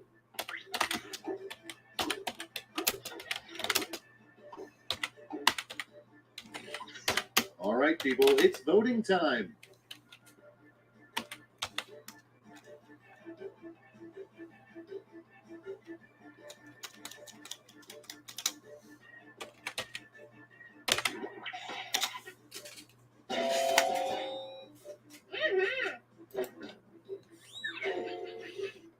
Okay, well, I guess I'll stick to hosting. 3 rejected chicken nugget shapes. We don't know if Letecia is testifying or not. All right, vote for the one you like best. Ugh.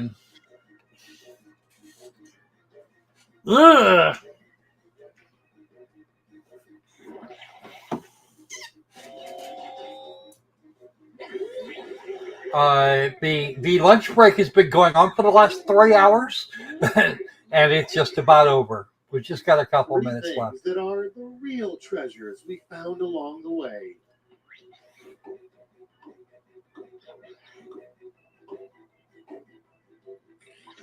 Decisions, decisions. Choose your favorite.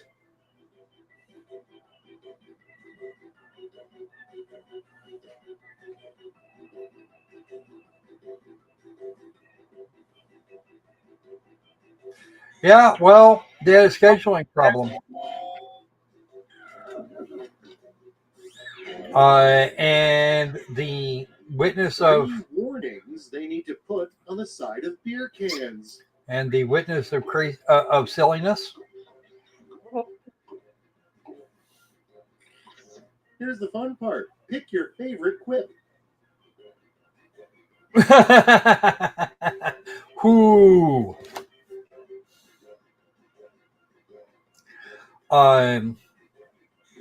We had a 30-minute witness, and then everything else went to, and then that was the end of that.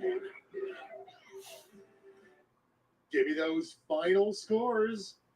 It was like 35 minutes.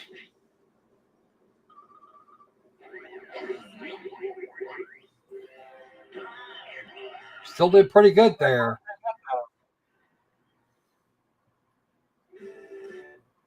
Yeah, no, the next witness isn't ready until 1 o'clock their time, and that's 5 minutes from now. All right. I don't know when Loki is going to be back, so we're going to do the thing. I'll just shut that down. And I want to do that. Followed by that. Oh, it says we have, which is still not long enough for another round of whiplash. So,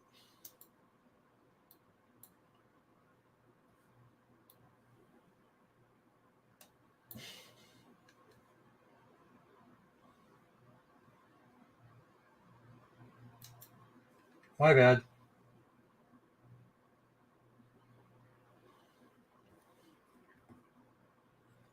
Wow, what the hell is chewing up the bandwidth?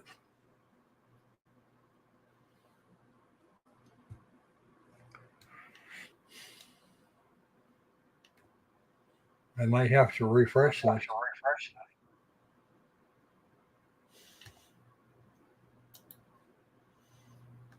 Prosecution. Yeah, take that back. Sorry. I go down there.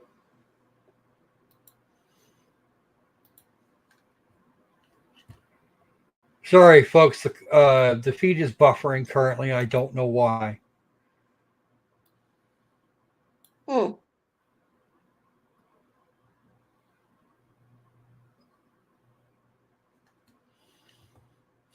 Yes, the prosecution has rested. Yeah. Okay. Do we have Dr.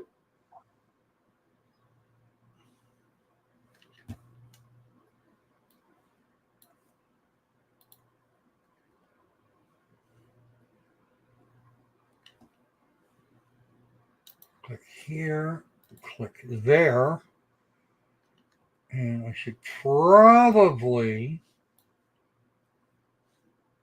So you know what? I'm going to do something here real quick, like.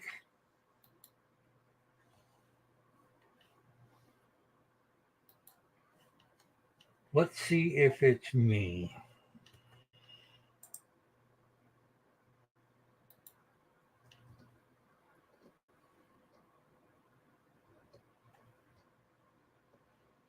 That could be. We're doing okay so far, but right now I need to do a thing because reasons. I will be back in or not.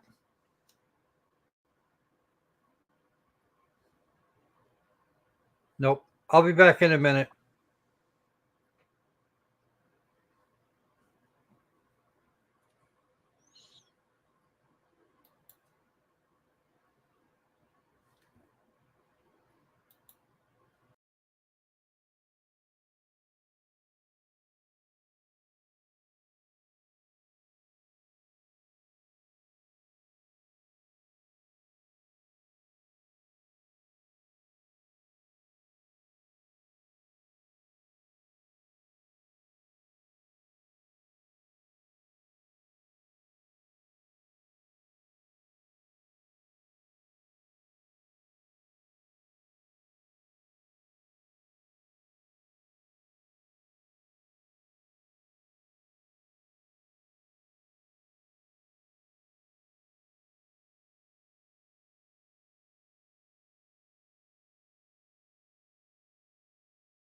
Okay, I'm back. Give me a sec. We're getting a nice image of Letecia at the moment, so this is what we got.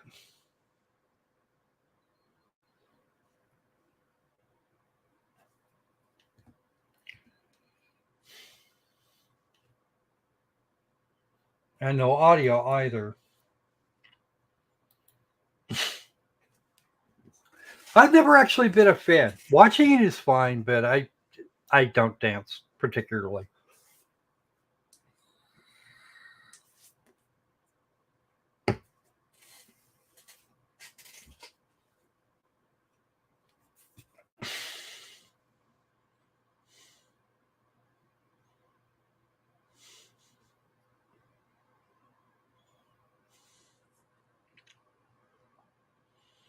Hobbies are things that cost money. For 15 minutes or so. All rise.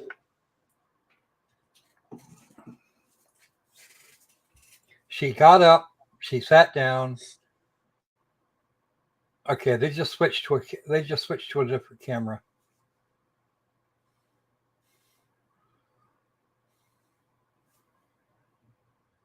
Okay.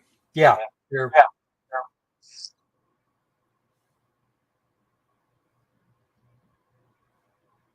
I don't know why they killed all three cameras.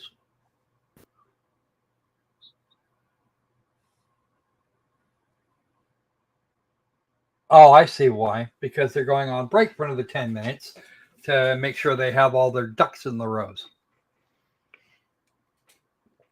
So let's go with that. Let's go with an Ask the Squirrel anything.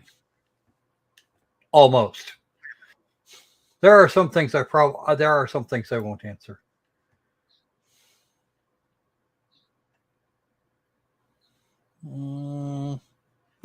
Those things will be few and far between, but there are some things I will not answer.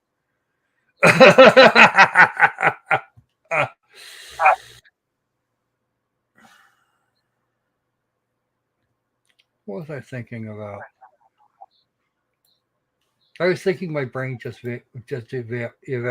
decided to evaporate. Oh, right. I remember now.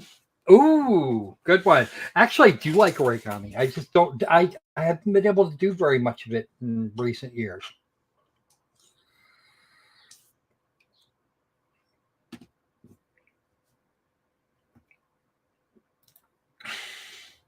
I figure it's the other way, Carolyn.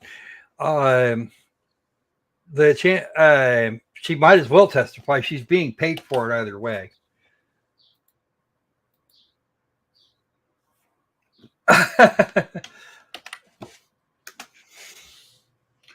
All right, here's that bit.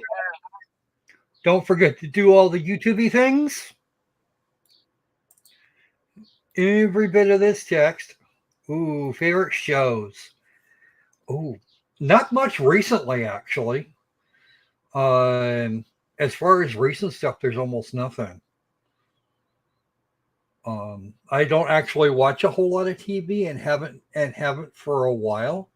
Historically, however, Doctor Who, I'll go out of my way to watch Doctor Who. I've watched the entire Battlestar Galactica series, the 2005 edition, like three or four times now. Most of what I watch nowadays is anime. And I don't think I could actually pick a favorite out of that. Not at the moment. Not to mention, most of you probably wouldn't have heard of it. And if I gave you their proper names, you'd look at me like I'd gone silly. All right.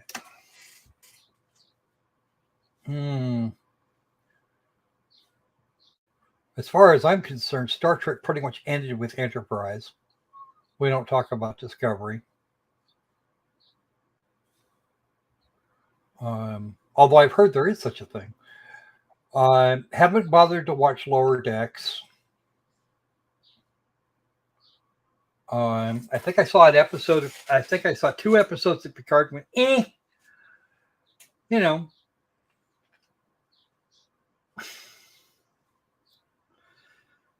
But yeah, the ones that really stick out are all much older. See, I'm not a fan of the way they took Discovery. They had a whole lot they could have done.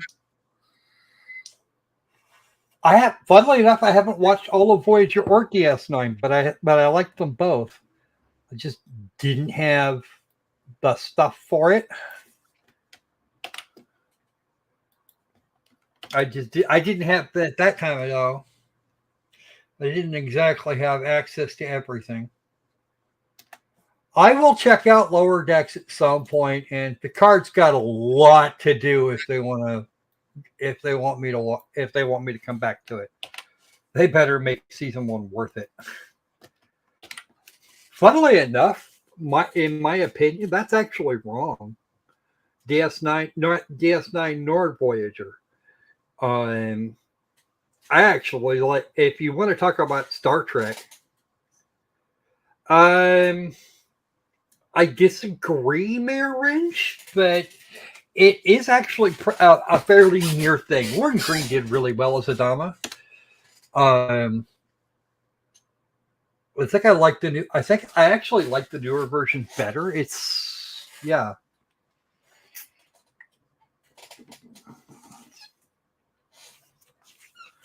The Witcher was okay, but I haven't seen The Mandalorian.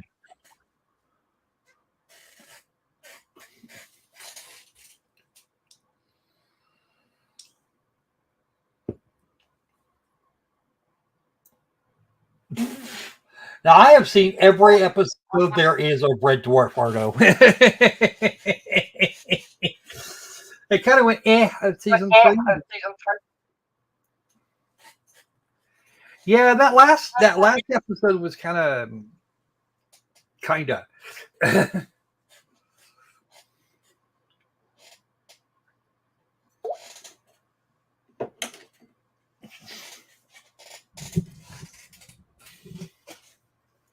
Red Dwarf kicked all of the ass.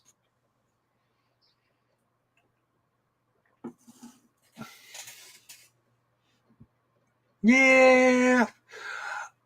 Honestly, I've always liked Trek more than Wars. Seriously.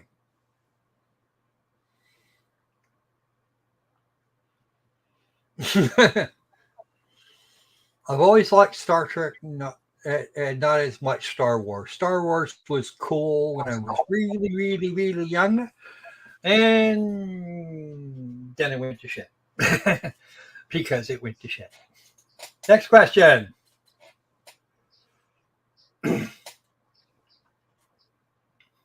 Ooh. Yeah, Red Dwarf was cool.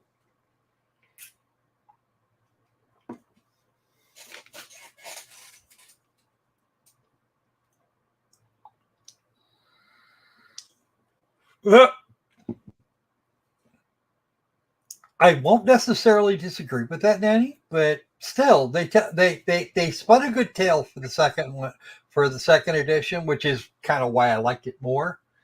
The narrative in the original BSG was kind of chopped up. Well, if you want to talk about British comedy, Monty Python's Flying Circus is the GOAT. The sad part of it is you couldn't make that now. You just couldn't. There's no way.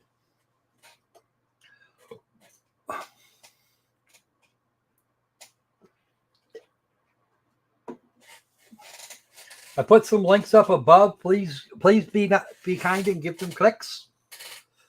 I got through a good chunk of Yes Minister, and that was actually pretty tasty. I didn't get to Yes Prime Minister. Uh-oh.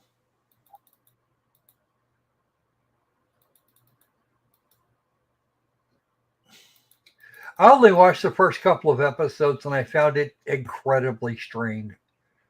It just didn't seem like it was getting anywhere.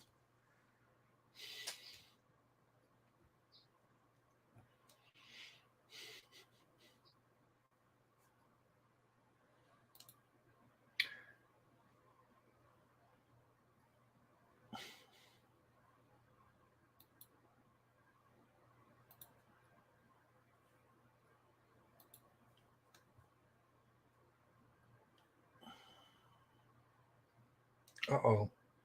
I might not be able to end the poll.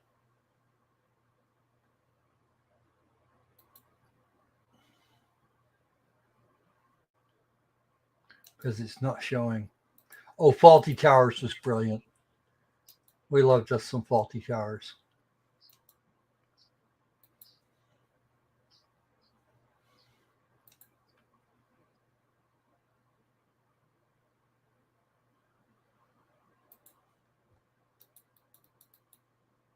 There's a poll currently running, and I can't kill it.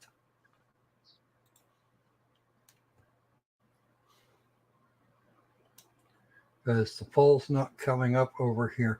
Loki may have to. We may have to wait for Loki to kill the poll, which would be unfortunate.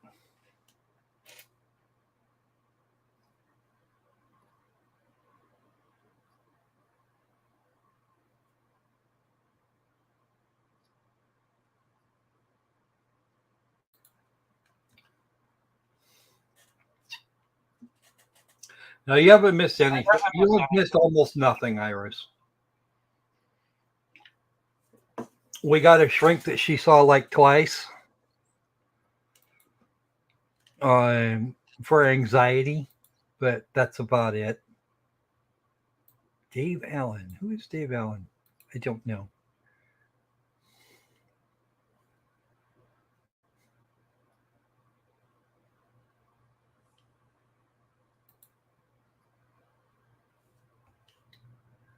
Hmm.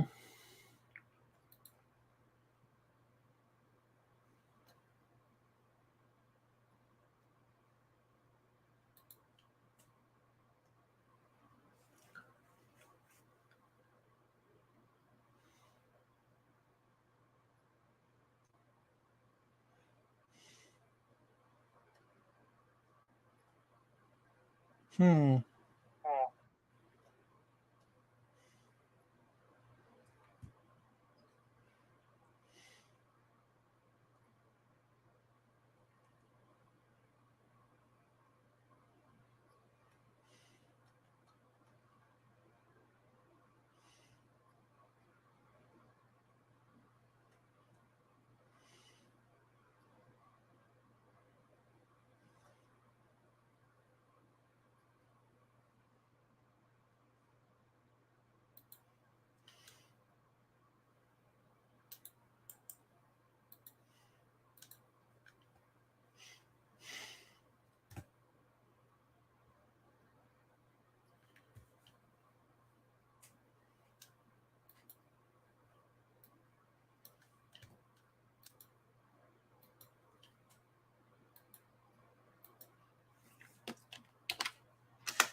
Yeah. Okay. All right. Court will call 20 CR 1358 People versus Letecia Stauch. Record should reflect the jury is not present in the courtroom. Our next witness, as I understand it, is Dr. Dorothy Lewis. Are you Dr. Lewis? All right. Your Honor, if I may, Mhm. she's requesting to stay. That's fine. She has concerns about the step. Yeah, no, that's fine. Where exactly should I?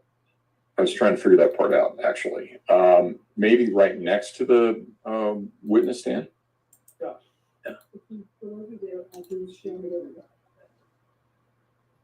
Oh, Let's get you some more. okay. Yeah. Couple of things. Okay. Listen to Mr. Sproul. I've had this conversation before. Don't move furniture in my home around. All these electronics, everybody's using them for all kinds of different things. If you run them over a wire and it gets disconnected, nobody's going to be using your electronics. So that's why we have it the way that we have it set up. That's why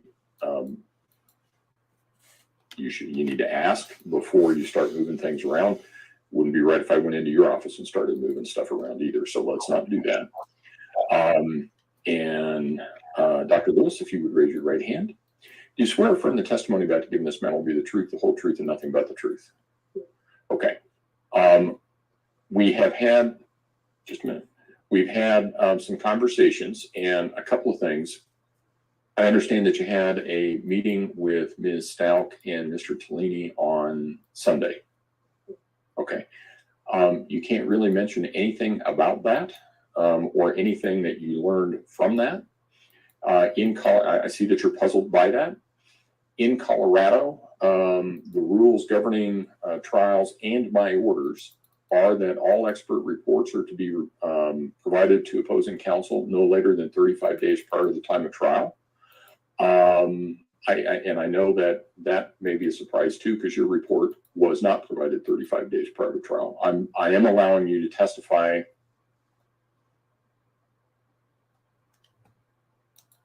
to the matters that I have in your report, or that you have referenced in your report. I think it's dated. There's one that was February 13th and one that was March 16th. Thank you. So you can talk about things that are in your reports of February 13th and March 16th, but nothing after that. In addition, my understanding is Hey, that, Becky, how are you? This was discussed, but there was information that Ms. Stauch may have sustained a concussion, I think during softball, and may have had some of her teeth knocked out as a result of that. You can't mention that either, because that's not in your report either. But I will say this, you can, it's the first report, right? Mr. Tellini. It is. And the only other thing I would just supplement regarding the softball, there's nothing in the reports about the teeth being knocked out. There was in the reports, specifically CMHIP, documented that Ms. Stauch said that she had concussions playing softball, and then in her let me finish the advisement to the witness before we go down another avenue. Yeah, So Kara, you do have in your you and my wife have a thing in common. February 12 letter. You do have a report that she was severely injured when a shelf fell on her head and knocked her unconscious. You can talk about that. That's all okay. That she was taken to an emergency room, required a CAT scan, had a discharge with a diagnosis of brain damage. You can talk about those, but you can't talk about the softball incident. So with that, you can give Mr. Cook some direction as to where you would like to be. That's a clarifying question. Okay, sure. I believe you honored that the incident wasn't mentioned, but that it was only the problems having to do with the teeth that can't be mentioned. That's correct, that the incident itself that had been. Yeah, no, what you can't mention a softball incident. You can mention general head injury. The reason for this is Colorado has very, and I know that you testify in different states, and the rules vary from state to state, and I understand that. In Colorado, there are specific rules about disclosure of reports. I've issued orders in this case, as I do in all, about expert opinions shall be disclosed and the basis for those and the breadth of those.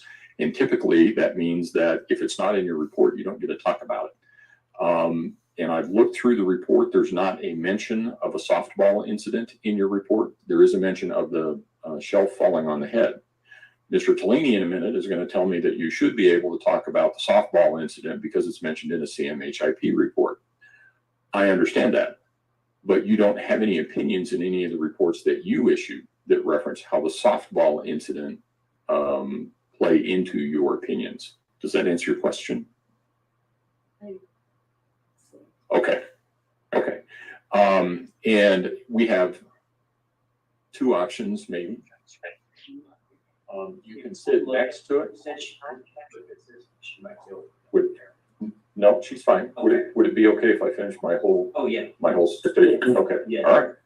We have two options. We can sit you next to the witness box, and we can put that microphone closer to you so that you're not having to hold a microphone. Mm-hmm. The other option is that we have a microphone, and I don't know, I guess, and you would have to hold it in your hand when you're talking. So it's up to you. Some people might find that uncomfortable. I've never done it. Don't think I would ever want to, but it's up to you. Okay. All right. So, and I don't. Those steps on that witness stand are tricky. That's why you'll see that they have tape on them, so that because we've had people fall out of them and fall into them and all of those sorts of things. So it's up to you, whatever you think is more comfortable. I will tell you that that chair does not move. It swivels, but it doesn't move forward. And I don't think it rocks either. So it does. Yeah. So it moves forward a little bit. So it's up to you how you think you would be more comfortable. So just tell Mr. Cook what you want to do.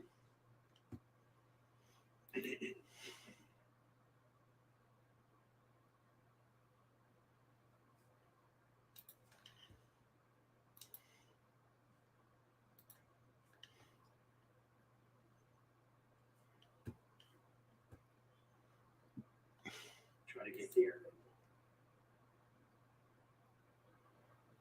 There. Yeah, but before you move there, you got to make me one promise, and that is that you're not going to try and get out of that stand by yourself. Okay. All right. As long as we're on the same page, because I don't want you to get hurt. Okay.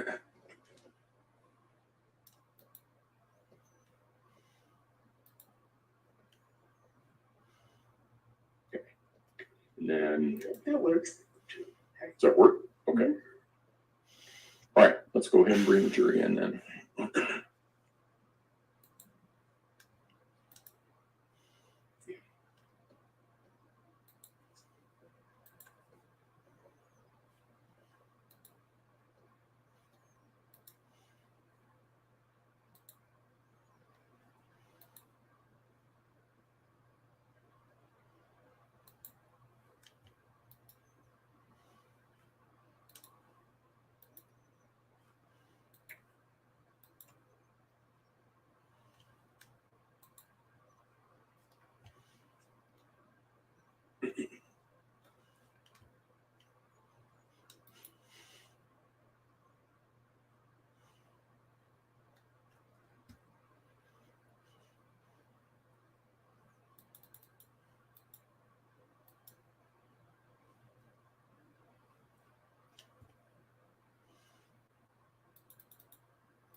All rise for the jury, please. Dr. Lewis, you can stay there. You can stay there.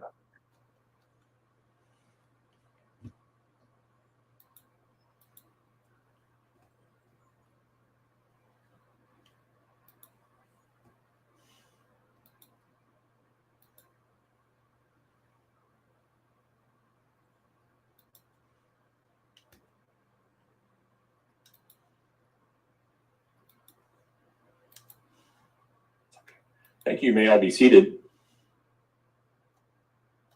Court will recall 20 CR 1358, People versus Letecia Stauch. Record should reflect the jury has returned to the courtroom. Ladies and gentlemen, I think you will note that there is somebody in the witness stand as opposed to having us call that person up because of Dr. Lewis's physical issues. We brought her onto the stand ahead of time. You can see that there's a wheelchair by her as well. So she's already been sworn in. And with that, Mr. Tellini. All right. Good afternoon, Dr. Lewis. Good afternoon. Could you please state and spell your last name for the record? Dorothy Otnow Lewis, Lewis, MD. Okay. And Dr. Lewis, we're going to talk a little bit about, to start off with, about your education and then some of your work experience that has given you insight into some of the issues that we're going to be discussing and some of your other qualifications. Is that okay? Fine. All right. Where, Dr. Lewis, did you go to undergrad? I went to Radcliffe College of Harvard University. And was there a rank in which you graduated from there? Was there a rank in which you graduated? Were you magna cum laude? I was, magna cum laude, right. Yes. And what does that mean? That's with high honors. Okay. And after graduating from there, where did you go to school next? I subsequently went to Yale University School of Medicine. And do you remember what year you graduated from Yale University School of Medicine? In 1963. After you graduated from Yale Medical School, where did you go next? Did you do a fellowship or what did you do next? After graduation, I received a fellowship from the National Institutes of Mental Health, and it was a research fellowship, and in which I was studying the ability to measure an individual's capacity for intimacy, for the ability to relate warmly to other human beings or empathically to other people. And how long did you do that for? For a year. Okay, and what did you do after that? After that, I did an internship in pediatrics. And how long did you do that? For a year. For a year. And what did you transition from your internship in pediatrics? Where did you transition to next? I then did my adult psychiatry training at the Yale University School of Medicine in the Department of Psychiatry. Okay, so then you went back to Yale to specialize in psychiatry, correct? Correct. And how long were you at Yale Medical School the second time? Endless. Okay. It was 2 years in adult psychiatry, and then I did 2 years in child and adolescent psychiatry. Okay. So that would be a total, I think, of with 4. medical school, quite a few years. Okay.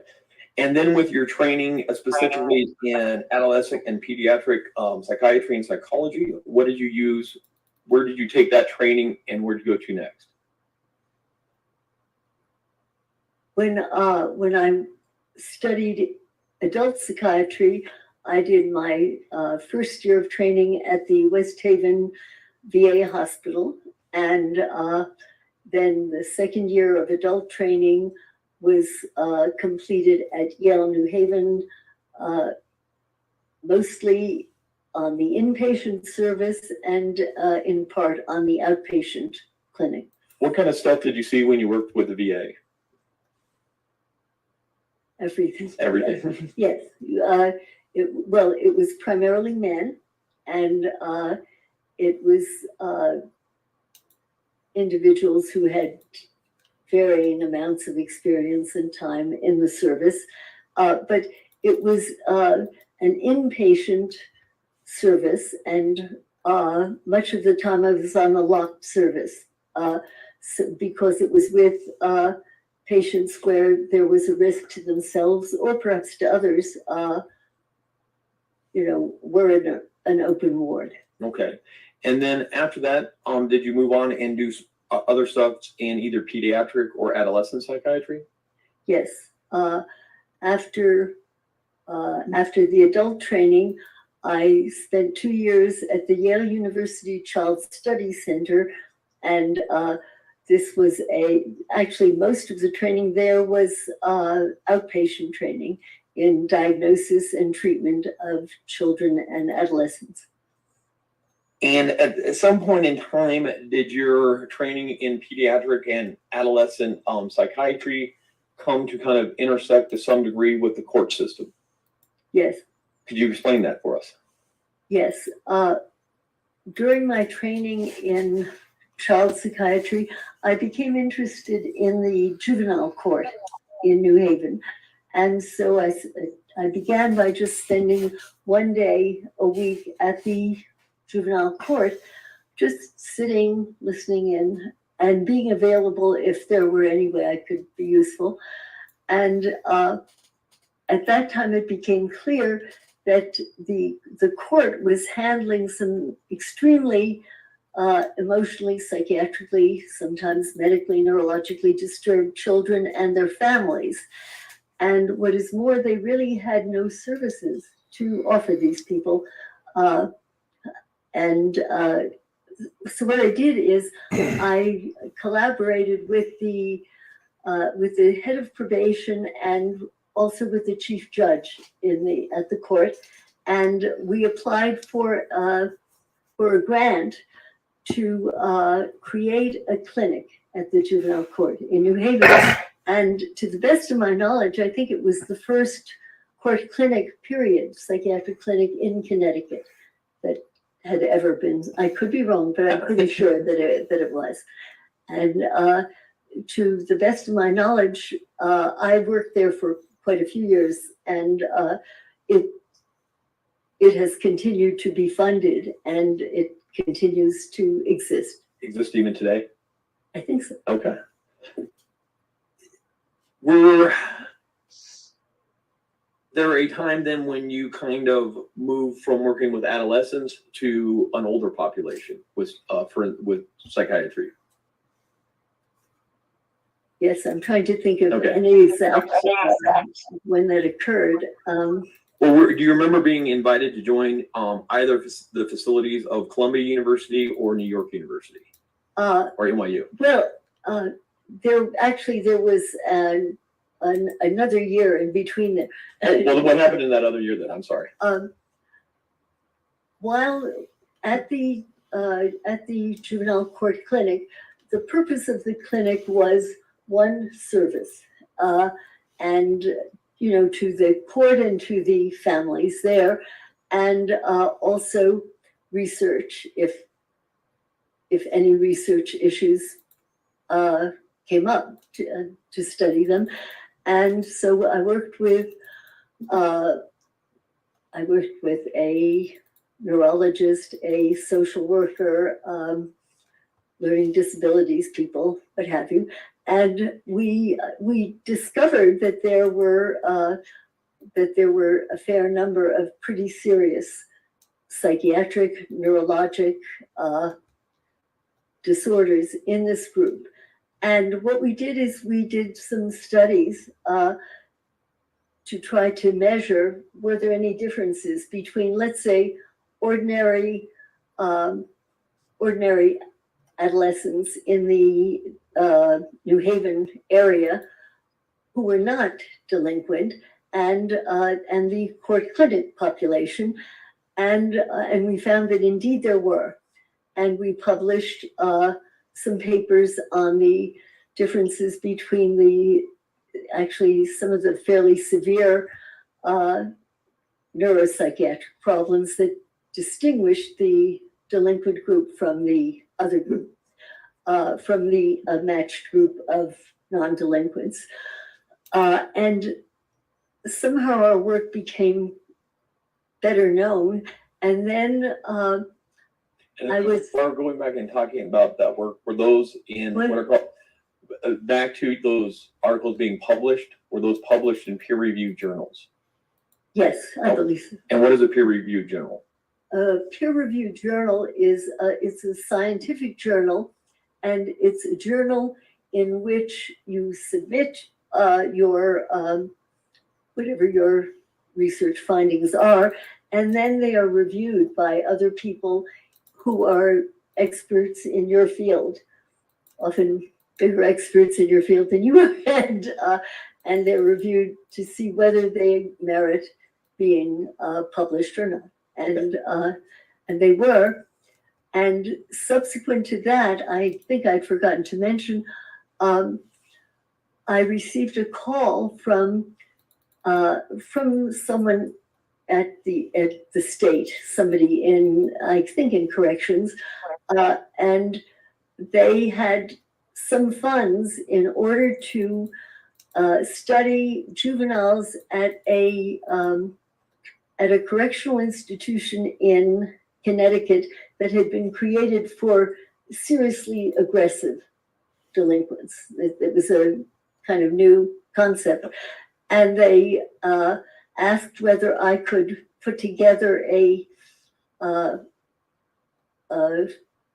group similar to the group whom I had put together for the court clinic, and whether we could study the juveniles at the institution for severely violent delinquents. And so we did do that, and we did do research that compared some of the more aggressive delinquents with the less aggressive, and eventually we were able to move out a little, and we were able to actually get a group of non-delinquents, and we were able to do a matched sample. It was from New York and from Connecticut, of delinquents and non-delinquents from the same socioeconomic background, but one had been in trouble with the law, one had not.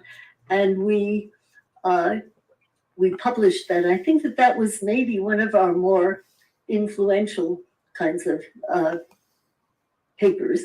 And I think that it was perhaps as a result of that and some of the other papers that we had published that I received invitations to join the faculty at several of the universities in New York.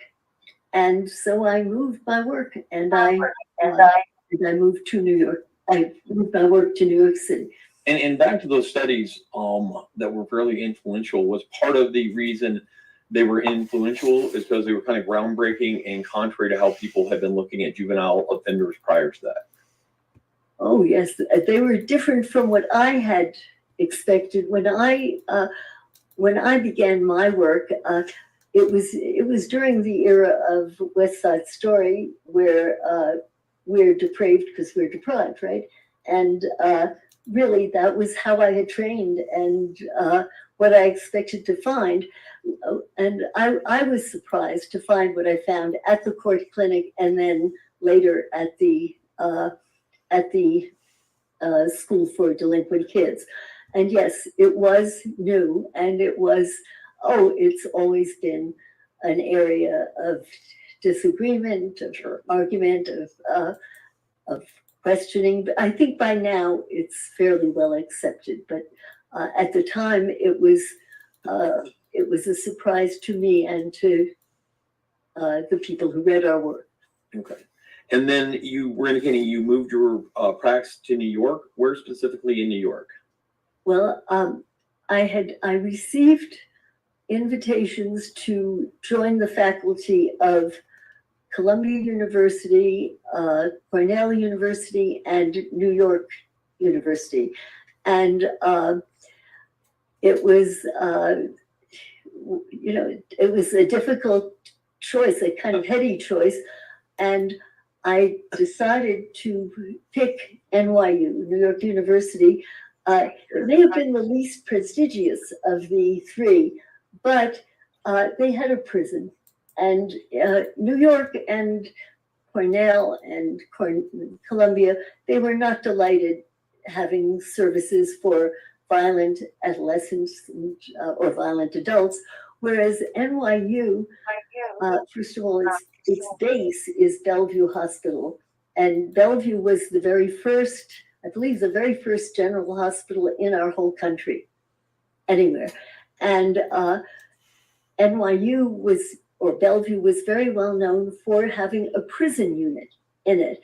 And Cornell and Columbia didn't go for that.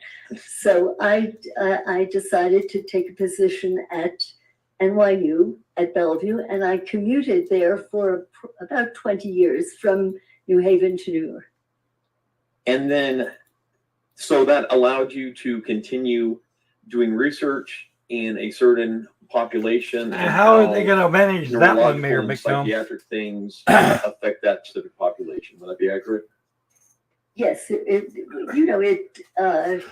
extended your opportunities, because in a general hospital you have equipment, you have MRIs, you have EEGs, you have the ability to do 24-hour EEGs. There are opportunities that you just don't have at a court clinic or in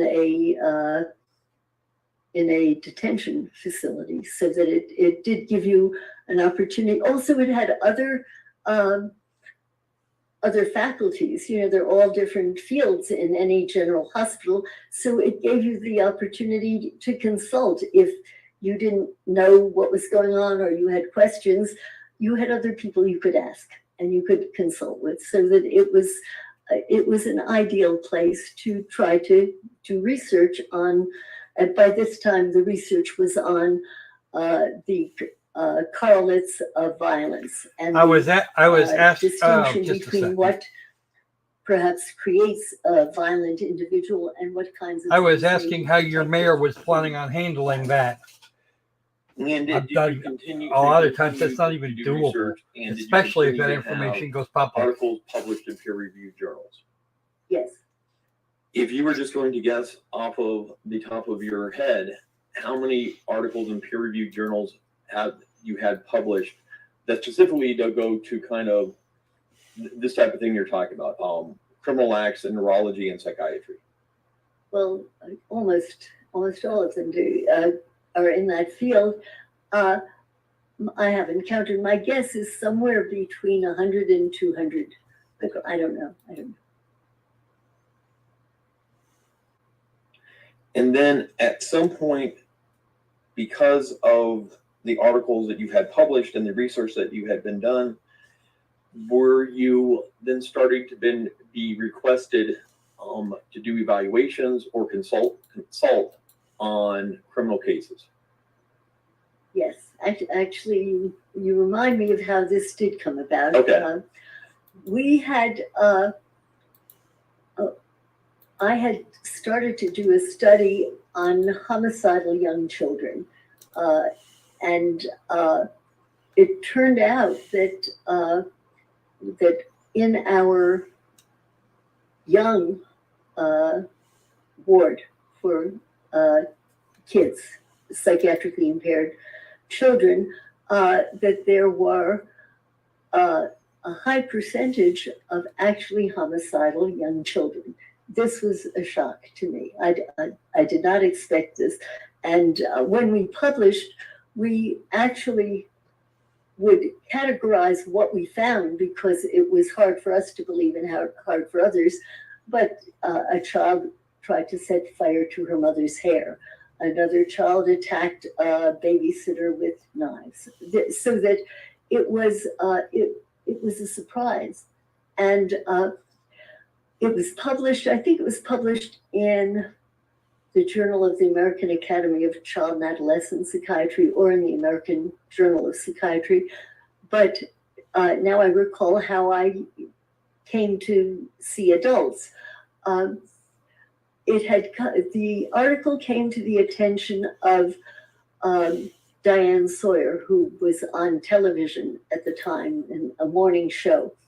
And so I was interviewed about our findings there, and we had found that the homicidal young children at Bellevue differed from the non-homicidal but mentally disturbed children at Bellevue in several ways.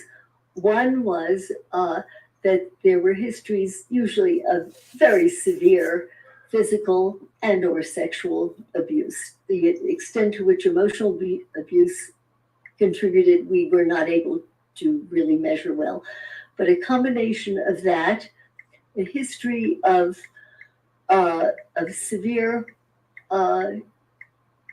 brain injury or injury to the central nervous system, and or a history of a predisposition to certain kinds of now things that we consider to be, at least in part, genetic predispositions to psychoses, as in individuals who are predisposed to whatever schizophrenia now is. It changes its definition from year to year or so, but it's considered a severe and in part, heritable disorder. So that we discovered that this distinguished the homicidal kids from the other ones. And 2 days after I had been interviewed, I received a call from from I think one of the heads of, I think it was the public defender's office in West Palm Beach in Florida. I think it was Dick Burr there. And he said that he or people on his staff had witnessed the interview with Diane Sawyer. And he said, I think I have a case in my group that sounds so much like the children you described. Would you be willing, he happens to be on death row, would you be willing to come down to Florida and examine this person? And I said, sure, yeah. And so I did go down, and I did as careful an assessment as I could. At the time, I did not have all of the assistants, like the neurologist I worked with, the psychologist, and what have you. But by God, the gentleman that I saw resembled these kids. And that was that. And a few months later, I received another call. I believe it was from Dick Burr. And he said, I think we have another inmate. And I think his group was responsible for all of the death row inmates at West Palm Beach in Florida then. And would you come down and see this person? And I did. The thing that I remember most about that particular individual was that he had a dent in his skull. We tend to do neurologic as well as psychiatric assessments as far as we can. And he had a dent, and it turned out that his father had run over his head with a cart and a horse. And you don't get much better data than that in terms of documenting injury. And we did find that, yes, there were similarities again. And so, again, we pulled together a few $1,000s. And then I was able to recruit a neurologist, Dr. Jonathan Pincus, and a learning disability specialist, Barbara Bard, who taught at one of the colleges in Connecticut, and a psychologist. I do not remember at the moment who it was. And to be honest with you, J. Michael, she's old. Dick Burr had us evaluate She's been all of the death row inmates. She graduated from her with her bachelor's degree in 1963. So she's been at this. She's been there was one inmate back and forth working at center for 60 years. As having so she's in her psychotic. At earliest, she's in her early to mid 80s. We didn't want to see anyone who had already been evaluated, and we didn't want to skew in the direction of pathology or not pathology. So that subject was eliminated. But other than that, we evaluated all of the inmates, the death row inmates in his group. And we published that study, and I think that was published in the American Journal of Psychiatry. And I think that that's what kind of gave my work a sort of kick in that direction, because it was unexpected and fascinating. I don't expect Letecia will testify. Insight into if she's been listening to her lawyers in any way, shape, or form, she'll shut the fuck up. Homicidally aggressive behavior. And since that time, could you estimate how many criminal cases you've been asked to do evaluations on? Oh dear, I don't know. I'm not certain. I would have to guess somewhere between 1 and 200 or more adults on death row by and large, but I'm not sure. It could be more. And with a significant portion of those cases that you were brought in to do the evaluations on were that's not a good number. Correct? Yes. Oh. And during the course of this work, did it start to become apparent to you that there were many cases of what was called multiple personality disorder at the time, but now it's called dissociative identity disorder? Many cases of individuals on death row who had the disorder who had not been diagnosed properly. No. Okay. But in part, when I say no, that doesn't mean that it didn't exist. What it means is that when I trained, that the very diagnosis was up for grabs, and perhaps it still is. It depends on the experience, the sophistication, the training of the individual. But I had and the mayor just made it trained worse. to be very skeptical about the existence of this kind of disorder, and so I have little question, but that maybe over the first quite a few years that I worked on death row or worked with very dangerous people, I think I missed the diagnosis. Because you can't see what you don't believe exists. You just can't. You miss it, and so that I'm fairly that it existed, but I didn't recognize it. And then over the years, as I was confronted with more obvious kinds of cases, and also sometimes people had diagnosed something before I had, and when I was asked to evaluate the individual, I became more aware of what this disorder was like. But no, when I first went into this field, I did not have any idea that I would be seeing this, nor did I think it existed. And then through your training experience over the years, you were able to recognize it and diagnose it more often. Would that be accurate? Yes, and what I tended to do, because I was aware of my own skepticism, we do not often videotape. I am not 100% sure. She went off the hospital for some blood work, and we haven't seen her since. What I did do was, if there were cases where I said nobody is going to believe this, those were the cases that I would say, let's videotape. Yes, this is the one she was actually mad about because of the Sunday meeting. She's been told not to talk about that. But so it was at that point that we started to at least videotape some of our more problematic cases, and then you could start to document more of the objective signs, symptoms, behaviors that led to that diagnosis.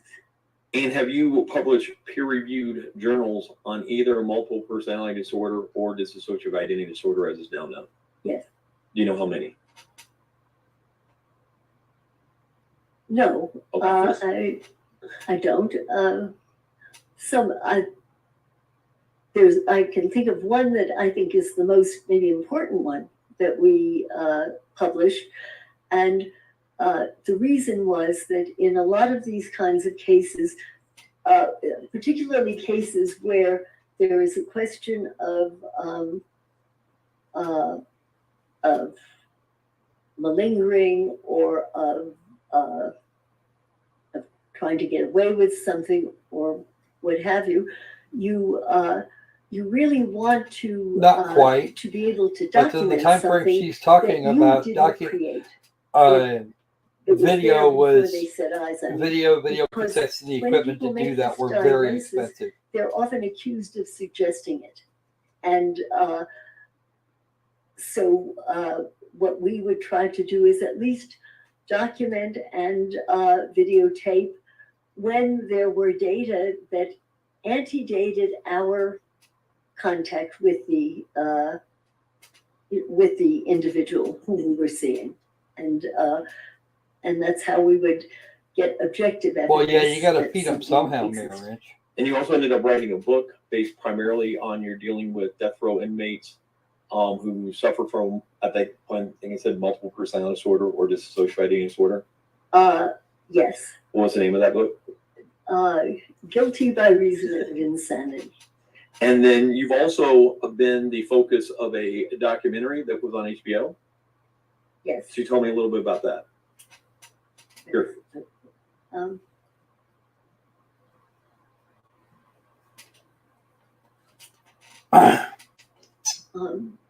Yeah, that is absolutely correct, Phil. Our work became better known. Better known in certain circles, I guess. For example, the government involved heavily in producer named Alex Gibney Detroit became aware of my work and New York and a few other places, just contacted me and to try to it takes you 5 seconds get looking at Detroit consultation now on a to see what the hell miniseries that he happened. was going to be creating with Laura Dern, with the Because it was actress. actually a And she was going prosperous to city play up until the a, government started getting woman involved. psychiatrist who saw death row inmates, and somehow he got my name and interviewed me, and I brought with me some of the tapes that we had made of some of the more interesting cases that we had had. And after 2 or 3 sessions working together, he said, "Dorothy, I don't want to do the mini series. I want to do a documentary on you." And it was a staggering occurrence. And of course, I said, "Fine." Yeah. And so we worked on it together for about 4 years. And alas, it came out, I think, the very first day of COVID, a disaster. And it now it's on HBO, and it can be seen, and it's called Crazy Not Insane. So the same title as your book? I beg your pardon? The same title as your book? No, the book is Guilty by that's right. Insanity, and the documentary on HBO is Crazy Not Insane. Have you ever been qualified to testify as an expert in a court of law? Yes. Do you know how many times? No. What are some of the jurisdictions that you've been qualified as an expert? I can tell you states. Sure, that'd be let me just name a few. Let's see, the state of Washington, California, Texas, Florida, Louisiana, Kentucky, New Jersey. And do you know what fields have you been qualified to give expert testimony in? What fields? In what fields? As a clinician, in a clinical psychiatrist? Yes, as a psychiatrist. I think that I've been asked, particularly when there have been issues of psychiatric and neurologic combinations of disorders or questions, because, well, obviously the brain and the mind are connected, and so that your training is in both fields. In psychiatry, 2/3 of your exams are in psychiatry, 1/3 in neurology. Vice versa, if you're a neurologist, 2/3 of your boards are in neurology and 1/3 in psychiatry. And since I worked and published with Dr. Pincus, who was a professor at Yale, and then I think at St. Elizabeth's, we were often asked to work on similar cases and work together and learn from each other. And at least now you're, just for the jury's knowledge, right now you're more or less semi-retired, correct? Yes. Yeah. Yes. And so are you currently board certified right now? Yes. Okay. What are you board certified in?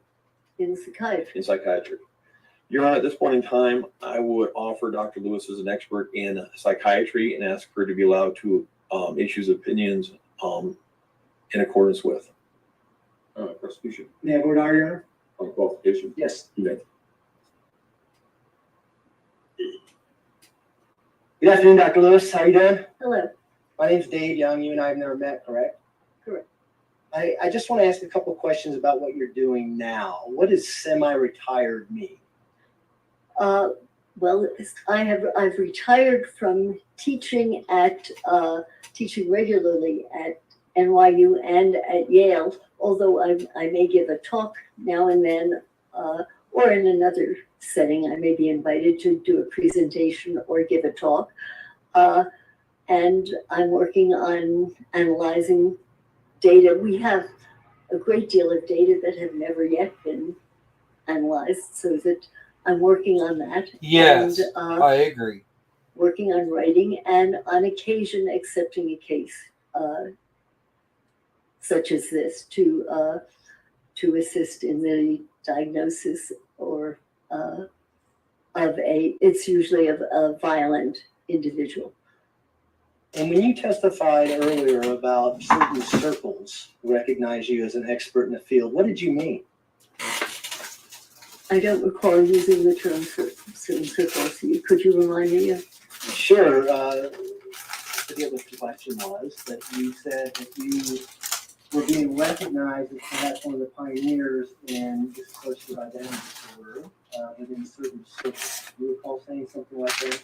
Well, I can transpose it a little bit. I have done the chapters in the past. I guess over the past maybe 15 years now, in the major psychiatry textbook, the comprehensive textbook of psychiatry, initially by Frieden and Kaplan, and then Kaplan and Stauch, and Stauch. And I have, for example, I've published in the last two editions, I did the chapter on antisocial behavior, criminality, and violence. And I also have written, but I think it's the 11th edition, has not yet been published, but I have in press the chapter in that particular textbook, and I think that's pretty generally agreed upon as the most accurate and relied upon. Oh no, that's no fun in this country, maybe, and so and the circles you're talking about is the field of psychiatry. Is that right? Yes. Okay.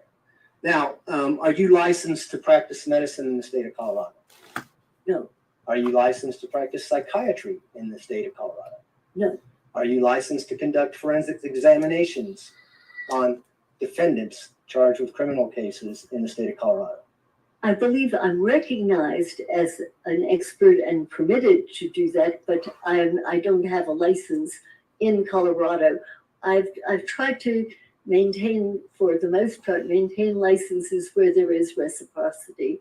And all these states where I have mentioned, yes, I'm Sandy. not licensed in each of them, but usually on the basis of places where Welcome back, by the way. for years, I continued having a California license, a New York license, and a Connecticut license because they tended to be reciprocally recognized in other states. And hence I could testify there, but I do not hold a license in each of these states. And indeed, I'm now just retaining my New York license because it's fairly expensive to have a license in each state. And if should I need to, I can, I can reapply, and there is reciprocity usually. So we're clear, the answer to my question was no? Well, the answer is I don't have a license here, no, but I've been permitted to testify in cases in states in which I do not maintain a license, because it would mean 50 licenses. But it would also mean that you would be regulated, right, by those state agencies that regulate psychiatrists who are licensed to practice in those states. There are only, to the best of my knowledge, the reason that I, from very early on, the reason that I took out a California license and was I don't well, in order to be recognized. Well, just answer my question. Yes. Colorado, okay? Yes. There's nobody that can regulate you in Colorado because you're not licensed, correct? I don't think that's correct. I think that I believe that your medical boards or your boards in psychiatry could certainly license me to, for the purpose of, say, testifying in a case, to be recognized as an expert, but I would not have to pay, say, $500 a year to 50 states in order to maintain a license there. But there is reciprocity in almost every state. In California, you have to have your license within 2 years, or it's very hard to be recognized there. Therefore, I've tried to maintain licenses in places where if I did not get them early enough, there would be a risk of not being recognized there. Did you contact anyone in Colorado to see if you had reciprocity in the state of Colorado? No, I did not. It was my understanding that that there were only, I could be mistaken, but that there are only two states, Florida and California, where it is really very important that you actually have a license and pay for it every year in order to maintain your license there. But otherwise, there's everywhere I've been, there has been reciprocity. I didn't even question it here. I assumed that this had been ascertained. Am I mistaken? Is it different here? Well, I'm asking you. I don't think so. I believe that that there is reciprocity if your credentials are good and if you Okay, if Mayor, board we're done. certified. Your board certification is kind of a recognition that you are trained, prepared, and competent to work in that state. But Colorado would have no authority to reprimand you, for instance, if you did something wrong as a psychiatrist. No, the objection sustained. Move to a new area. When's the last time you've been qualified as an expert in the field of forensic psychiatry? I'm not a forensic psychiatrist. What fields have you been qualified in the past then? In psychiatry. When's the last time you treated someone as a psychiatrist? Oh my goodness. It's been a while. In the past year. Oh, well, maybe do not you long. do that as part of your retirement? When you say you're semi-retired, do you treat patients as well? Yes, on occasion I will, sure. Or will consult, or by and large now I do more diagnosis and consultation and less ongoing treatment. That's my question, Jack. Thanks. Witness will be, Mr. Tellini, you wanted to proffer this witness as an expert in the field of psychiatry? Yes, sir. The witness will be so qualified. Go ahead. Dr. Lewis, let's just clear that up. You need a license to practice medicine in a state if you are treating an individual, correct? So if you were providing medical care and trying to help somebody with their problem, as opposed to just seeing what their problems were, that's when you need the medical license.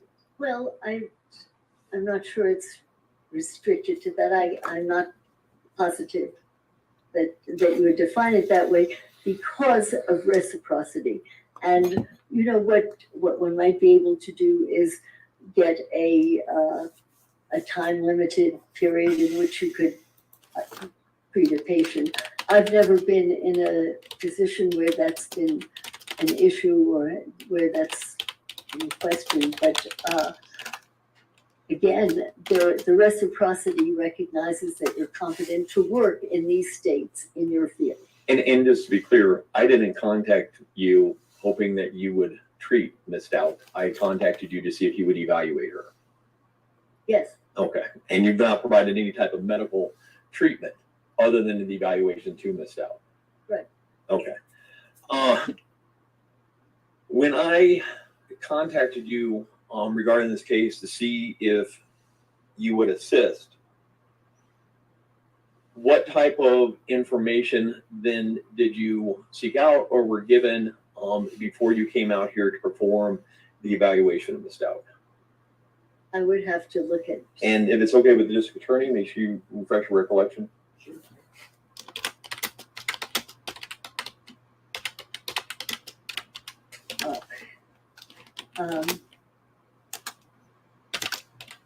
In addition to interviewing for 14 hours Yes. and consulting with a social worker, investigator with you, and reviewing the reports of Drs. Torres, Gray, and Grimmett. I've looked at incarceration records and nursing records and these kinds of jail documents. I've looked at correctional psychiatric records and also at whatever records were produced by clinicians who were working with the prosecution. And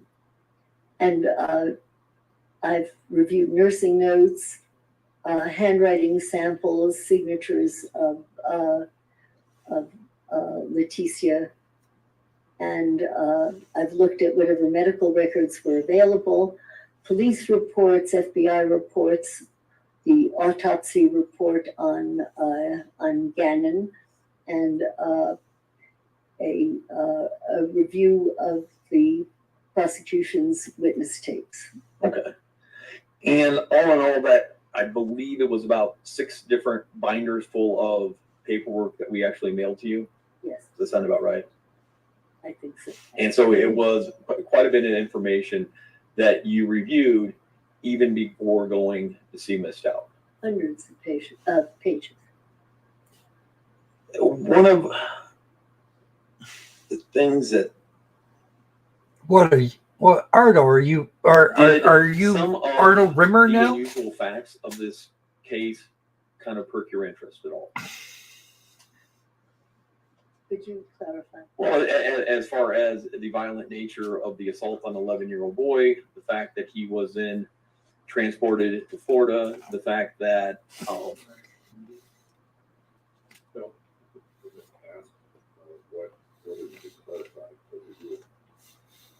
the account of the different. Could you start that sentence over? Sure.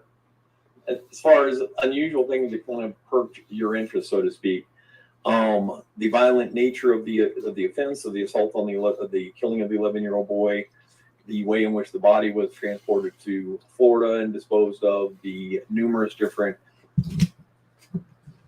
stories that Ms. Stauch had given trying to explain the disappearance. I wouldn't characterize it as piqued my interest. When I get a case, I study what is in front of me, and there are many different details in a case that are far more interesting than whether somebody did some of the acts that you're describing or whether the body was handled in certain ways. I can't say those particular things piqued my interest. The case itself it's always interesting because it's not there's so many reasons and combinations of reasons that lead to bizarre and violent behaviors that I can't say that one thing piqued my interest more than another. And you came to Colorado Springs to do the interviews of Ms. Stauch in November of 2022? Yes, I believe so. And you did about 14 hours of recorded interviews with her? I think so. Okay. You timed, I did not. Okay. And one of the things, actually, these interviews were done at the El Paso County Jail, correct? Yes. And I was actually present there with you while these interviews were being done. Yeah. That's what it is. You can ask her who was there. Who was I there? Yes. Was there a reason that you wanted me there for these interviews? Yes. What was that? Well, for a couple of reasons. One reason that I very much like an attorney or attorneys or people involved in the case to be there when I'm there is I want them to see what I see.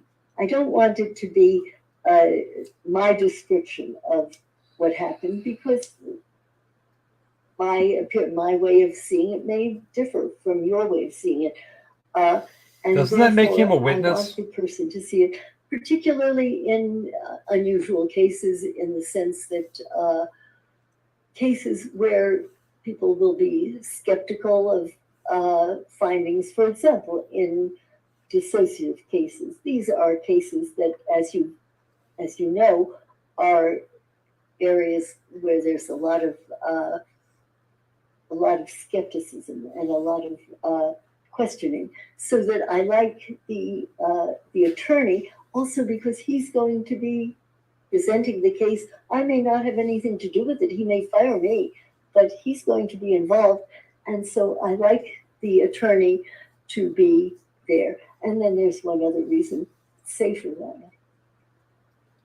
And it's taken me a while to learn this. When I was a whole lot younger, I was a whole lot sillier and a whole lot braver. But I like to have attorneys there or someone there with me so that I'm in a safe place and I can relax and do my thing. Were there any precautions taken about where I was seated to kind of prevent me from influencing things? Well, I can tell you what I do all the time. Yes. Okay. Okay. And I assume I did this with you. And again, I didn't always do this. It came by hard knowledge. I had worked on Thank you, Sandy. Cases where the attorney Greatly appreciated. Felt like sitting. And there was a particular case where I was sitting facing the defendant at the time, and the attorney was seated behind me, so that he and the defendant saw each other eye to eye, and I didn't see what the attorney was doing behind my back. And it became clear to me after a while that something was going on there, nod, nod, wink, wink. And it's not like me to do this, but at some point, if I may be less than polite, I said, wait a minute, cut the crap. Yeah. I said, what's going on here? I said, if you two have stuff you want to talk about with each other or whatever, go ahead. But it was clear that there was communication going on there, and I could not rely on what the defendant was saying, looking at me, and I left the room. I said, I'm going to get up and leave now, and you two talk about it. Go ahead, and I'll be back, and maybe we'll go on, maybe not. You and me both, Becky. I waited for a I'm while, starting to came get back really in, worried. and they said, yeah, they would stop this. And then I changed the positions so that I could see both what the defendant was doing and what his or her attorney was doing, so that there was no, as far as I could Damn, Ardo. prevent it, there was no communication between the two of them. And so I did, if memory serves, this was recent enough so that I knew enough to place you. Is that correct? Is that where I did place you? Well, and we have a stipulation for all the 14 hours of video has been admitted. And so if the jury wants to view the videos, they are going to be more than welcome to when they go back to deliberations, and they can confirm both seating positions and that there wasn't any crap going on. Yeah. Mr. Young, is there a stipulation? Yes, there is, Your Honor, and these are people exhibits. I realize this is defense case, but there's a stipulation to admit. There you are, Patty. I had wondered. Through 7:34. I made it back. Is an interview that took Yay. place on November 15th, 2022 in the morning. So I'm guessing you're home now. 7:30 is an interview that took place Yes. November 15th, 2022. I in the can't kill the afternoon. poll. 7:31 is an interview that took place on November 16, 2022. We will see in the morning. we will see if folks are correct. Exhibit 732 is an I'd like to interview do that took something place here on real November quick. 16th, 2022 in the afternoon. 7:33 is a interview that took place November 17th, 2022 in the morning. And finally, 7:34 is an interview that took place on November 17th. Hopefully, we're hoping she hasn't been admitted. I'll just give these to the court reporter. Yeah, that'll be fine. Then exhibits 729 through 734 will be admitted. Mr. Fleming, go ahead. Thank you. Those are Hey, Amanda. TVs, not thumb drives. No, she's not They're anymore thumb drives, Irish. actually, because they're larger. Oh, all right. Okay. All right. Yeah, I remember she had to go Louis, before we kind of delve She was into blood going- work and then microloki and meet with the principal. 14 hours of interviews. Oh yeah, Talk that's about right. some Meeting with the things principal. Oh dear. More general. I want to talk first about disassociation and what is disassociation. So that could be interesting. It's not an easy question. It's first of all, disassociation is not like one single fact. It isn't like a strep throat. That's it. There's a germ. This is what causes it. This is what cures it. Dissociation seems to be a continuum of the way in which the human mind works at different times. And we all, at times, dissociate.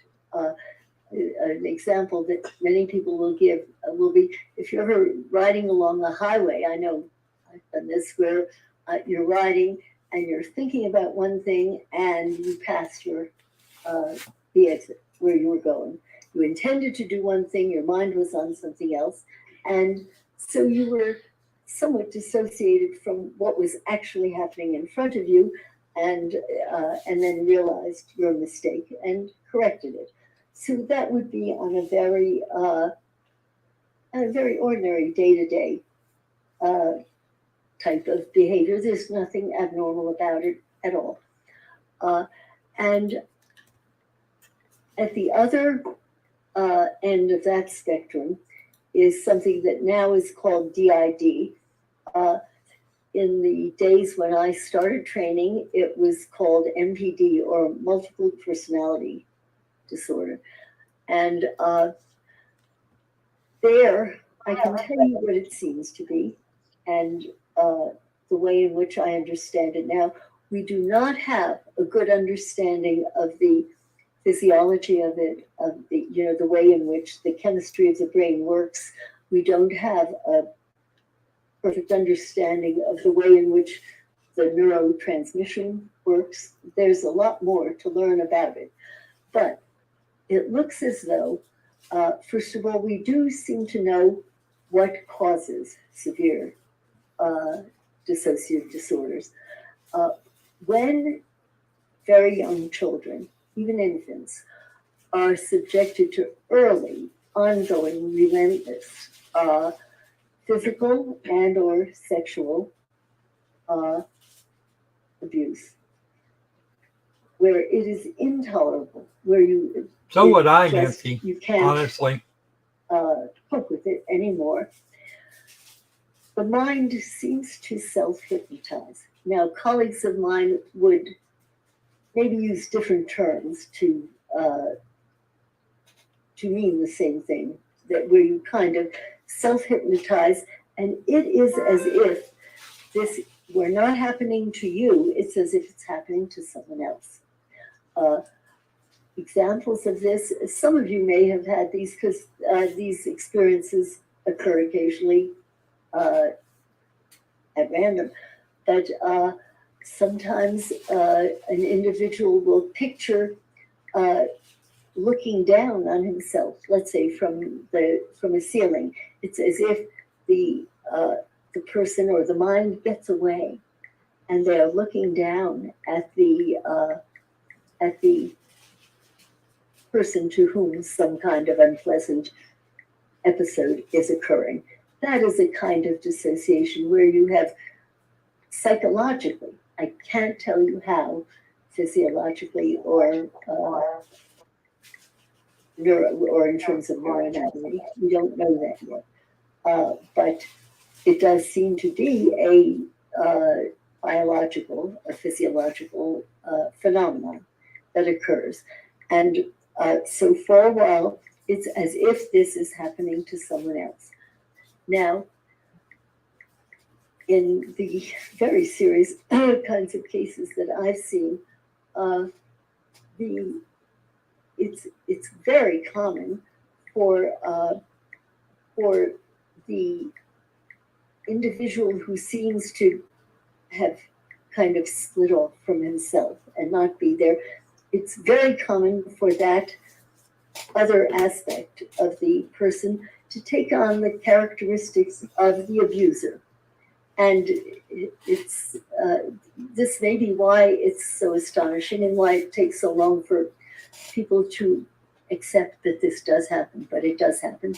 It is extremely common for an alter, if you wish to call the other entity that seems to split off psychologically, not really, there's only one body there, but psychologically split off.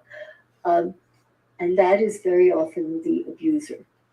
And this is why, well, when I do teach about, about treatment, if you know this, and if you're sophisticated about this, you never speak ill of the abuser. Now, you may know from the data that have been acquired and the histories from different people, you may know for sure that yes, indeed, this person was abused by another, let's say by a parent, by a father, or something like that.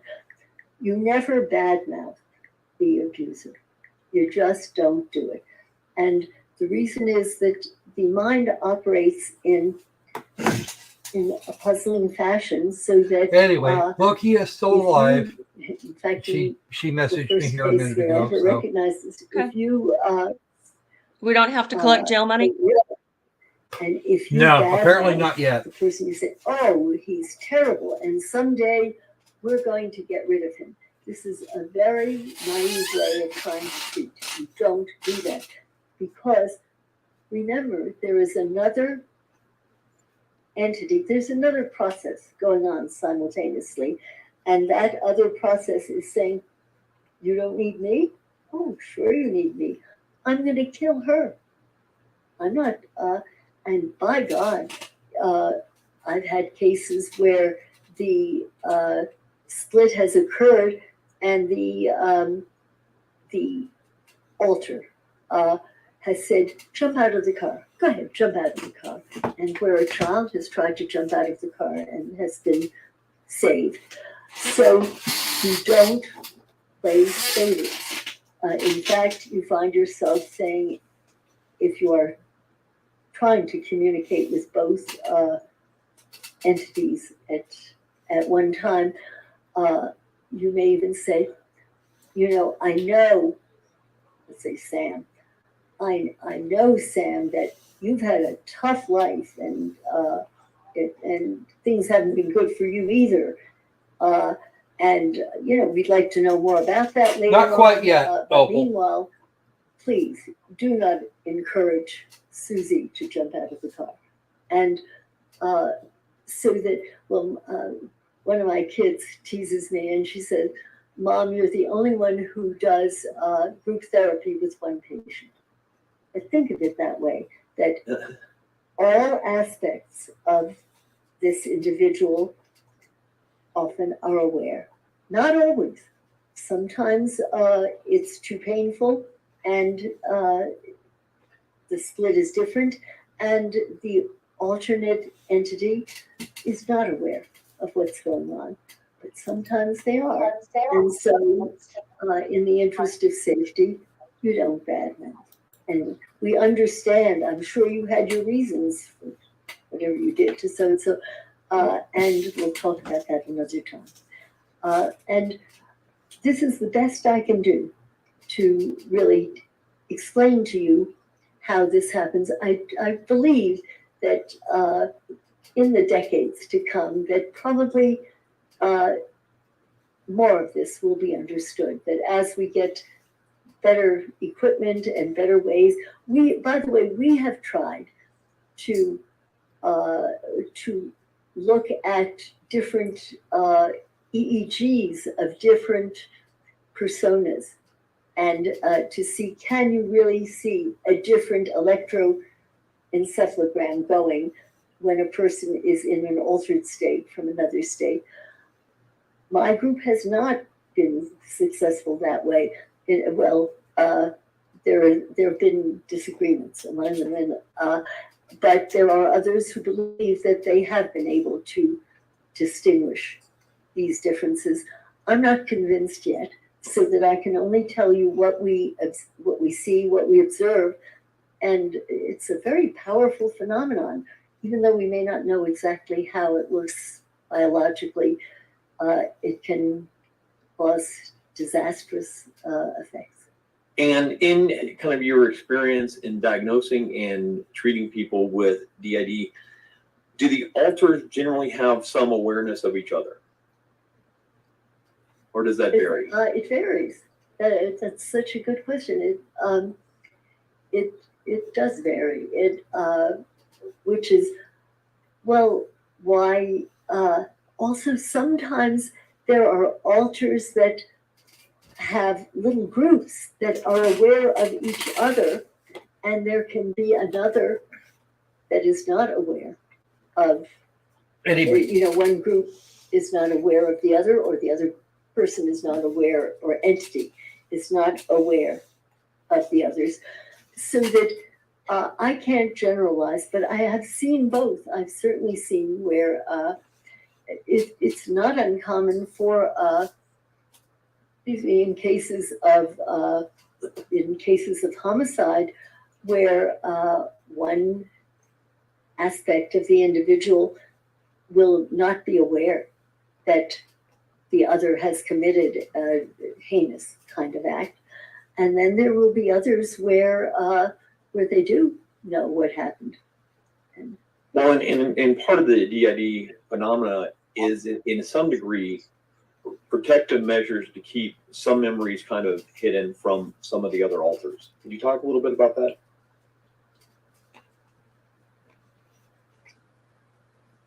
To think about it,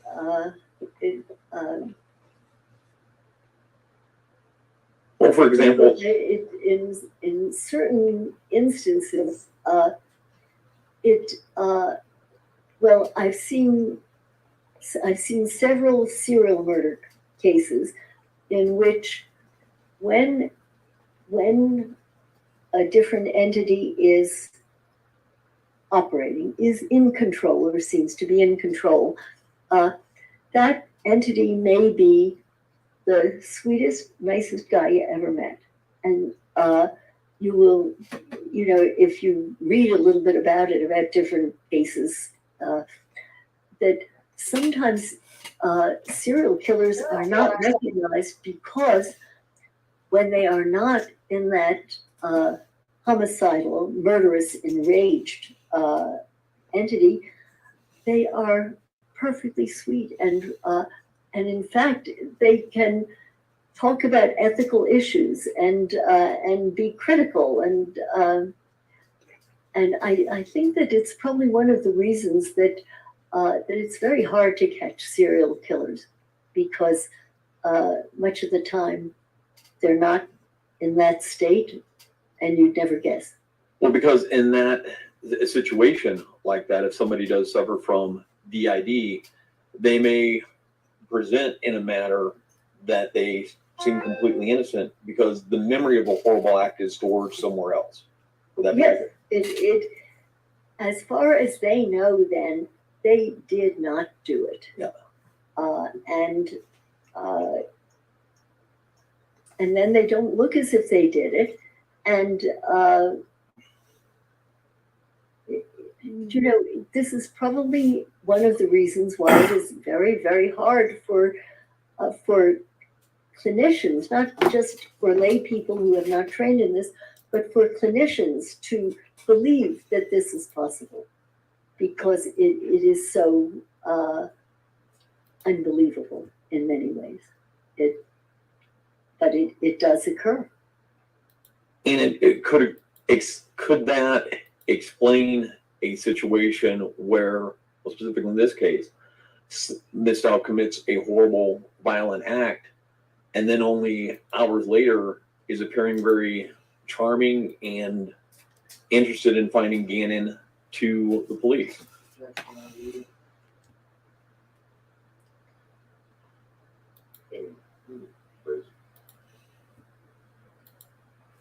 Let's go back. We'll back up and we'll circle back around to that, Dr. Lewis. Are there any conditions with dissociative identity disorder that can be comorbid? That can be comorbid. Comorbid, that can go along. You can have DID and other conditions. Oh, of course, surely. What would some of those be? Well, one of the commonest, maybe they're mistakes, maybe they both occur at the same time, but experts in this field have written about schizophrenia and DID, and they can occur. At least from what I've read, they can occur. I can't attest to this because at the moment I can't think of a particular case of mine where that exists. Certainly, we have seen we ran a clinic for dissociative identity disorder at Bellevue. After a while there, it became clear that there were enough patients coming through where they needed a clinic like that. And there were, we saw a fair number of patients who suffered both from bipolar mood disorder and dissociative identity disorder. So those I've seen go together. Then the other thing is, anything that can happen to the brain can happen to the brain in and of itself. And the dissociative disorder may have originated years before and had its own etiology, but sure, you can have certain kinds of brain damage. You can have certain kinds of epilepsy. You can have so yes, you can have more than one disorder. And also, how can having a traumatic brain disorder with DID impact somebody being possibly violent? Could you repeat it? How could having a traumatic brain injury comorbid with DID impact somebody being violent?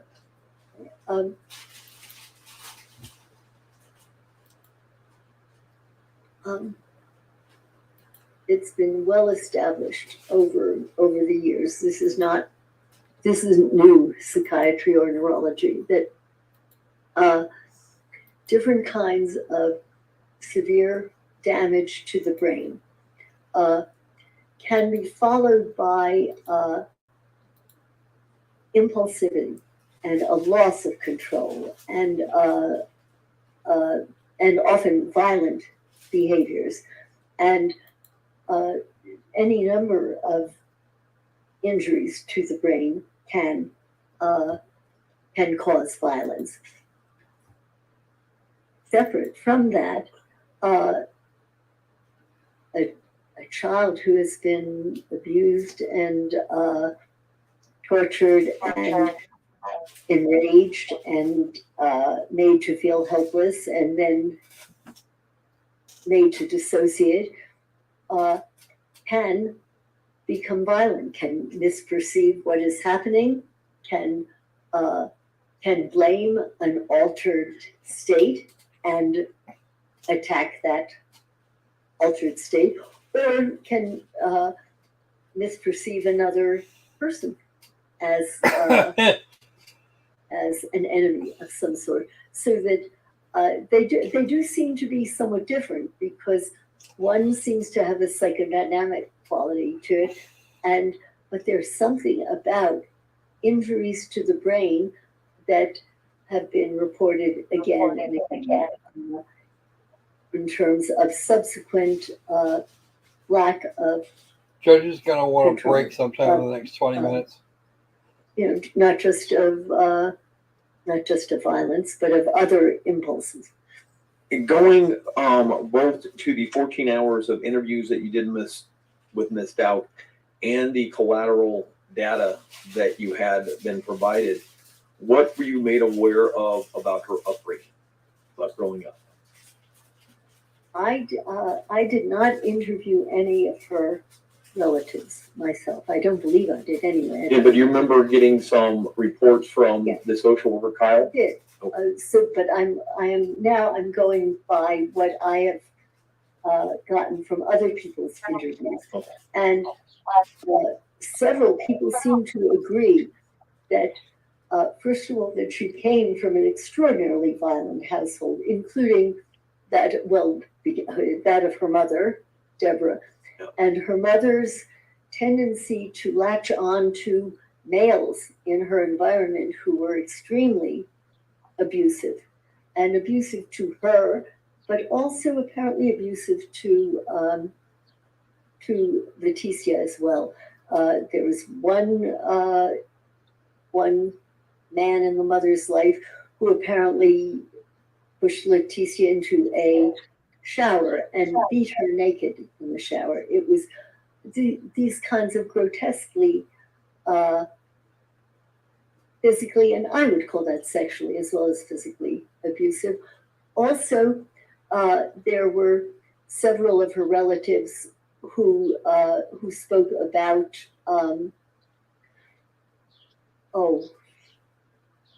aunts, uncles, great aunts and uncles, known as grandparents or whatever, who gave her enemies repeatedly. By the way, this is a question that not a whole lot of psychiatrists ask, but it's very important because it's one of the commoner ways that sodomy occurs in the torture of abused kids. There you go. In fact, she detailed it was actually an uncle, but it was actually her grandfather, detailed you being given enemas by him almost on a daily basis. Do you recall that? Do you recall her describing that of a grandfather giving her enemas almost on a daily basis? I do. And I recall her saying this. And also I recall, I think I'm not mistaken, that she also gave enemas to Gannon. And she also perceived this as something he wanted her to do. So that it certainly has a sexually abusive as well as a physically abusive quality. But she did not perceive these daily enemas as being sexual in nature as far as when they were given by her grandfather, correct? Objection, reading. I don't know. Okay. Jury will disregard the answer. Do you know if she perceived these enemas as sexual? Hello, that her grandfather Lokis. Hello. I don't know enough about that, and I don't have enough others to corroborate what, as far as they could glean, the reaction was. So I don't know. What did she?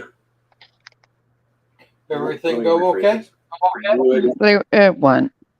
the manner in which she described and tell me other about it later. people described her upbringing be consistent with the environment that could foster DID? They could foster, Dissociative identity disorder. as far as I know, again, because I didn't get this firsthand. I have to go by what other people told me, and it sounded as though the household was a madhouse. That there was, if you're able to, Caroline, I'm sure everybody not would only be did fine. the mother get hooked up with very violent men, but my recollection is Letecia herself got hooked up with violent people, and that it was it was very hard for me to even keep track of the names of the various people because there were numerous males that were aggressive toward various members of the household. Did she specifically describe any type of molestation dealing with her stepfather, James? James, if memory serves, she would not refer to him as father or even as James. She referred to him always as Jackass James. And it was as if that kind of made it possible for her to even refer to him, but with great disgust. I believe that he was one of the people who was involved with sexually molesting her during several years of her childhood. So is her reason for needing 3 hours to meet with her yesterday because she has freaking dementia? Molested her to the best of my No, she seems to have it You recall together. that he She's molested just, her up until the time that she actually took off from home. well, at least mostly. According to my notes, she left the home at about age 15. But also, I have in my notes that that she would run away into the woods and hide. Probably from the this anvil, person, Anubis. that, Pianos are that more she's effective. terrified of him, and then at 15, that she actually left him. Did she describe to you events or coping mechanisms that she would employ that would be consistent with this dissociative identity disorder?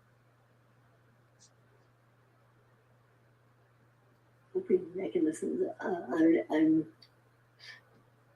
trying to understand better what. Well, I mean, did she describe to you things that would be consistent, just in general, consistent with this dissociative disorder? I hadn't thought of it so much as describing as kind of witnessing things. For example, when I was interviewing her over a period of time, suddenly it seemed to me that she was speaking Russian. I didn't speak Russian, and it only had that lilt to it. I didn't have words that sounded Russian, but it looked as though she had switched into a different entity. I think she believed she was speaking some other language, but I don't know what that was. And but I can't define in my head exactly the moment at which she did it, so that I can't tell you what the coping mechanism was. But that would be a coping mechanism to suddenly switch into something that made you more comfortable and got you out of whatever situation you felt you were in at the time. Did she describe? She doesn't understand that's not what DID is, right? she. Well, she's been one of the leading researchers on it for the last about 20 years. She referred to someone named Maria. She actually hasn't. Maria. She may think she is, but I've done my own research on her. Entity, and when she, my recollection was that that I actually heard her speak. And I imagine council has too. And hurtful. Yes, she did refer to, and in fact, it made me wonder whether when I first saw that, I thought, have I just met the aspect of her personality that killed Gannon? Well played, Mean Sean. Well played. And it's a speculation. I don't know, but at the time, she was the one that is most closely allied with violence, as I recall. Would it be unusual for authors to kind of be distinguishing on who they allowed themselves to be presented to? Like, for example, I mean, would an author maybe less willing to come out to different evaluators? Nope. I think that's probably. They're situationally dependent. But I can't say anything terribly useful. What did she describe to you? Let me back this up. Did she also describe, and you also see evidence in her medical records of possible traumatic brain injuries? Yes. There was she's been given specific instructions on this. There was also a time where a bookshelf. She's also gotten specific. Yes. Sir, you're walking a tight line. Nope, he's allowed to do these. I know you can ask that, but she's not allowed to go into what they are. She lost consciousness for 15 minutes. My recollection of that was, I don't recall the medical part of it so much as I believe that she was in her teacher mode. She is quite an amazing young woman in this way, in that she's not stupid, and there are times when she seems to be able to function as a teacher or whatever. And I believe that she was in a classroom, kids had left, and I think that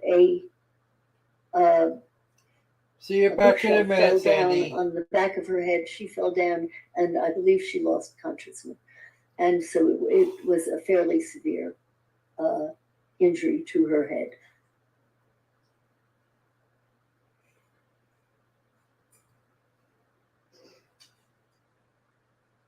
Could you talk about her description of the kind of the events leading up to Gannon's death?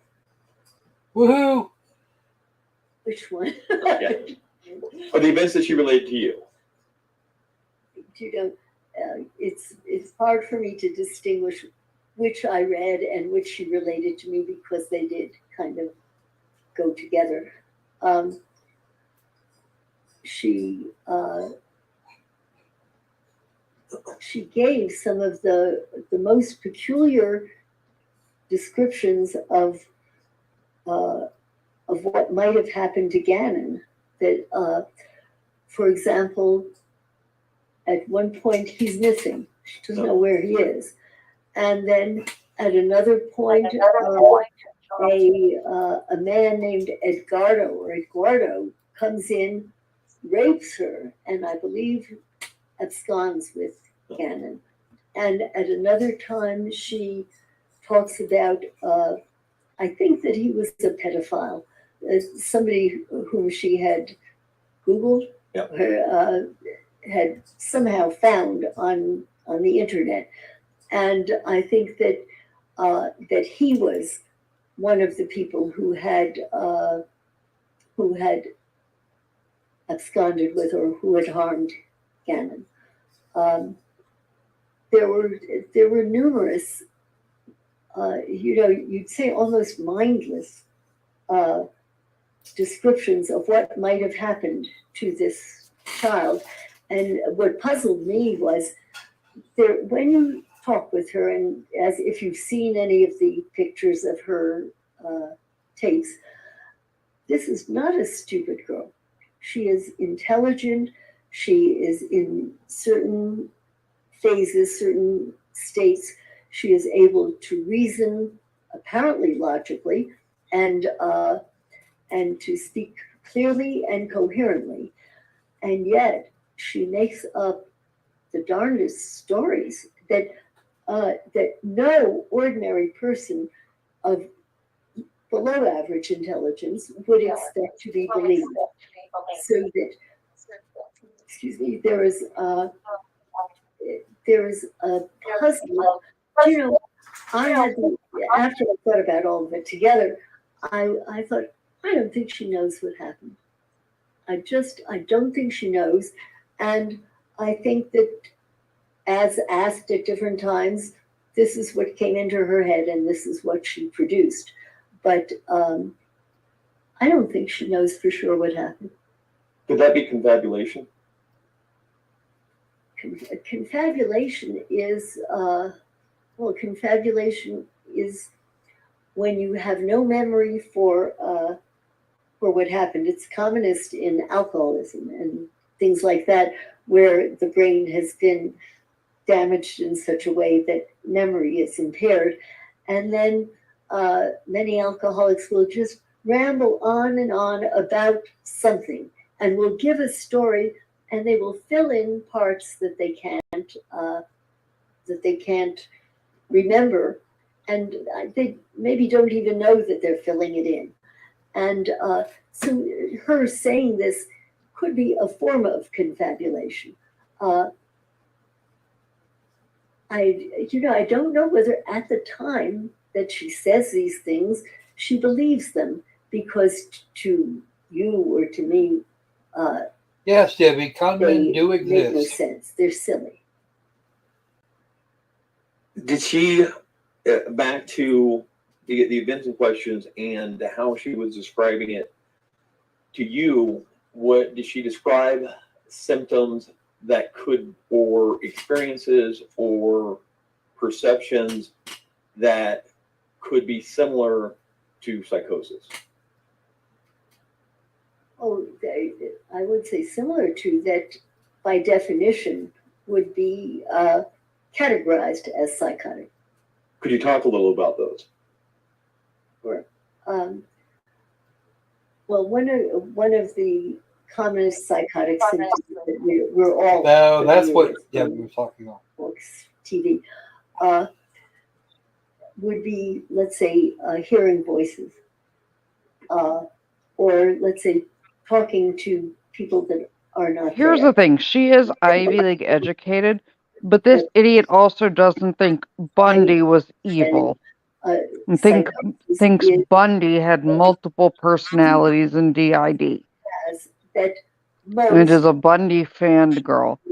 Not only is she against the death penalty, she is against life as a life, like the incarceration for life.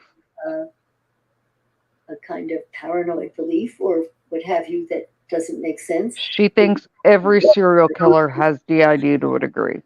That you don't hear. And she's controversial because she convinced a gentleman to sign over his rights to a play and then attempted to plagiarize it.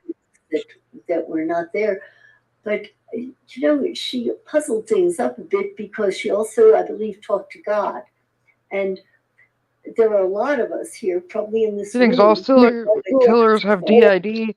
She thinks freaking Arthur Shaw, one of the most disgusting, evil serial killers of all time, had DID, where he flat out was like, no, I didn't.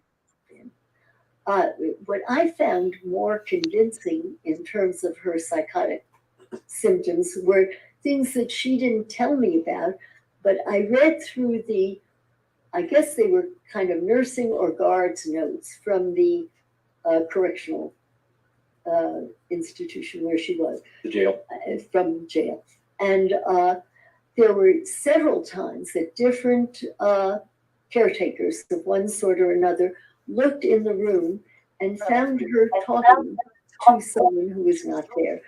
And this was not as though, I don't see him in the gallery at the moment, but he actually he turned up to testify twice, I believe. She was talking with somebody, and there was nobody else there.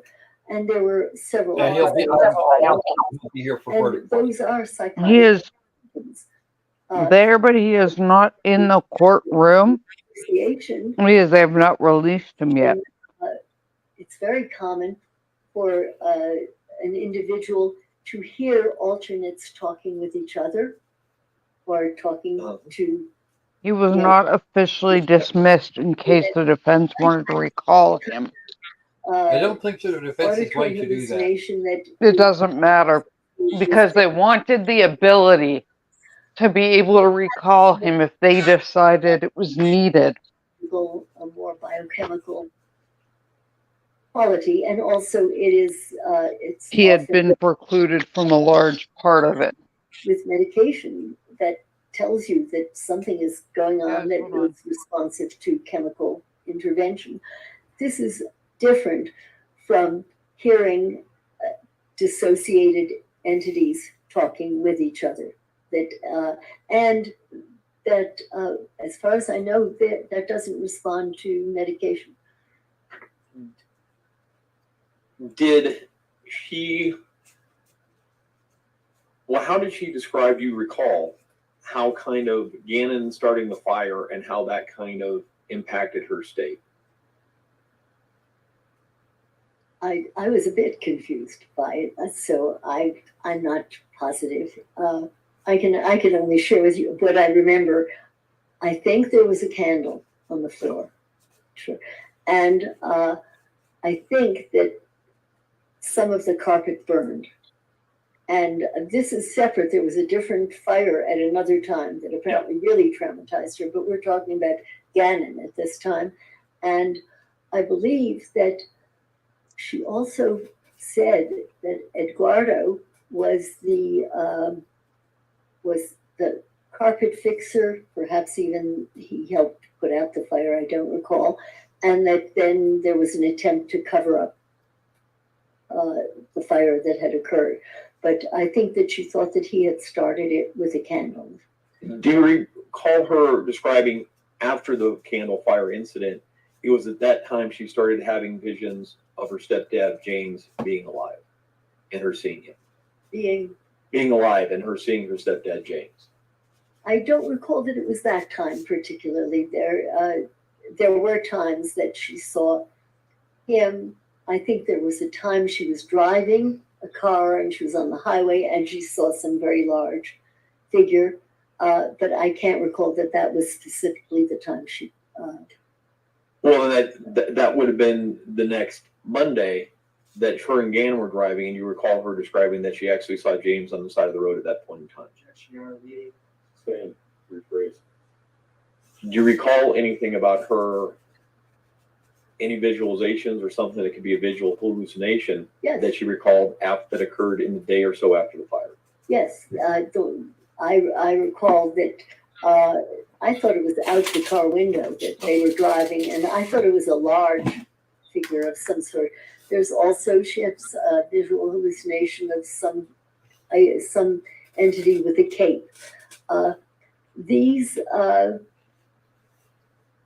are hallucinations, and because she sees them, the rest of us do not see them.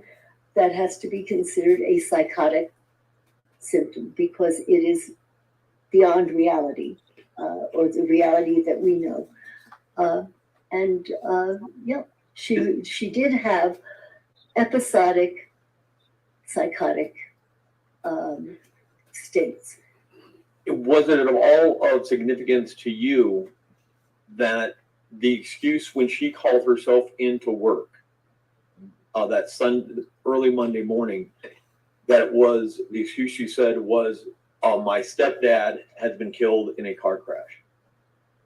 This I categorize in my own brain as as one of her least believable concoctions of what happened or what must have happened. Sorry, Rabbi, just called my phone. Stepdad had died perhaps 8 years prior to that, and yet she was going to his funeral that day. Yeah, Rabbi just called me. Sorry, I wanted to answer. First of all, everything okay over there? It would be stupid. Girl, she's not stupid. He's okay, ultimately. As an having a really rough time right now. This or why she can go but there. He's okay. There is something throwing up while I was talking to him because PT just left. That is distorted. So he was cramping and throwing up. But I he can't called tell and I you wanted to make sure it wasn't one of the aides calling me.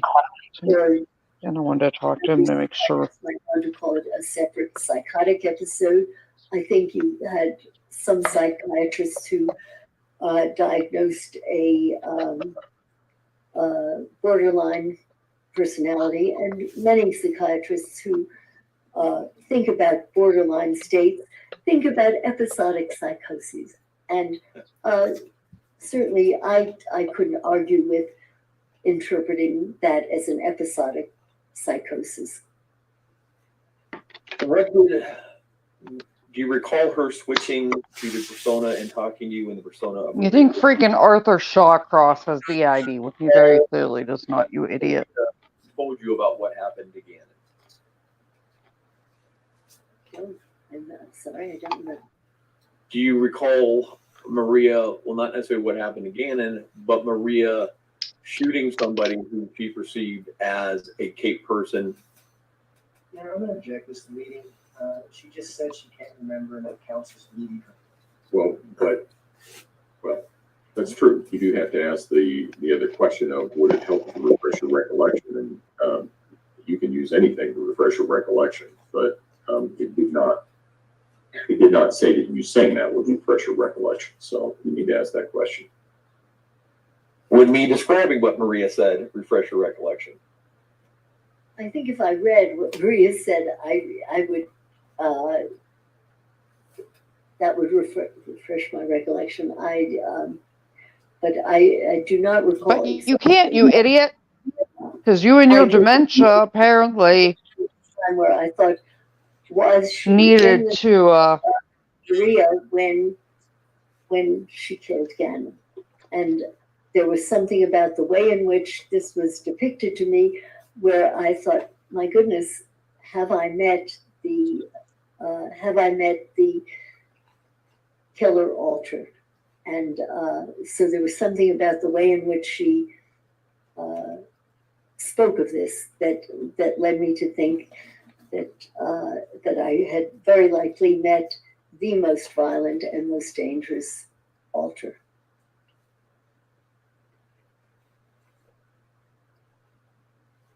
Just a second. You can't. This will go back on appeal, I guarantee it. He allows this to happen, this whole trial is going to end up back on an appeal.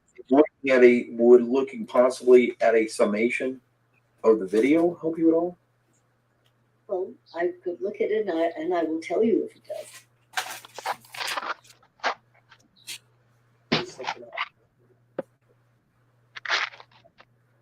You ruined your ability to be able to go back and do this because Captain Dementia that you apparently are, who's such an expert who's worked with all these serial killers, who goddamn well knows that they can't speak to them.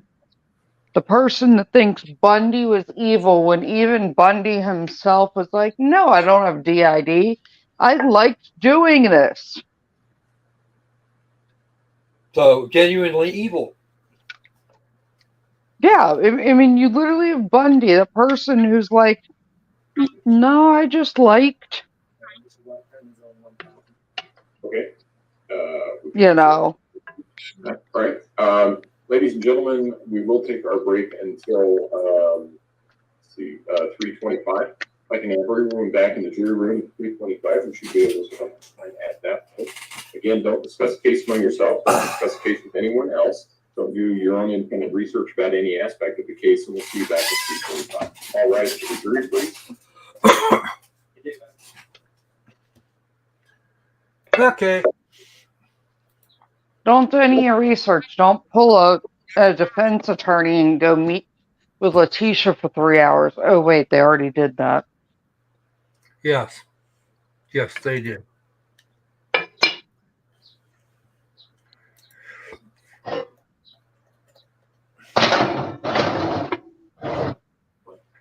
Thank you. Okay. Even though we seated, Dr. Lewis, do you need any help getting down or any suggestions? I'm so fascinated. Okay. We'll be in recess. All right. Okay. What are we doing? You may do whatever you'd like. I am here. Long and short of it, Rabbi is okay. He's not having a great day or week medically, but it is all essentially complications from not having all of his stuff. The reason Jessica and Dennis have not been helping him online, or that most of, whatever, is because they're still trying to pack up the house and the things and get them moved and ready to come to where he is. Who wants He's not trivia? a lot, but he is ultimately okay. But that's why I jumped off real quick, because when he calls my phone, I drop everything to answer it, knowing there's a limited window with him.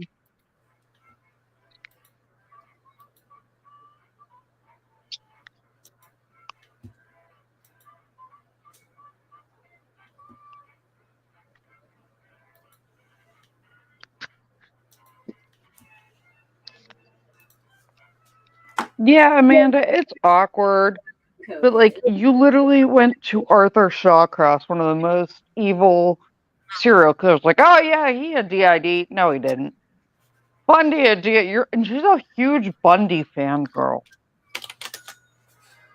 Well, she comes from that era. The 60s and 70s. Yeah, but she was still a huge, huge Bundy fangirl who met with him multiple times and was there with him. Where's our Debbie? We want our Debbie and our Nancy. And probably our Loki, too. Let's see. Loki can't play. Loki is making dinner, talking, answering stuff, and doing 6 things. Well, if you can get to your computer real quick, Yeah. maybe end the poll that I started and had to shut Firefox down on, because now I can't.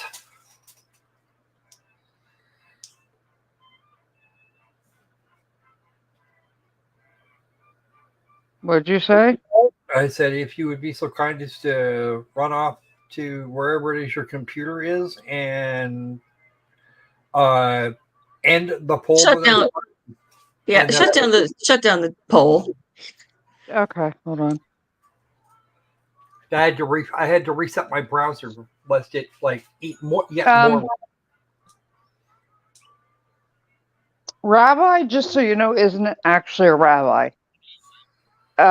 In not just the Jewish religion, but in Hebrew, rabbi just means teacher. Yes. CCW is not actually a rabbi. He is a teacher. His son is a rabbi. Like what you think of as a rabbi. Mm-hmm. You Jewish holy man. All right. Okay, I think we can get started. We're going to have to, actually. Yeah, get started. Go. Yeah, we don't want to run out of time and have to award a win to the audience that won't be there.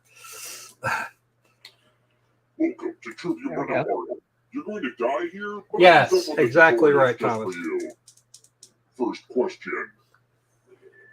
Dante says there are 9 levels of hell, but how many levels of heaven does he describe in Dante's Paradiso? Use your device to answer the question. Oh, I remember. And the correct answer is also there. It is not the first answer.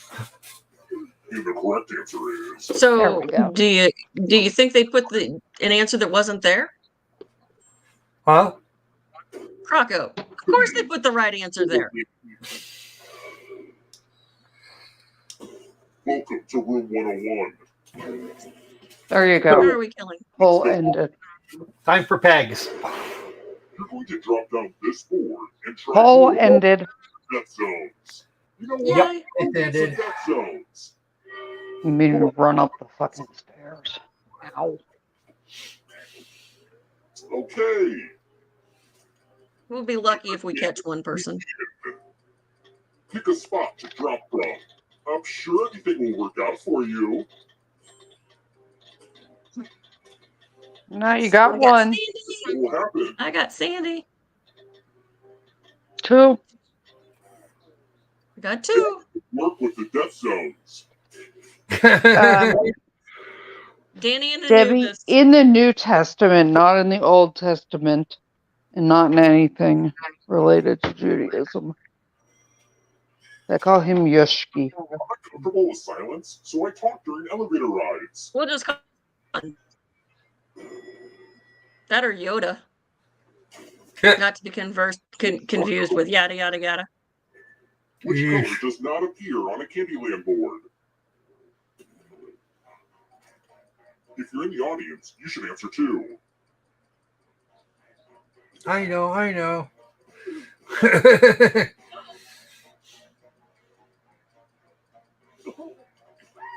I'm actually closer to that information. I think a lot if you are.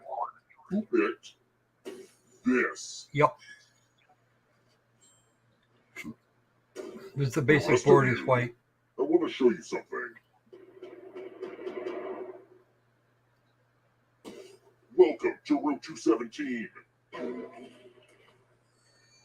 Or excuse me, the borders of the cards were white way back in the Hey, day. look, the ghost of my Aunt Mildred is writing on this mirror. Pay attention to her unique handwriting. Now, Aunt Mildred is going to write a different word, but so will everyone else. Draw a word on the mirror, and maybe you'll trick someone into thinking it's Aunt Mildred's. Start writing on that mirror. Watch closely. One of these new words will be a word written by Aunt Mildred's ghost.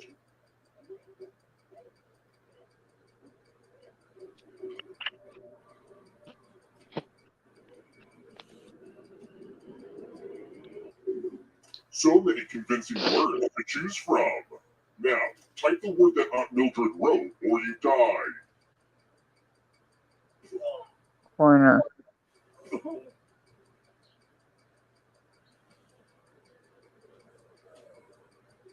Enter the right word now, or you die.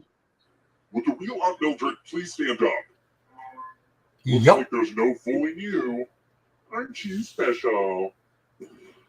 You know what that Go, means. Patty. It's your birthday. Yes. End of October.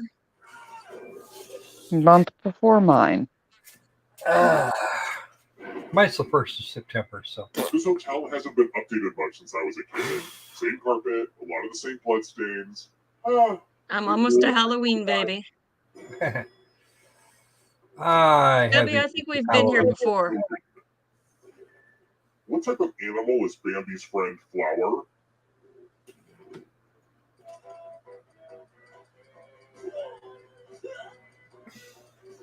In my family, they are She's a called skunk. mice. Who picked this? Is it a skunk? I thought it Yep. was a rabbit. Nope, it's a I skunk. thought it was a bun bun. Please, only you. No, it's a skunk. Time. No, Aw. the bun bun was Thumper. Mm-hmm. And the irony was it was a skunk named Flower. Welcome to the first day of the rest of your death. We actually had one. We actually had somebody live earlier. A couple weeks ago, I lived in this game. Sorry, not sorry.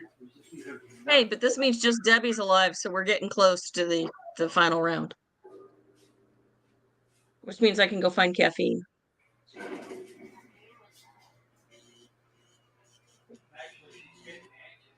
My foot and ankle really hurt, which is not a good thing. We're here. I'm really What'd you do? hoping. What? What happened? It's that. Remember when I was in the hospital for like the 2 weeks with the issue with my foot, Yeah. where like I couldn't even stand to have anyone like touch it with a sheet, and was Yeah. losing it.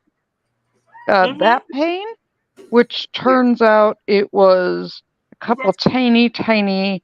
It was vasculitis, but it was predominantly a sciatic nerve issue. Bobby Fischer of murder. Everyone's searching for me. And it's been storming and raining, and the pressure's all over the place. So I am.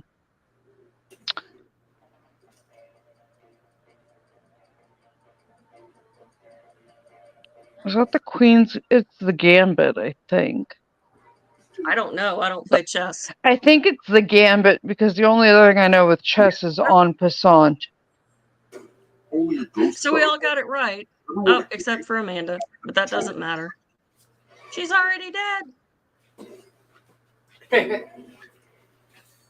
I'm going to give you the password for chat. Ow. Yeah, it was predominantly my sciatic nerve, we learned, ultimately. If your password gets cracked, you die. Hypersensitivity in your legs is a thing. When you have Well, sciatic this nerve was problems. beyond it. It's CRPS. As a team, Oh, I believe it. On your device, you get a clue if your guess has a letter in the right spot.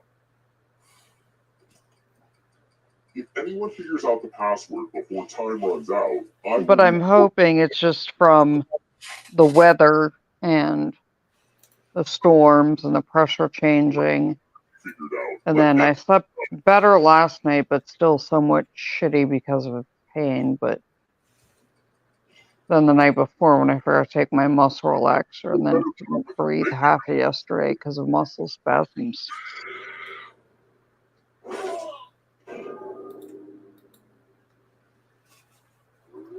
Ardo, surprisingly, this is the foot and ankle that are okay from hockey. It's my right foot and ankle that have been reconstructed money is good for something. 3 times due to Has come.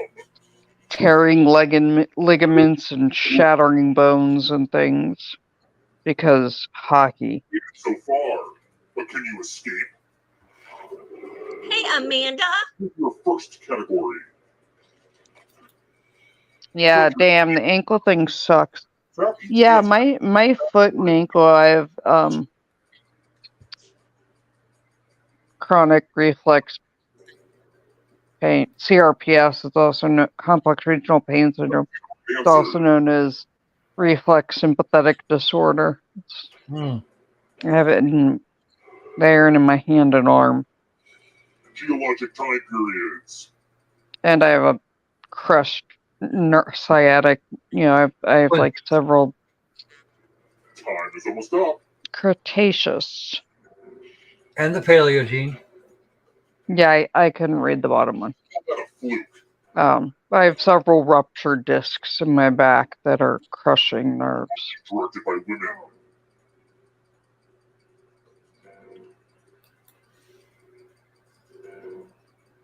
Not sure about that one. Nope. Penny Marshall. Kind of.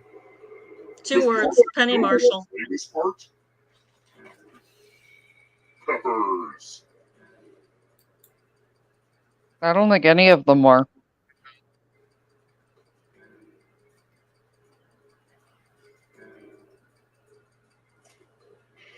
I thought Big was directed by Penny Marshall. Uh-oh, here comes trouble. The audience got in it. the dark? Yeah, I picked Micro up at school and she wanted to stop Synchronized swimming and get Sour Patch Kid watermelons. And then I remember the gas station, the sheets she wanted to stop at has Dole Whip. So I got my giant pineapple Dole Whip because I'm a toddler. And Dole If Whip I is could, amazing. I would give you my good right ankle and I would take your bad right ankle, and that way my entire right leg could just be Another easy one. I mean, you might as well just give me your bad parts because, I mean, more of me is damaged and broken. No. Yeah? Doesn't work that way. I'm older. I get to say. You also have a longer life expectancy than I do. I don't know about that. I do. Danny wins. Honey, I could go outside and get run over by a shit truck tomorrow. Could, but that aside. I don't like to talk about this subject with you. It makes me sad, and then I will cry. No, you will not. And we love you. And just so you know, the Micro the entire ride to the gas station told me if I didn't stop and get her Sour Patch Kid watermelons, she was telling Apple and Aunt Patty on me. And I said, you might get somewhere with Apple. I don't know that you're going to get anywhere with Aunt Patty. She said, why? I said, because Apple wanted cheese. And Aunt Patty said no. And then Aunt Patty gave her cheese and she dropped a piece. And Micro goes, she just said that she has to go have ouchies. And she needs me. And if you just let me and Apple be together. No. This is not Romeo and Juliet, you two. Yeah, well, Apple's currently sleeping next to her big sister going, so Mommy, I heard you're making me a cone of shame tonight. Because she's going to have to wear a cone of shame because I know she's not going to leave her incision alone. Yeah. Hey, Ardo, we're going to change the name of the channel to It's Easier to Tell You What's Not Wrong Than What Is. I know. We're all broken. But you know what? I want to make shirts that say broken but beautiful. That was me grabbing the mic and trying to move back. Can we have them that say that have a little thing on the sleeve somewhere that says "fucker is gender neutral"? I actually need to talk to Amanda about designing a little thing for a shirt for that, and a broken but beautiful little creature. Anything we need to take up from the defense? Amanda, if you can design something, I have a friend that can make it into a suitable file, and if it's not too big, I can make a patch. Hey, Croc. Yeah. I think they're back. Oh, yeah. Sorry about that. Amanda, I actually have minion fabric I was going to use for it. So yeah, it's fine. I would love to be a fucker, but I'm a virgin. Oh, bullshit, Ardo. We need a tasteful yet tactical logo. Thomas, Amanda and I have been talking about things. Isn't there any way that we can agree with them and Yeah, I have a jacket that I have to do a repair on. I think I'm going to make a patch where it says "fucker is gender neutral" and give it back to Sarah. Because she would totally wear it. She would not care. I wouldn't. Well, y'all can talk to the Micro Loki who's declared that one. Oh, we love Micro Loki. I take it she likes the whole Micro Loki label. Somewhat. She doesn't like.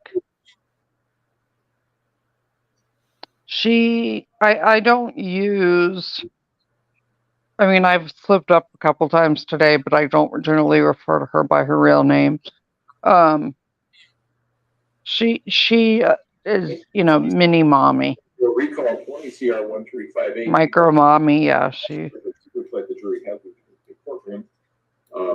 When we took our break, we were in the midst of the testimony of Dr. Lewis. Of Captain Dementia. Yes, Dr. Lewis, did that summary refresh your recollection at all towards what the persona Maria had related to you? Yes. What did Maria relate to you? What actually? What is? Look, it's Carol Channing again.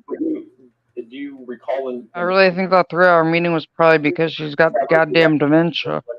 What comes to me as I read this is that the reason that I can't cite chapter and verses, it is wildly psychotic. It is incoherent. It is well. If you can relate what Maria told you, I think was the question. That's what you need to do. And now, so let me rephrase that then, Dr. Lewis. If you can't recall the exact specifics of what she said, what can you recall about the way in which she was presented? Yes, I can't recall the exact specifics because it is disorganized and confused and difficult to remember. But I recall her kind of reassociating Oliver, and she talks about her grandmother and family shooting things out the window and always needed people to guard funerals. That it had a chaotic quality, and it happened shortly after, as I recall it, shortly after I became aware of her seeming to move into her Maria persona and her more aggressive, more more scary persona, and then it is just rambling and doesn't make sense and incoherent or psychotic.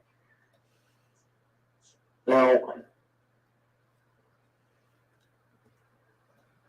in fairness, there were other things that you would have liked to have done in your examination. Could you talk a little bit about those? About as far as like an MRI or an EEG? Correct. Why would you like those to have been done? There were aspects of her memory, her behaviors, her descriptions that are consistent with certain kinds of brain damage.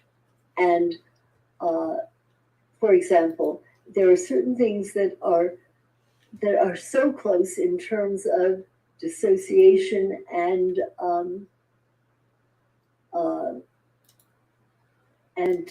neurologic impairment, and let's say what are called psychomotor seizures, where prior to a confused state, or prior to a state where you are aggressive and moving kind of automatically but violently, prior to this, there's often a state of wooziness and dizziness, which, as I recall, she described. And following these kinds of episodes, the individual, and this is with what are called complex partial seizures, but also it can be with dissociation, the person does not have any memory of what occurred. First, there is what is called an aura. Then things happen. Very often they can be aggressive things, they can be repetitive things, and subsequent to that, the person does not remember them or remembers them in a confused fashion.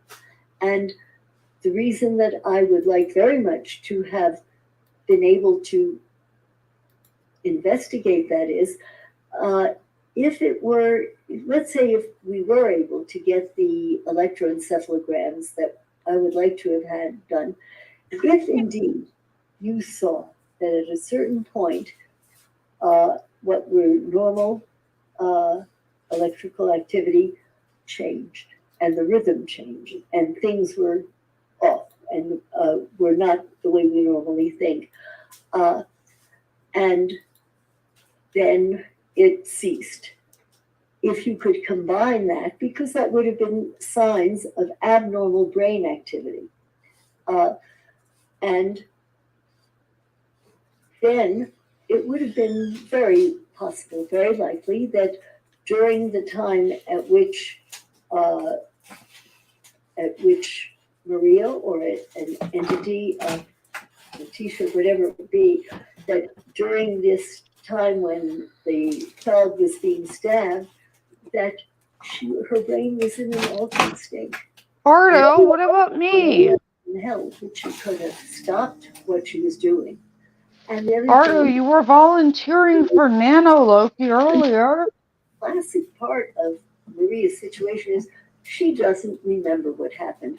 I'm not even convinced she knows she did it, and she certainly can give a variety of what you've called like confabulations, just kind of wild stories where her head just goes in different directions. I think that if she could have documented this, there is treatment for it. Whereas we're in a lot more trouble when we're dealing only with a dissociative identity disorder. That's a very tough one to treat. It takes a certain amount of experience, talent, what have you, and investment for a long period of time. So that it matters. Find out. I'll call dibs on Ardo. Brain, and you can target it with something to improve it. You're going to see a difference in her whole behavior. And it was frustrating to you that I was unable to line that up for us, correct?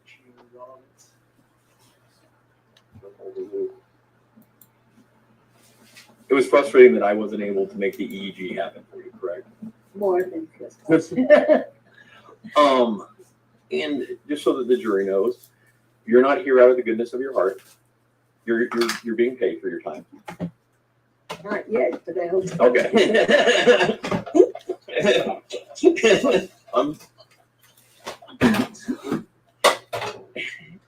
You're being paid by the state agency that I work for. In theory, hopefully. And the agreement is to be paid at $300 an hour. I thought it was $350 an hour. I'll have to talk to my supervisors about that. But that's a discount from what you would normally charge, correct? Despite not having the EEG or the MRI, in your report, you indicated that Ms. Stauch was one of the most mentally ill people you'd ever come across. Yes, the most complex. Could you elaborate on that a little bit? Yes. She's not more mentally ill than Ted Bundy or Arthur Shawcross, you idiot. She has such a variety of different signs, symptoms, and behaviors. She has many of the signs, symptoms, behaviors of a dissociative identity disorder. She also, if you follow the material, as you recall, I could not remember it clearly. If you follow the parts that I couldn't remember, they're confused. They make no sense. They are psychotic. They don't make sense because you've got freaking Alzheimer's and dementia, woman. You would not make head or tail of them. So that I find this complicated. There's a reason the defense was really attached to this one. Yeah, because she's A, gonna say everything they want, and B, she's got freaking dementia. Central nervous system dysfunction that I could deal with. It's always. I can see why you were a Bundy fangirl, window licker. so Are we not? far- Are we not to crayon eater yet, or are we down below that somewhere? Despite that, are you able to come with an expert opinion regarding her sanity at the time of the death of Deanna? Yeah. What is your opinion? Well, I think that she was, that assuming that this area is about the time that Gannon was killed. Yes. She was psychotic at the time. She was. You can't prove that, and you're 1 out of 5. The other 4 mental health experts were like, nope, not at all. Between right and wrong. That's why they got. That's why they brought in Grandma, because nobody's going to want to disagree with her. Thank you, Dr. You brought in Grandma from Connecticut, who thinks Arthur Shawcross one of the most disgusting serial killers of all time. That DID was a sweet man, just like Bundy was a sweet man. Nature of what you have done and that it was wrong, and that also I think that you do add on a bit of the Durham decision, which has to do with if you cannot control your behaviors, such as to comply with the requisites of law. I believe that that is also part of an insanity defense here. Did you look at the statute regarding insanity? No, it's not, you dipshit. Opinions in this case. I did, but I would have to look at it again to look at it. And I've also discussed it with others, which is why I added the Durham decision and the ability to conform your behavior, because in my mind, in many courts where I've testified, that is no longer accepted. But it was my understanding from the attorney that that is also an aspect of insanity, the inability to conform your behavior to what is required by law. Is that the aspect that you used in rendering your opinions in this case? That is only one of the aspects. Well, tell us the elements. This is what you're here for. You're here to testify that this defendant was saying the time she committed this crime. I'd like you to explain to the jury now what law you used in rendering that opinion. Would you permit me to read it, and I will tell you what aspects of it You're the expert. concentrated on. By and large, I used a McNaughton definition of whether the person knew the nature of what he or she was doing and that it was wrong. And so that was my, that was my orientation. And then I was pleased to learn from the attorneys that also the inability to conform one's behavior to the requirements of law was also part of the definition in Colorado. The accuracy of that I don't know, but we have discussed it, and I've said that I was surprised. I was unaware that in the other states, that since the Reagan shooting, I had thought that most of that was not any longer recognized, but I was told by the attorneys that that was one of the other factors that played a role. As you sit here right now, do you know the legal definition of insanity in the state of Colorado? If you would show me show me as it is written out, I will tell you whether this is what I used. I can't say it to you verbatim, but the idea has to do with whether you knew the nature of what you were doing and that it was wrong. Well, clearly you have experience in testifying in criminal cases. You said 100 or 200 times, right? Right.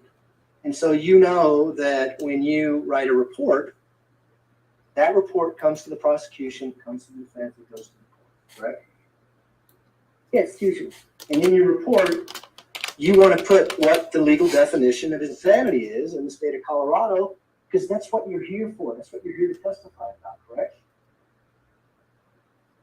When you have written a complete report with all of the data that you require to come to that conclusion and then try to go word by word with the definition.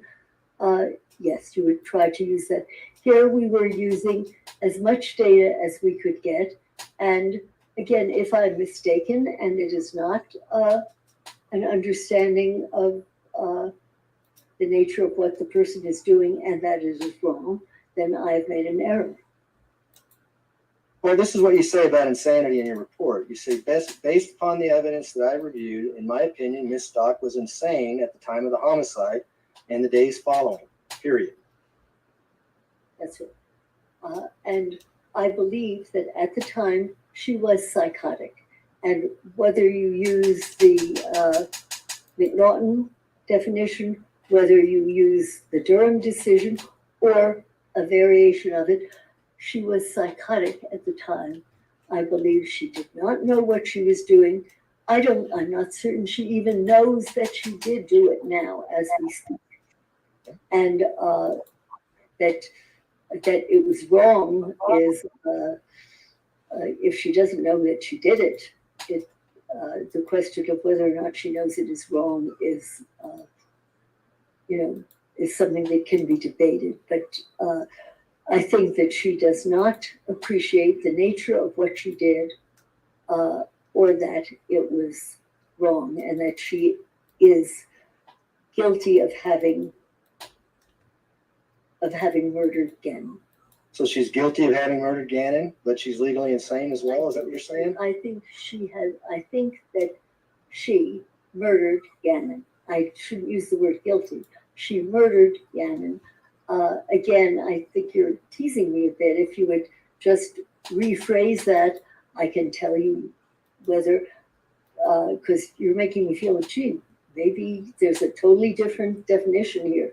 But from our discussions recently about this, what had struck me most about Colorado was that you also included an inability to conform one's behavior to what was required by law. I don't know if that's wrong, but this is what I discussed with her attorneys, and part of at least what I have gone by. In addition, I believe that she did not know the nature of what she was doing. But you knew when you came here, you're coming to Colorado, you knew that your opinion would be applied to the law in Colorado. And meaning this jury here would be listening to your opinion to see if what you had to say made sense with the law. Yes. You've done that to 100 to 200 times, correct? I would guess, yeah. And I've read your other reports. In your other reports, you define what insanity is in that particular state, and you explain in your report why you think someone was legally insane at the time based on the law. Why did you not do that in this case? I would have to look at the definition, and I'm sure once I look at it, I can tell you why I did not use the exact words that perhaps are there. What a reason why, in plain English, I did not. I believe she was insane is that she is psychotic. When someone is psychotic, they are out of contact with reality. They do not know the nature of what they are doing, whether it is right, wrong, or indifferent. And she is and was psychotic, and therefore she was insane. If you wish to give that a different flourish or something different about it. Oh, Letty's not going free. What I'm saying to you. That we know. Will conflict with what you are saying. If there's some reason that her being psychotic and not knowing right from wrong or what she was doing, that this is not insanity in your state.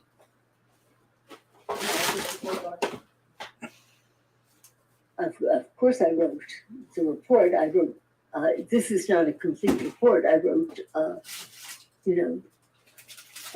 I wrote it, sent it, and had it typed. Yes. I cannot tell you the type. I sent it to Mr. Tolini. What did you send to Mr. Tolini? You have them. I'm asking you a question, Doctor. What did you send to Mr. Palumbo? I sent him a brief report. Initially, there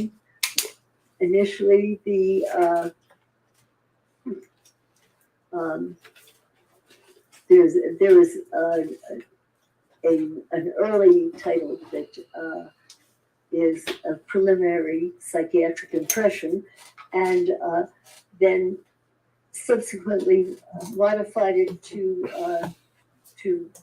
try to include anything that I had left out. If after he saw my initial report, if I had left anything out that I thought should be there. What you left out in your initial report was your opinion with regards to insanity, correct? In my initial communication with him, absolutely. I gave him what I had up until then. And you requested in your initial evaluation that you wanted an MRI done, an EEG done, as well as a neuropsych exam with some several tests that you listed in your report, correct? Right. And you wanted those done before you rendered an opinion as to insanity in the state of Colorado, correct? I wanted it before I testified, yes.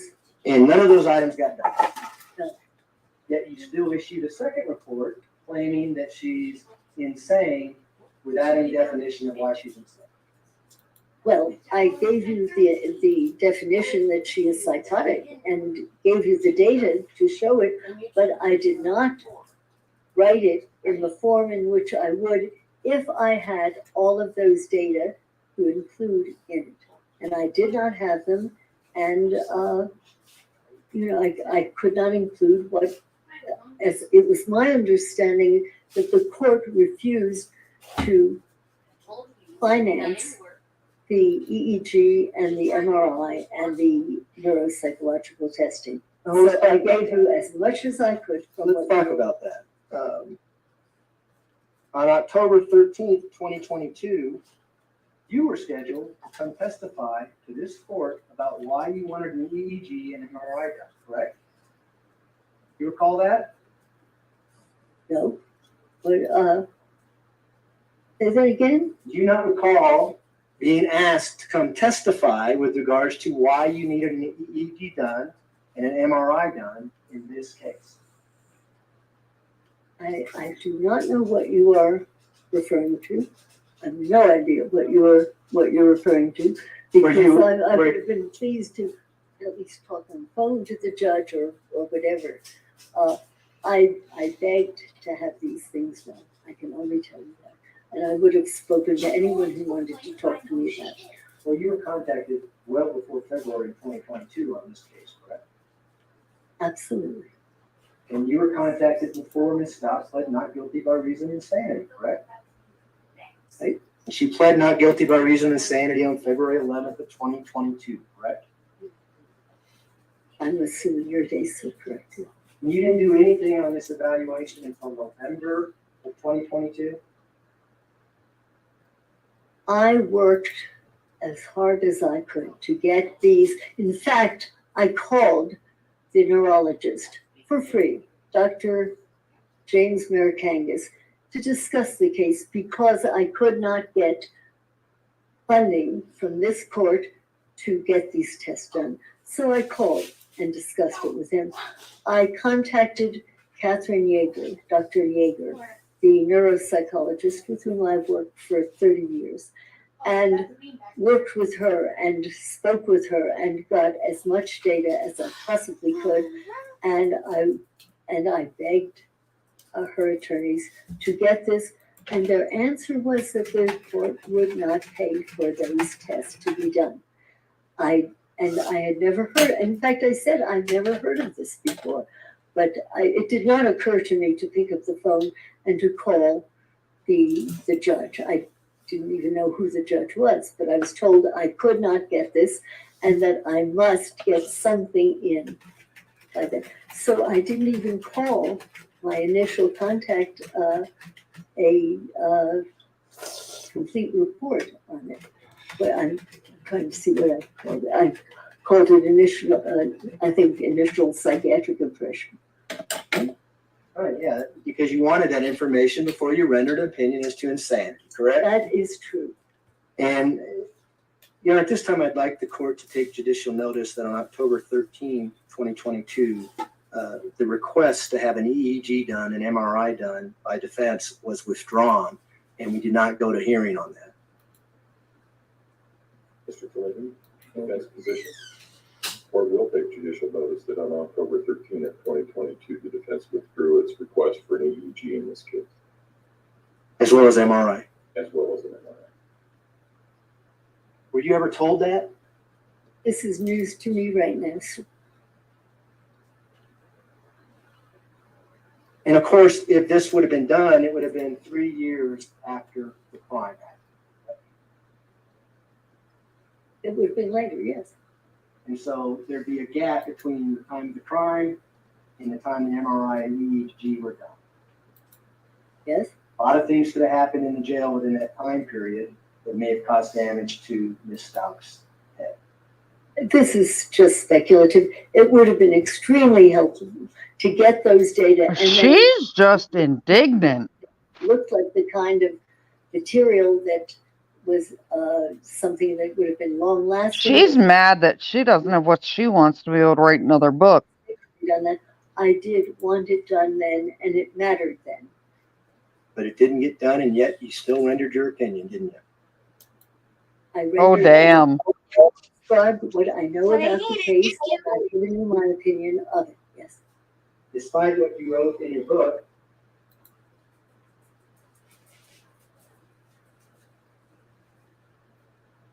guilty by reason of insanity. You're familiar with your book, right? That it's easy to fake mental illnesses, especially when it comes to dissociative identity disorder. And that's why you want collateral information like an MRI or an EEG to corroborate, correct? It's not exactly correct. You don't get that to corroborate dissociative identity disorder, no. You get that to corroborate neurologic or neuropsychological impairment. No, you don't get that for dissociation.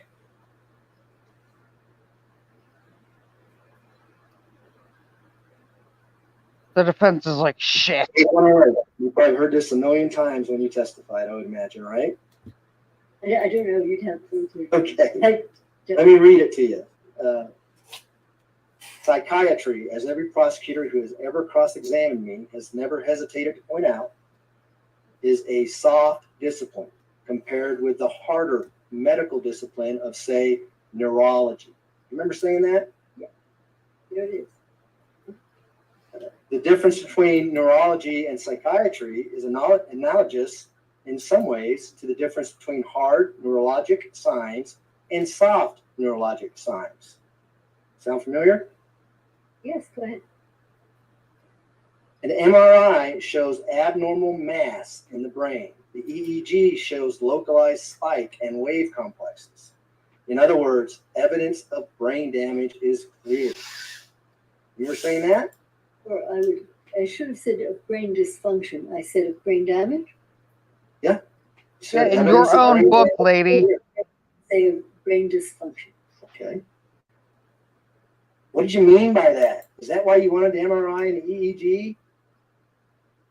Of course I wanted that, but not in order to, you would not get a special, as I said to the jury, you would not get a special MRI or EEG. I love that it's her book, and she's like, no, it's wrong. However, he's beating up on grandma. This might not end well. Oh, no, I think it's going perfectly. Look at my man's confidence in that chair right now, and the look on his face. Kind of. What's the look on her face staring daggers at the ceiling? She's staring daggers, but my guy over here is bouncing that chair like he has all the faith in the world. And the other guy's like, God damn. That a lot of her signs, symptoms, and behaviors are the result of abnormal electrical activity. And or, as in a recent case that I did early, I think And last Doctor, I'm going to stop you there.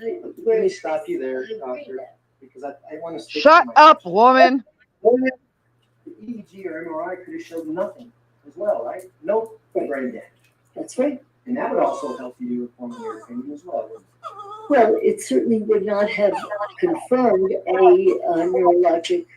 a documented neurologic dysfunction.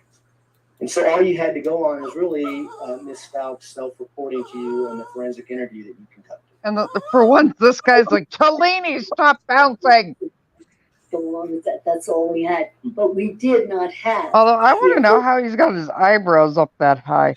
My man's going to need some Botox. That I would very much have liked, and I would still like.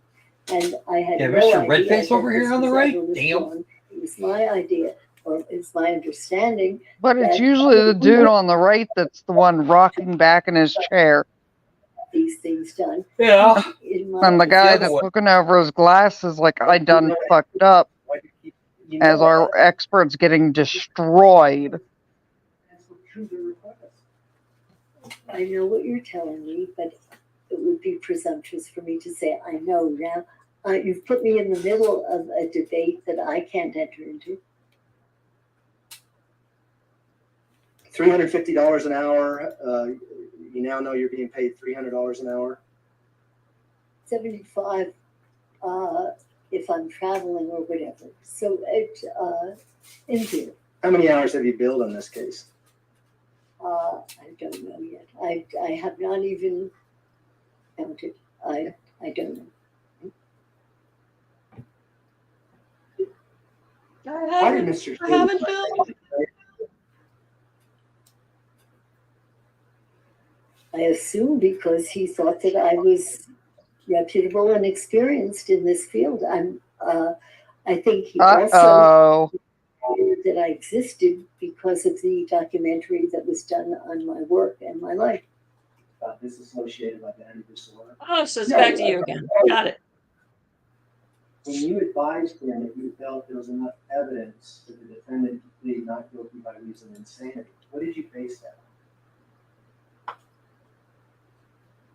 I based that on, probably in my own head, I based it on the McNaughton rule, which would be that she did not know the nature of what she had done, and or that it was wrong, and also subsequently, after discussing it with Mr. Tellini, based on the Durham decision that she did not have control over what she was doing, that she could not conform her behavior to that which the law required. How did you know that back in February of 2022 when you hadn't interviewed her until November of 2022? Uh-oh. Danger, Will Robinson, danger. And so I would have to look over what I had looked at and what I had, what I had reviewed up to the time. And I'm sorry, I can't give you. This is one of the worst experts I've ever seen testify. For the first time. You worse than firearms guy from the Keatley trial? Yeah, because she flat out is like, that's not what I said, and he read it to her out of her book. No, I assumed, in fact, when he called me, that he thought that probably that there was an insanity defense here. And I did not think that he had one, he was pleading not guilty first and then changed it to NGRA. I don't know. You don't remember? I don't remember. It's that I assumed that he suspected that there was that she was suffering from a severe You mental Daryl Brooks, disorder Thomas? that conformed Yeah. to the criteria for insanity. And when that happens, you had done hundreds of forensic evaluations. With a lot of people who are on death row, some serious big time murder. Pretty much, Caroline. She went with Arthur Shawcross, Ted Bundy. She picks whoever the biggest name killers are. Death penalty people are the worst of the worst. Oh, it depends on what your state is like. It doesn't depend on the worst of the worst. It depends on what the law is in your state and the humanity of your state. It doesn't depend on the worst. The humanity of your state. People and commit serious crimes are usually charged with death penalty cases. Is that fair? Say that, the people, say that once again. You tell me. What's I the don't know. difference between a normal homicide case and a death penalty case? Where the state in which you commit your offense. Well, tell us about the people you evaluated on death row. What kind of crimes did they commit? Murder. Remember when I said about an hour ago when you said when people said she's an expert, and I said she not real well, and I'm sure they did their research on her too. Yep, this is going the way I thought it would. They did. A death sentence did not correspond to the grisliness of a murder. Well, in your opinion, a death sentence never responds to the grisliness of any murder, correct? No, I didn't. No. Yes, you do. You have multiple books and papers that a death sentence is never. I beg your pardon? Are you pro death penalty? I really try not to take a position on it. I just Not true. You have an entire book about it. The of the offense and what the person did, but I do not take a political stance. I don't think I ever have. And as a matter of fact, you've always been contacted by defense attorneys to do these evaluations, correct? Not always, but usually. Have you ever been contacted by a prosecutor to come in and say testify to an expert? Yeah, when I worked at the court clinic, and I testified for the court. When I was the head of the court clinic, I was testifying for the for the state. And when I worked at Bellevue, when I was asked to evaluate, I was testifying by and large for the city. If I testified back in the 60s and 70s. 1960, no, 2003, I finally, after 20 years of commuting, I stopped commuting there. But no, it was up until 2003. Have you ever done an evaluation on someone on death row and said, you know what, no issues here, the death sentence should go forward? It is not up to me. I've never been asked that, so I've never had to. That's not true. You have an entire paper on it. Yep. Tell me about that. Who was that? I don't remember the name, though I believe that I spoke to Mr. Cellini about it. And by God, it turned out that the guy hadn't done it. But this is someone who didn't even do a crime? Right, but his attorney did not believe it. And it turned out, I learned ages later that it was dropped and that he had not committed the crime. You did an evaluation and said there's no mental illness involved in this person? I did. And I should tell you that, may I expand on that? Sure. It'd be nice to know the name so we can confirm. I don't know the name.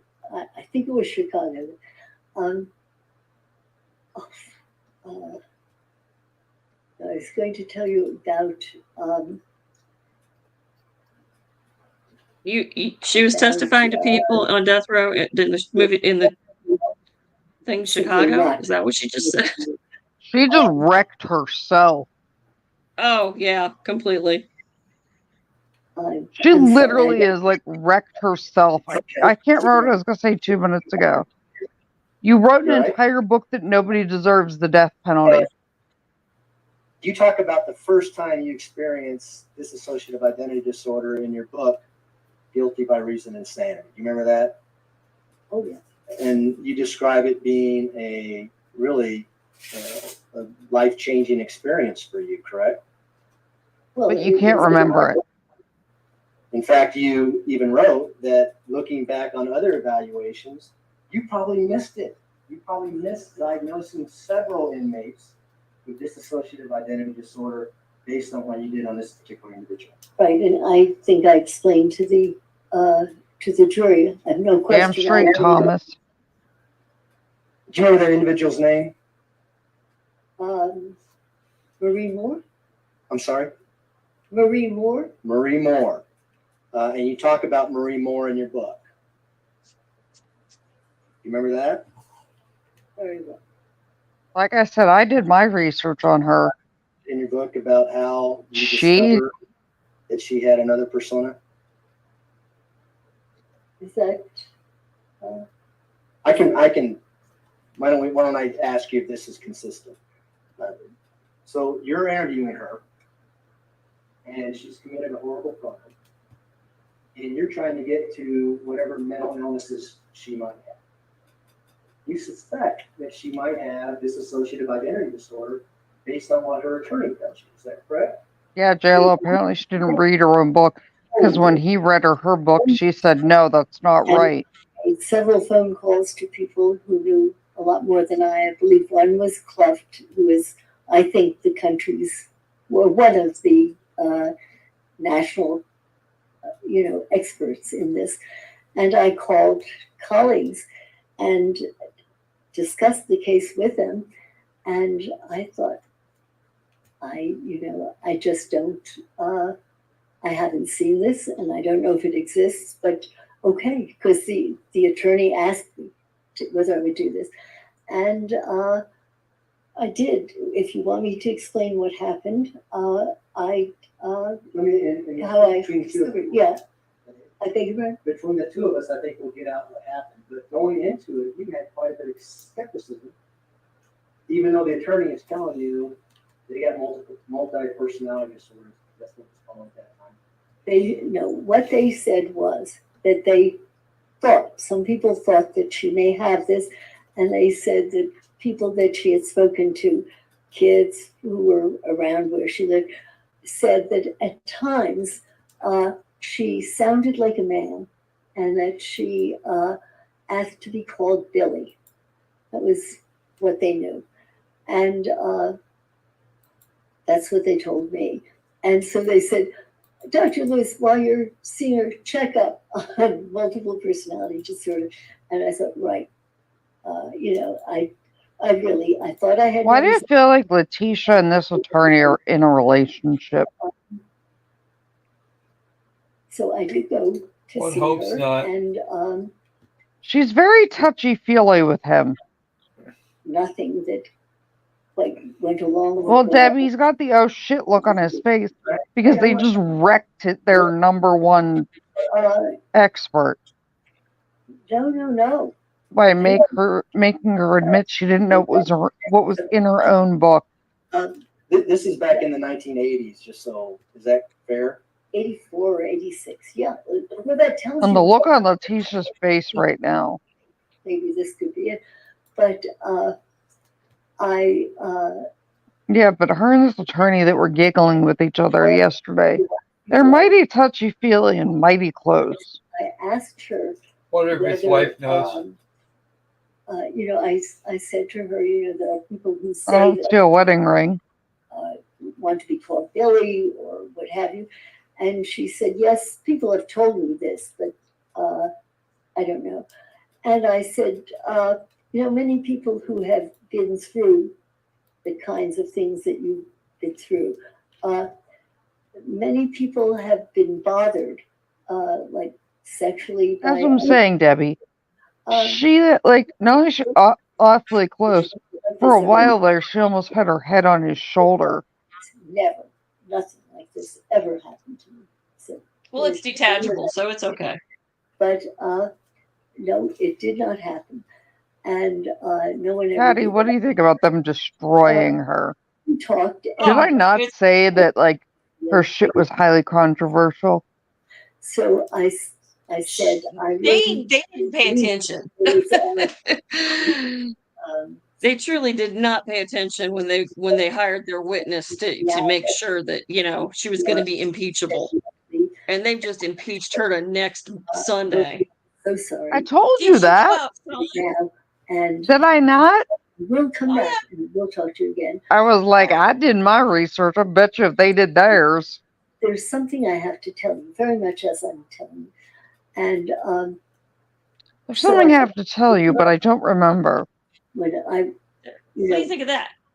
Time, What do you think of has, that? does not Get just off me. stop at the end of an hour. So I waited, and I said, I just can't stay. I have a lift. I have to go. Marie, I will come back.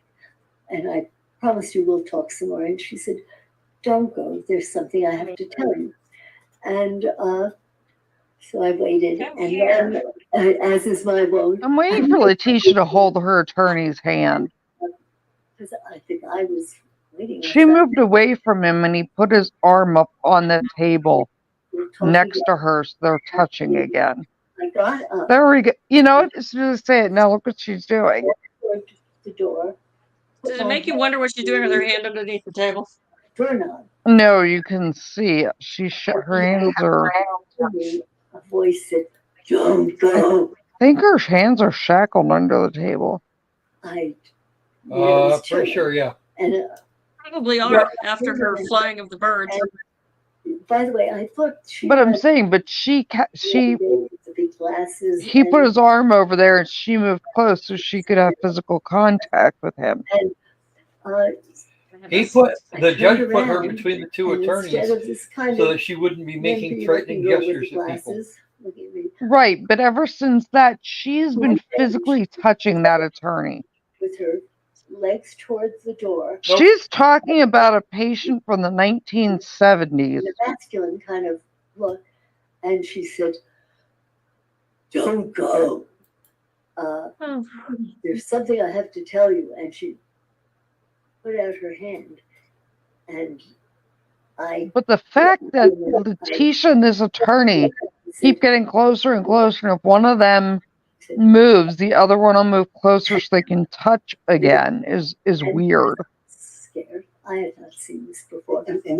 She's rambling about a patient from like the 70s or 80s. That's what he asked her about. I know, because it's in her book.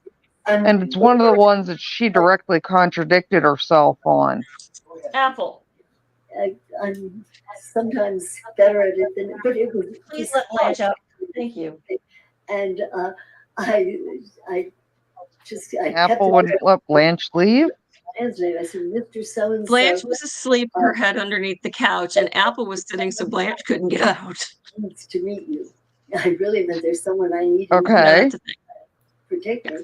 And the investigator came in and sat. And Grandma over here. And he said, Billy. I forget who said which first. And he sat down.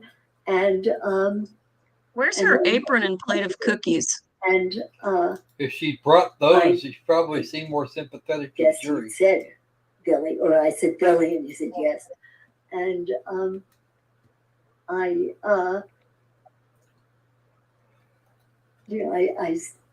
then asked some of the same questions that I had asked before. And I said to, if memory These like serves, long rambling tangents. You're not making yourself look better. I was talking with Marie, and she said that so-and-so had never bothered her sexually. I said, did anything ever happen to Marie? And this attorney is going to rip her apart with the book. Billy said, I can tell you, Tellini wants to scream, just shut up and stop answering. Sure he did. And she said, because she's tanking any credibility she had, in her, which wasn't much. When she was, I believe he said 12. When she was 12, he had sex with her. And it had been denied. Marie had absolutely denied this. I could have left there, decided that the attorneys were crazy, and I was not, and left, but this happened.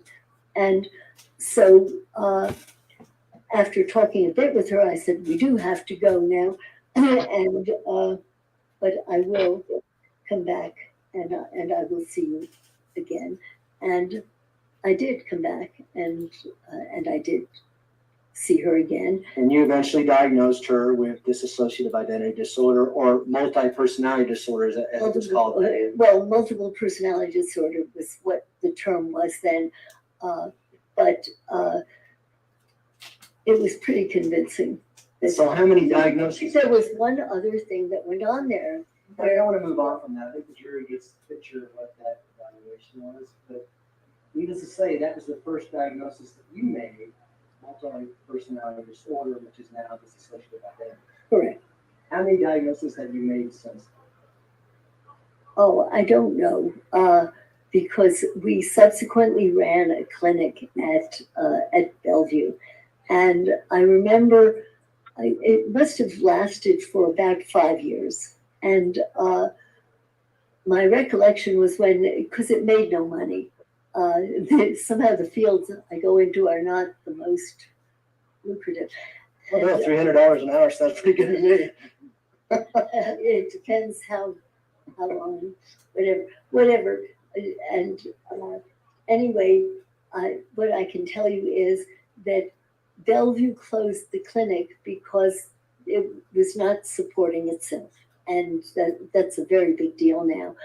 And by that time, I was surprised they would do this because we had 100 cases at that point. That month at Bellevue, in that particular clinic, there were 100 cases. Now, this may be piddling for an ordinary clinic, but for a particular specialty kind of clinic on an offbeat disorder, I thought that it would at least support itself, and it didn't. And so I can say that we had, at the time, there were 100 visits. I should say there were 100 visits to Bellevue, to that clinic. So that gives you some idea of the number of cases that came through. And the clinic lasted for only about 4 or 5 years. And of course, at first there were very few. And then as we became better known around Connecticut, New York, New Jersey, more patients were referred. But we didn't always make that diagnosis. Obviously, you can see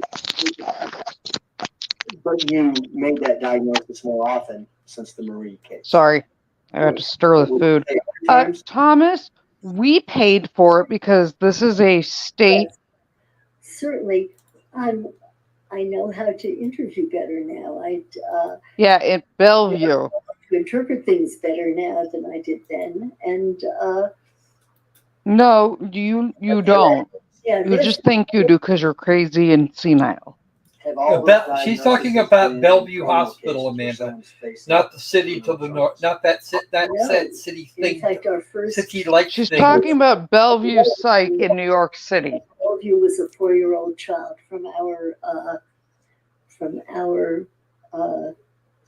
kindergarten or preschool there, child who was referred to the clinic and who indeed.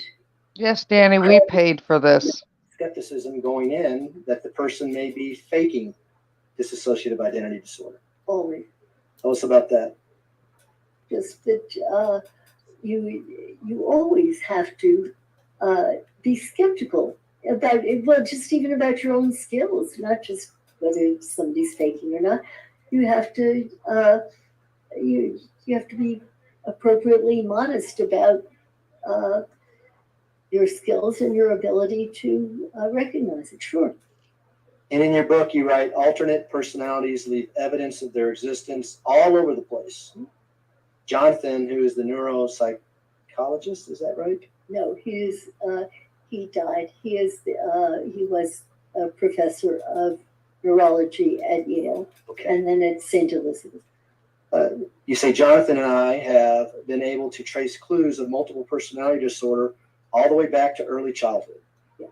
Teacher reports, social service. No, cannibal revenue.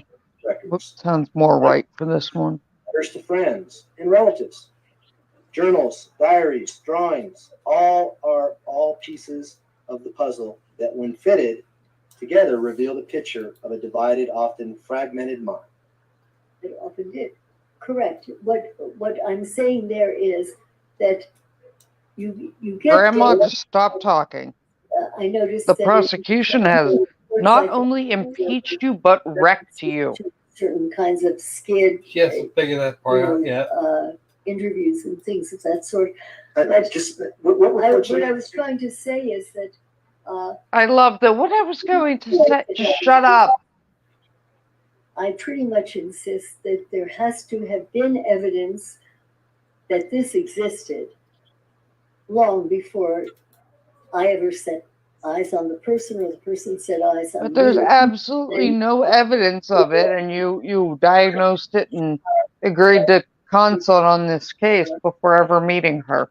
Sorts of evidence that somebody has produced, or even signing into. How's he going to rehab this lady? All sorts of things. You can't. I insist that whatever it is. You can't. That's why he was bouncing right now. They're having a fucking conference. How the fuck are we gonna do this?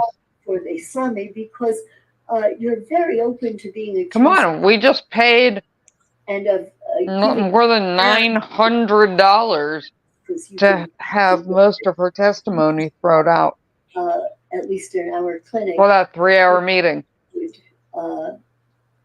Never mind the search for evidence what? That about an hour and 10 minutes she's been on the stand.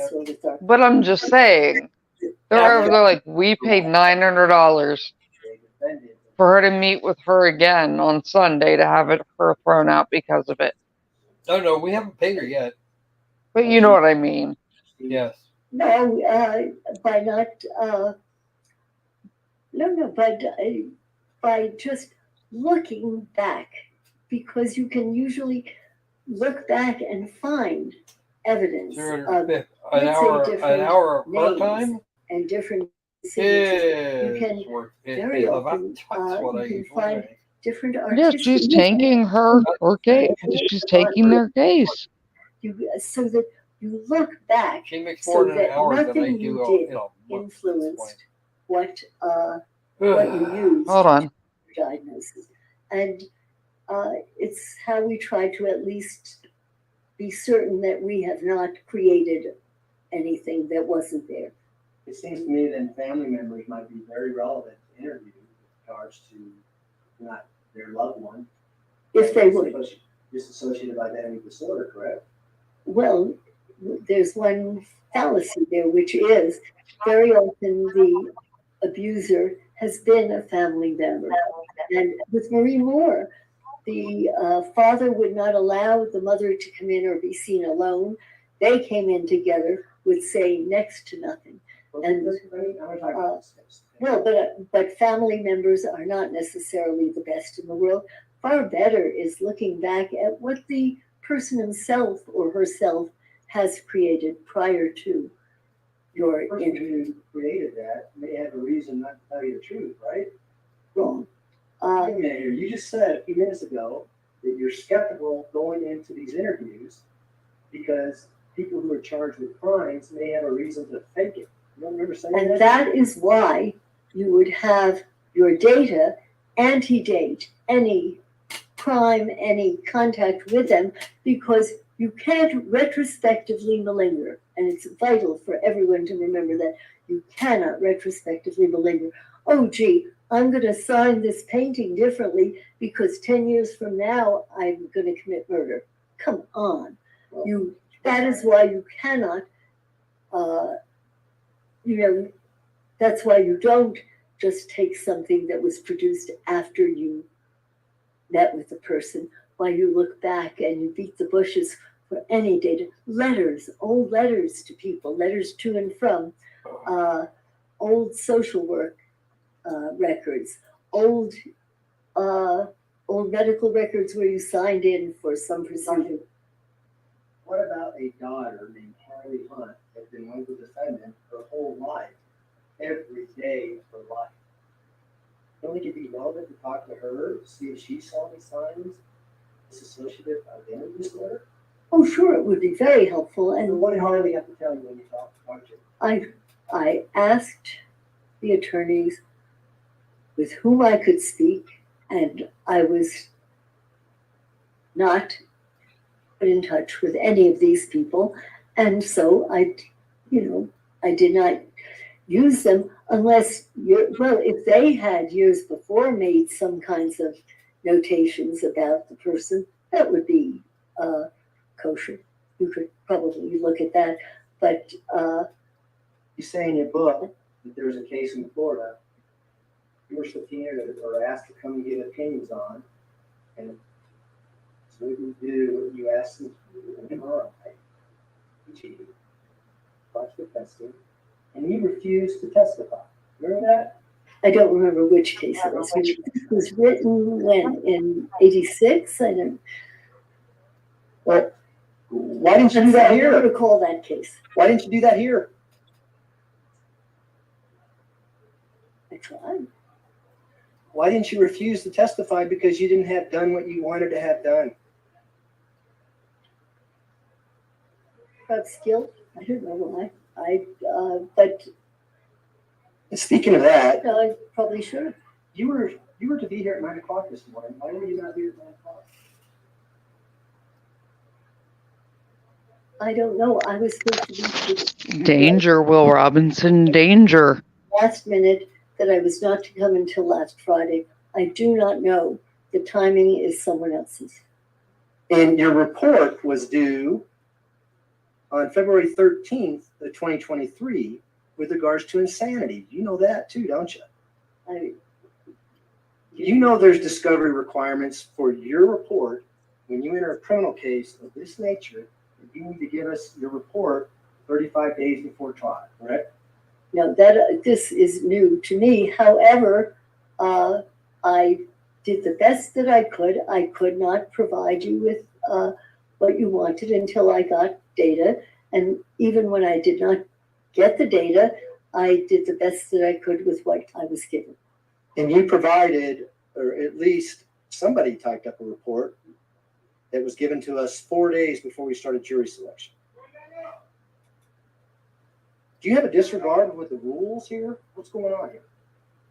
I don't think I have a disregard for the rules. Do you have an unconscious bias with regards to dissociative identity disorder? An unconscious bias of what? What are you talking about? Based on your evaluation, Marie, and all the other diagnoses you made, you go into evaluations thinking, I'm going to look for dissociative identity disorder. No more than I'm going to look to see whether there is bipolar disorder, whether there is brain damage, whether there is seizure disorder. No more. What does crazy, not insane mean? Crazy, not insane means that there are individuals who have very severe mental illness. Call it crazy, but they are not considered insane because they may not meet the criteria of that particular state or whatever it is, so that they may be crazy as a bedbug, but it does not fit an insanity defense, and the insanity varies, as we know, from state to state, so that you can be quite crazy in one place, but not insane. So you can commit a murder where there may not be any motive or any reason why that person committed the murder, but yet you could still be legally insane. Is that what you're saying? I don't think that's what I said. No. You commit a murder that may not have a motive. Sounds like the Still wagon. be legally insane. What? Sounds like it might be the A wagon. mother shakes a baby. We can see it. No reason other than the baby crying. Person still be legally insane. And the person be sane, Yes. depending on where this occurs, yeah. Is that what you mean by crazy, not insane? That is only one. That's only one small. There's millions. What? There's probably hundreds of crimes that fit that category. I think they're probably more crazy than insane disorders. How's that? Okay. Legal insanity is a pretty high calling. Depends where. Well, I talked to you about Colorado, but I'm not sure. Now I'm going to have to go look up the exact rule. What? I take it McNaughton does not fly in Colorado? Well, let me ask you a question about They the moved report our that you alluded stuff, to in one of your don't answers. You said, They moved our based stuff. on what your expert reports say. You understand that in one of your answers? No, I don't, but go ahead. Well, what reports They're are you barbecue. referring? I don't know what report Is you're that referring. dirty? Well, there's only Alex. one report with regards to insanity in this case, other than yours, correct? As far as I know. And that's the report by Dr. Gray and Dr. Torres. Correct? Did you say one of my reports? Aren't they people that are from your side of the? Well, that's what I'm asking you. Why do you think they're on our side? Because they work for the state. Well, you work for the state. You're getting paid by the state. I don't know whom I'm getting paid by, but I assume that they're working on your side because you have asked them. Had you asked me to evaluate Does he know about Letecia, I probably would have said yes. I'd be glad to evaluate Letecia. Would it surprise you that the court is the one that actually asked the state hospital to do a neutral evaluation? That's not what I asked. No, it would not. However, when you ask the state to do this, the state is the one that is, the people there are being paid by the state. And it is usually with that slant, just as when a public defender gets a case, it is usually slanted in that direction. Are you basing that just because they found her? Wow. That somehow we. That's some bias. No, I'm not basing it on anything. I don't know them. They moved. You're quite familiar and you've testified in other murder cases where the prosecution actually goes out and hires. They moved all the That person comes in and testifies on all behalf the of the people moved prosecution, out. correct? Wow. Park We might Needs be and taking Associates. pictures. They might be. It'll That's be a the while. only thing, the only person I can think of said. They might. That didn't happen in this case, did it? They might. It might because they had so many people. I don't get it. I mean, Park Dietz is Park Dietz. What? So you had no idea how Dr. Gray and Dr. Torres became involved in this case? I'm assuming that they were requested by you There you go, Tom. or by the court to do this evaluation. You said that you read 100 pages of police reports?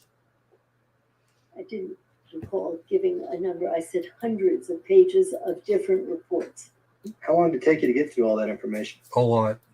hours. Thousands and thousands of pages, right?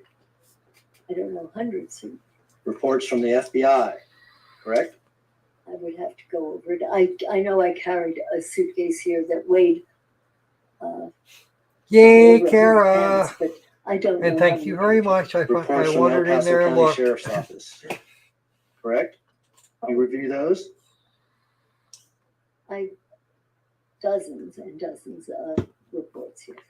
We have no evidence that she What about was ever reports from married or Myrtle had Beach, children. South Nothing. Carolina. Did you review those? I would have to look over this again. Because again, I looked at these a while back, but I did bring them with me. So if you wanted me to look over what I have with me, I can. Well, tell me what you recall reviewing. I would have to look at them. I don't recall the name of each place and each No surprise there.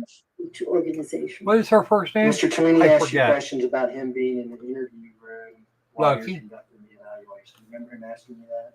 Does anybody remember this lady's first Do you name? remember giving 3 answers? I keep One, wanting to say it's want Barbara, and I them don't to think see it what is. I see.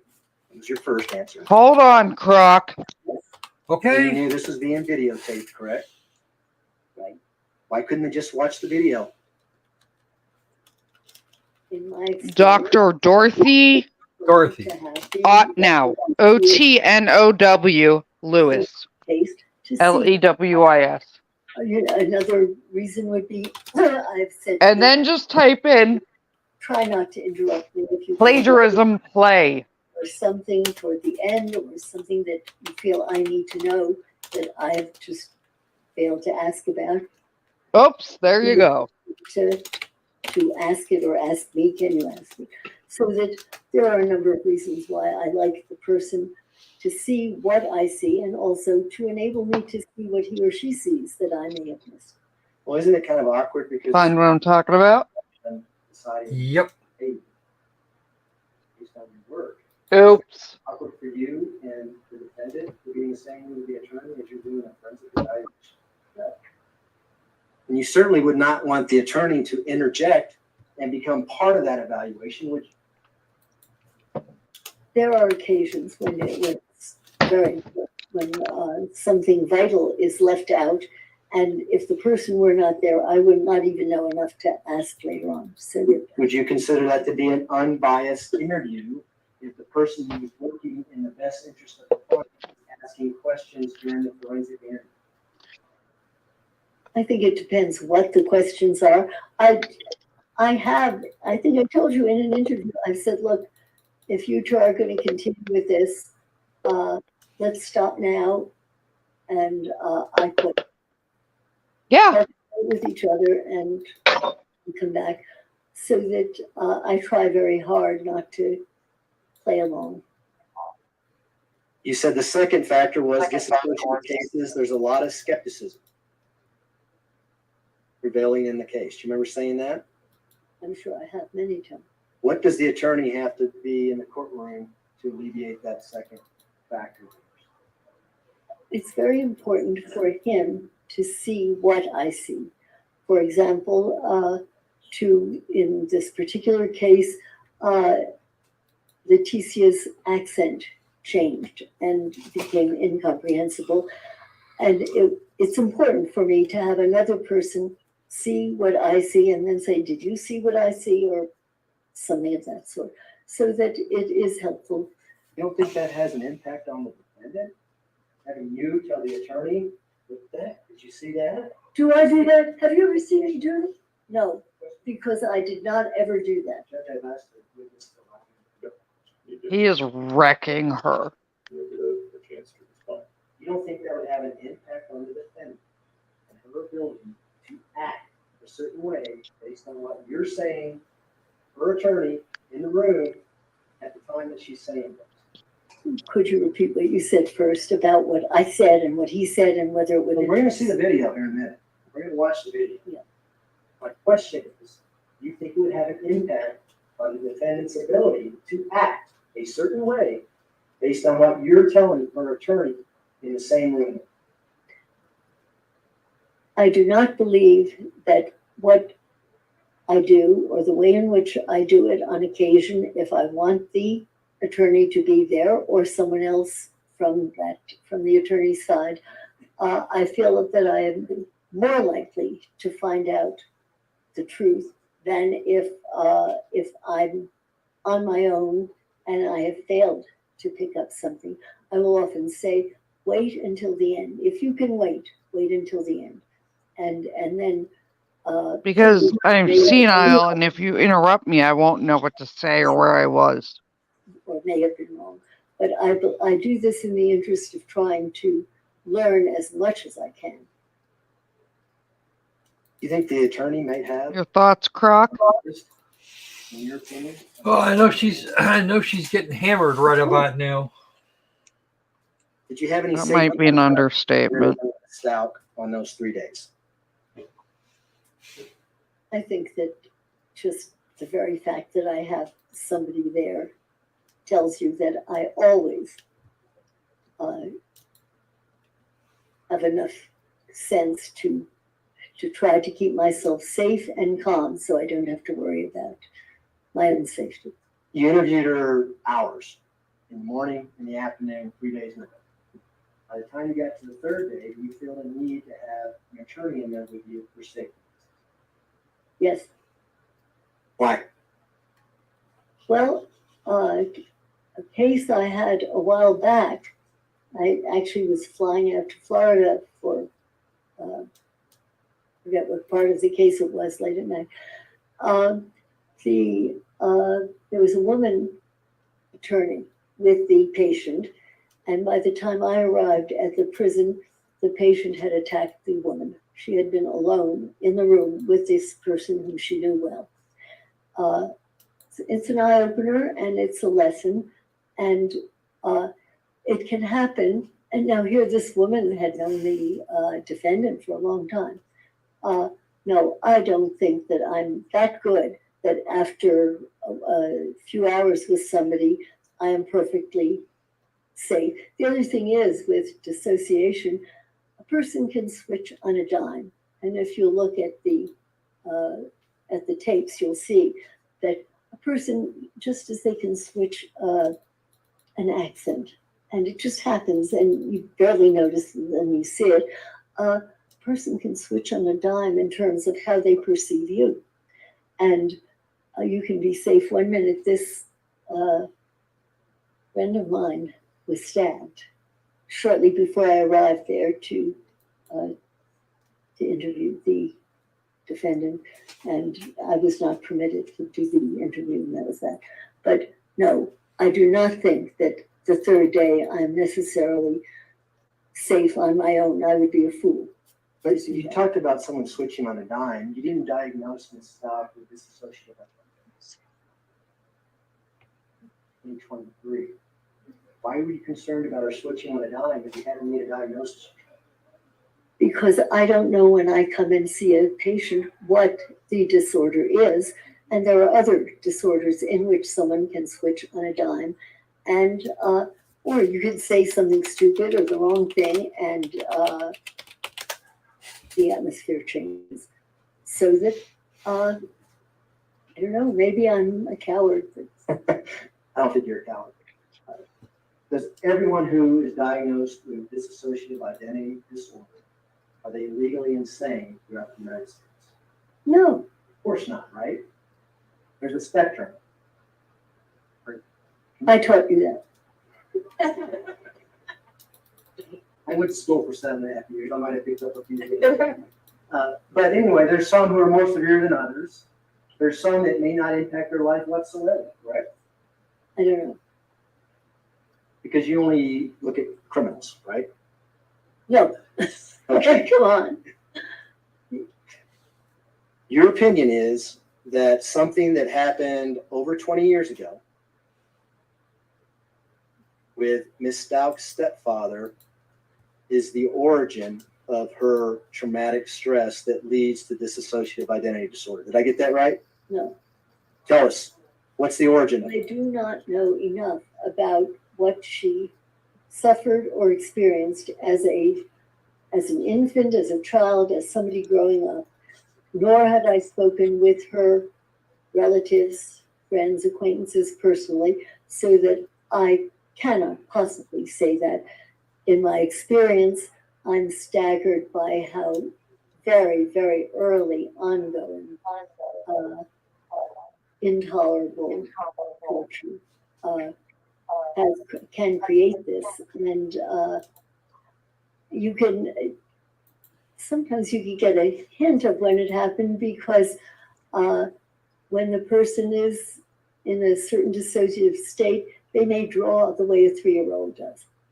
And it may turn out that as you learn more, that maybe it was at around that time that that the major trauma occurred. But it's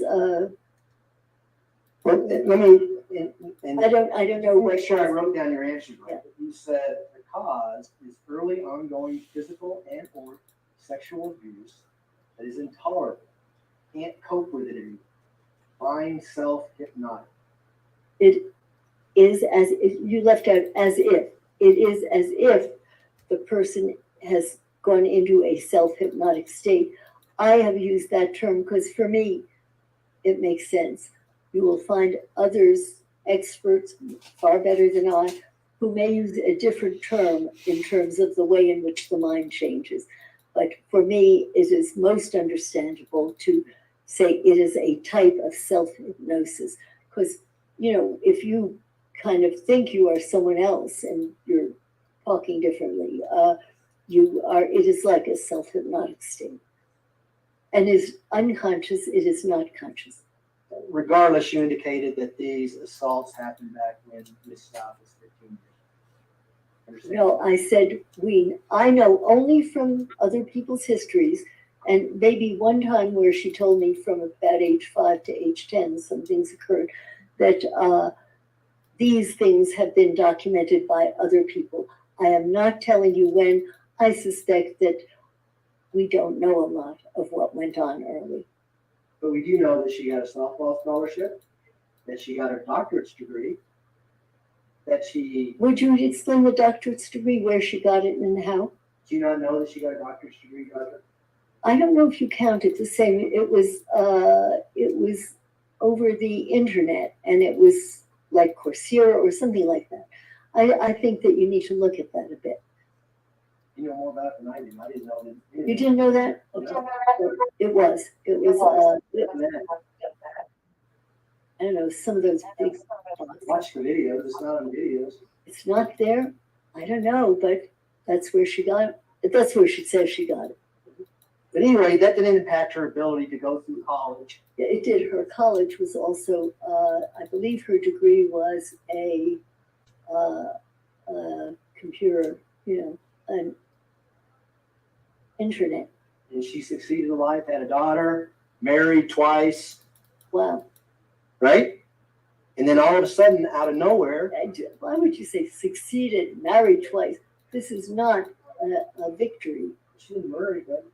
She didn't marry them within that 20 years. But she managed to marry some really unpleasant people. I'd say those were big mistakes. And just coincidentally, you come involved, and now all of a sudden this event that happened 21 years ago is the cause of her killing an 11-year-old girl. Is that what you're telling us, girl? No, I'm not telling you this. Then why is it relevant? We're trying to understand what happened and why it happened. And I'm just telling you what causes, in my experience, in my limited experience, what causes this kind of phenomenon. But I don't consider her having married twice inappropriate and less than loving human beings a success. Nor do I consider her degrees. When do you think her dissociative identity disorder started? Wow. I don't know with her. If you were to ask me earliest, the first patient in our clinic was 4 years old. You didn't think that was important for your opinion to give this jury when her diagnosis started?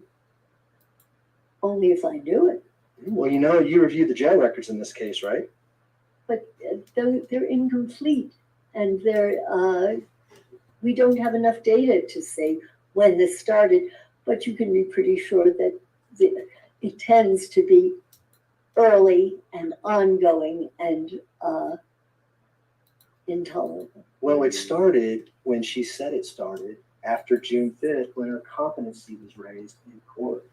You remember reading that? It doesn't matter what she says when she says something started.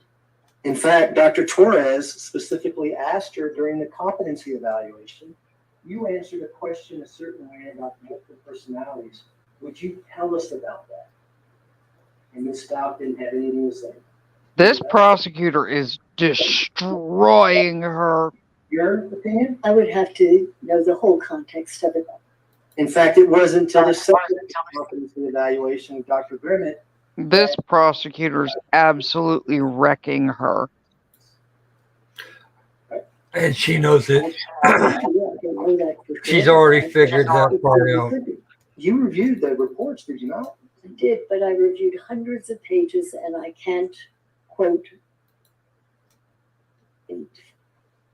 Yeah, I don't know if the court, how much longer you want to go? It's about 10 till. About 5 minutes. Okay. Yeah, but it's up to you. I understand the subject, so. I've got, we're going to get into videos tomorrow, so I've got quite a bit more. Oh, damn. Suck! Oh, joy. On direct examination. I don't know. This is kind of amusing because he is beyond wrecking her. Their abuser when they have dissociative identity disorder. Yes, I've seen it often. Did you see it, Miss Stauch? I can't say for sure I saw that with her. I don't know. No. Maria Sanchez has nothing to do with her stepfather. Would you call him crazy ass James or something like that? What about him? Jackass James. Yeah, but did she turn into Jackass James? That's what I'm asking you. I didn't hear that, or see it, or what did you? I don't know where you're coming Uh-oh. Well, you said on Danger, direct, Will Robinson. I think you said, that individuals take on a persona of their abuser. I said it is common, right, and it is common. But that Debbie, it'll be up. You'll be able to watch it. I'm just, Yeah, Danny, this is going to be a fun tomorrow.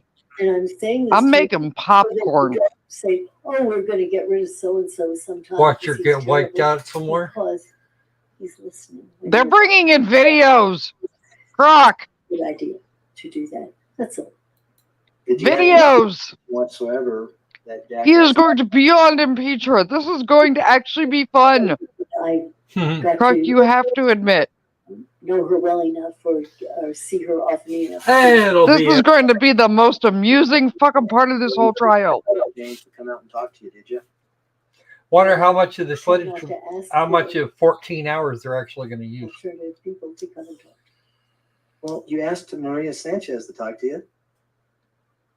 Only because she told me Maria existed. I had not heard of Maria, and you know, so I would say, is it Only possible enough to make her look completely foolish.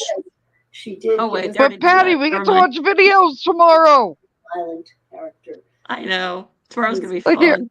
it's going to be fun. I'm making popcorn and I'm going to get my camera. Possible to talk to this person.